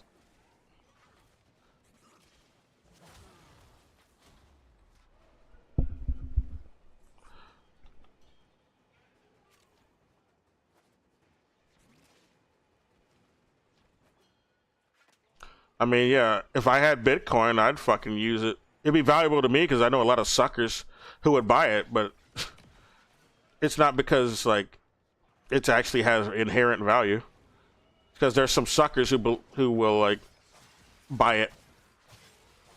on the with the you know, when you say something's worth this much amount of cash, even though they can't actually cash it out, then you know, that's value in itself for, you know, selling to suckers. You can sell that to suckers for cash because the suckers think the cash is useless and the Bitcoin's valuable. So yeah, you'll find some suckers who will give you cash for that. But trying to cash out to like some exchange, like a bank exchange or something, or some credit union, no. That is, no one's obligated at the bank to do that. That's why you got to find suckers who really believe in Bitcoin and get cash from them.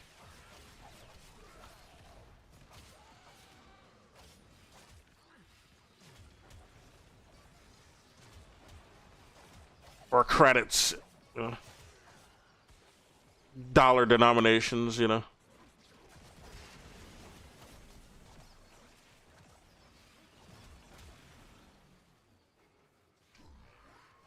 Okay, let's play the rest of this bullshit. I got distracted. Trump's impact a little bit, but that impact will still remain.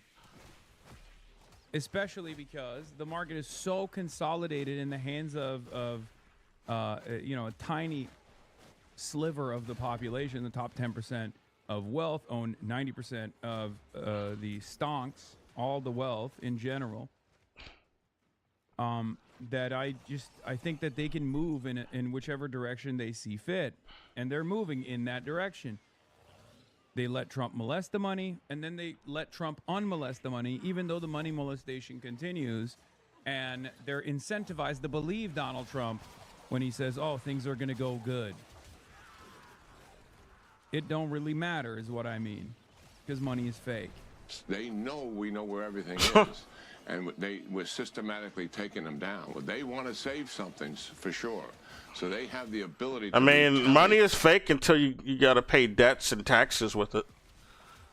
Like, that's what gives money its value. You have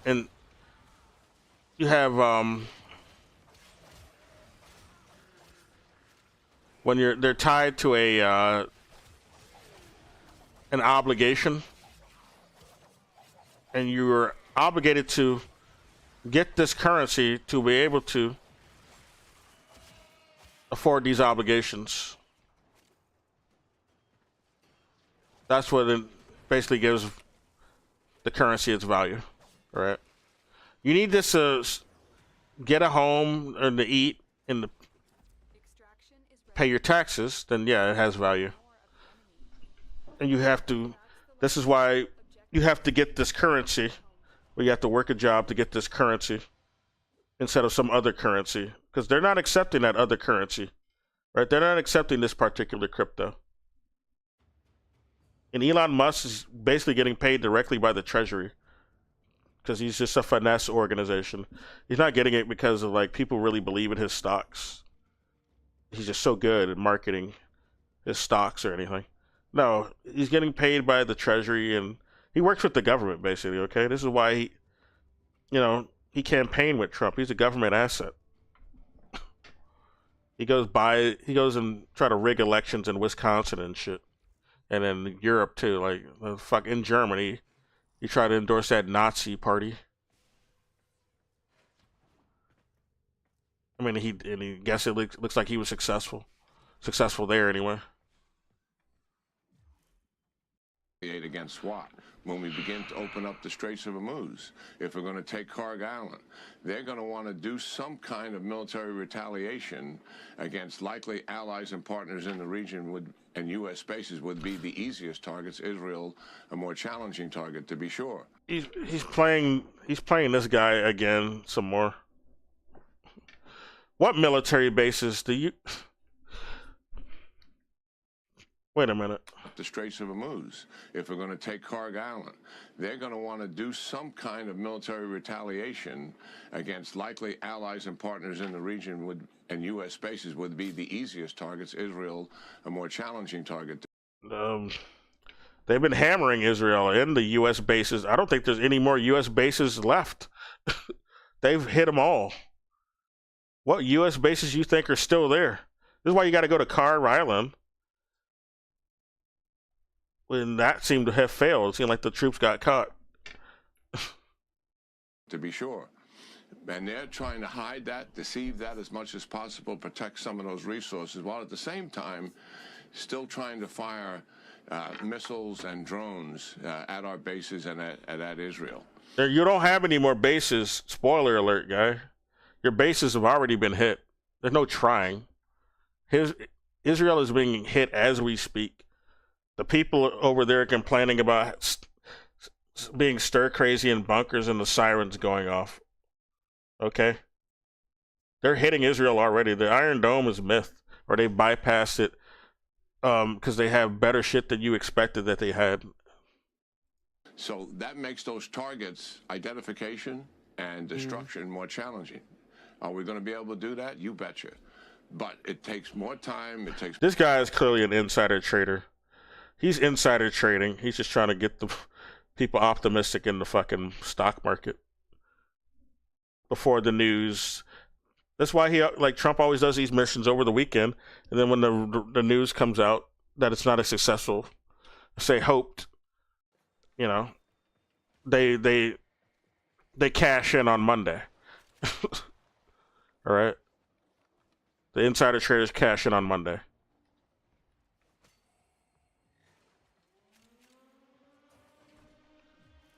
More identification, more tracking to do that. I try to describe it in a football analogy. You know, we're in the red zone here. We're on the 20-yard line. We're trying to get to the goal line. And Dog, we've been in the fucking 20-yard line for the last, 3 weeks. What do you mean? This guy's entire job is to go on Fox News and be like, yeah, no, you don't understand. Israel, hi. Israel's doing a fantastic job. It's Iran. Iran is in our crosshairs. Why are they fighting back? Well, they'll soon learn the lesson. Yeah, one day. Do this again. One day they'll learn. Soon enough.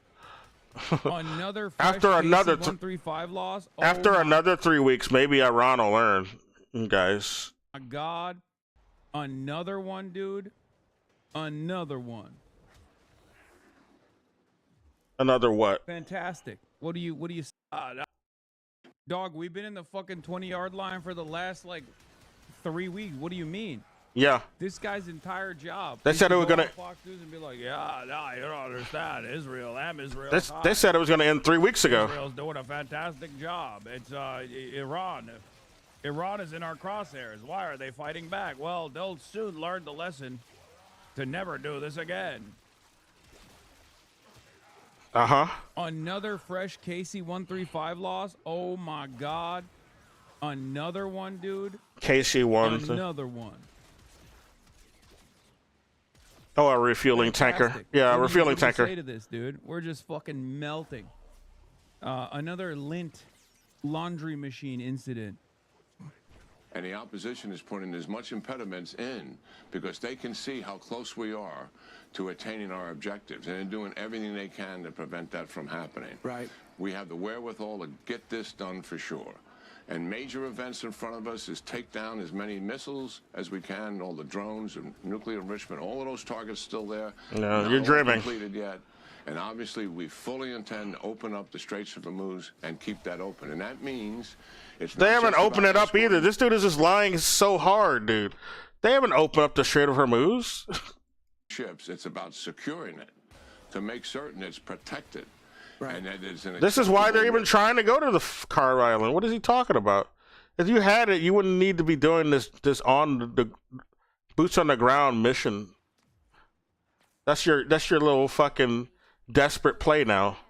To begin and to move ships through the straits, and Iran's not going to sit on their hands while we attempt to do something like that. They're going to come after us, and we got to make certain. But I thought you defeated them, and guys. General, I guess they're charging $2 million if you want to move your tanker through there, so they see extortion's got to stop. I understand, too, what the Iranians are saying is, and the Houthis are confirming, they say they're ready to get into the act and essentially try to shut down the Red Sea. If Good. They say if the Iranians probably should ask them to. What would we do if the Houthis get in? And why don't you think they're in yet? Well, I think the reason why Hezbollah isn't full in, they're only largely attacking mostly in the north, and they have capability to range all of Israel's major cities. And the Houthis, it's self-protection. And listen, they're not sure Iran's going to survive. So why should they hang themselves out? Nah, dude. He don't understand the Houthis at all, dude. No, they're not pussies. They just collaborating with Iran, and Iran has not asked them to do as much as we think we know that they're capable of. We're not there yet. They don't want them doing anything more than what they're doing right now. Ability to impose their will in the area that they're most concerned about, right there in Yemen. Why do that if they don't think this regime is going to survive? And believe me, that has got to be a question mark for all of those proxies out there. And how much risk are they willing to take on, given the shape? This guy's trying to court a bunch of the Iranian allies to make a deal with the U.S. That's what he's doing. You need to join us, guys. They're not going to last long, guys. Come on. You betray them, please. Please betray them. We were hoping this would go like how Venezuela went down. We didn't want a whole full-scale war and the fucking Strait of Hormuz shut down. Damn it. We weren't expecting that at all. We thought it was going to be like Venezuela. Damn it. That's what he's basically saying without saying it. He wants to gaslight the fucking Houthis to make a deal with the U.S. That's why he's saying that shit. They're not. They actually have integrity and care about human life. Like, they value human life. That's why they were fighting the U.S. in the first place. And stopping a bunch of weapon shipments to Israel so they could stop doing the fucking genocide in Palestine. Right?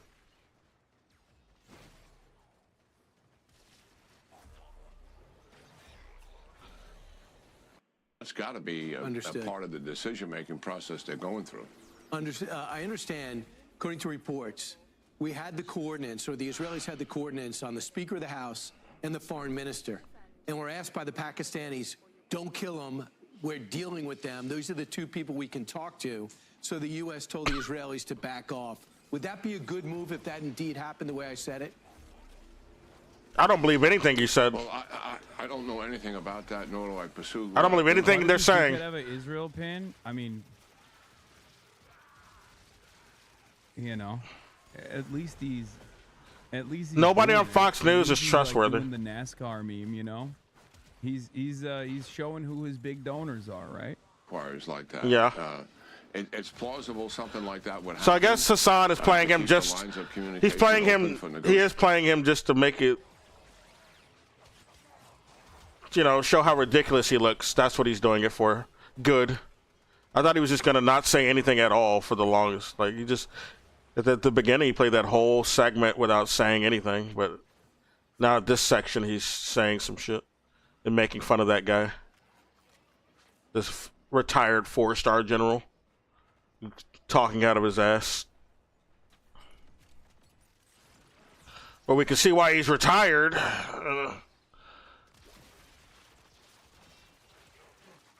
Kind of a fuck. He kind of don't know what he's talking about, you know?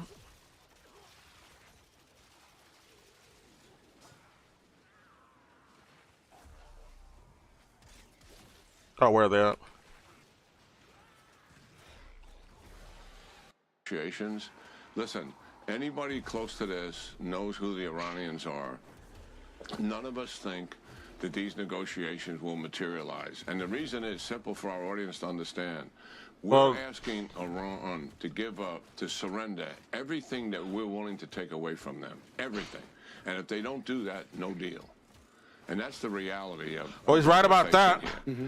So are they in a position to do that? Yeah, why would Iran negotiate to just give up their autonomy and sovereignty? That is what the U.S. is doing, but I don't. The way he means he's trying to imply something else, though. Like Iran's is really desperate, but they don't want to because they know that the U.S. is going to force them to give up everything. So they're just trying to survive, and like as if Iran's actually up against the wall in this fight. No, Iran's whooping ass. Anybody who's not on Fox News, especially, is going to be pointing that out. Or letting it slip. Because not even corporate news like CNN is completely cover up what's going on over there. They're letting a lot of shit slip. Like, Fox News wants to live in La La Land, pretend like this shit's just going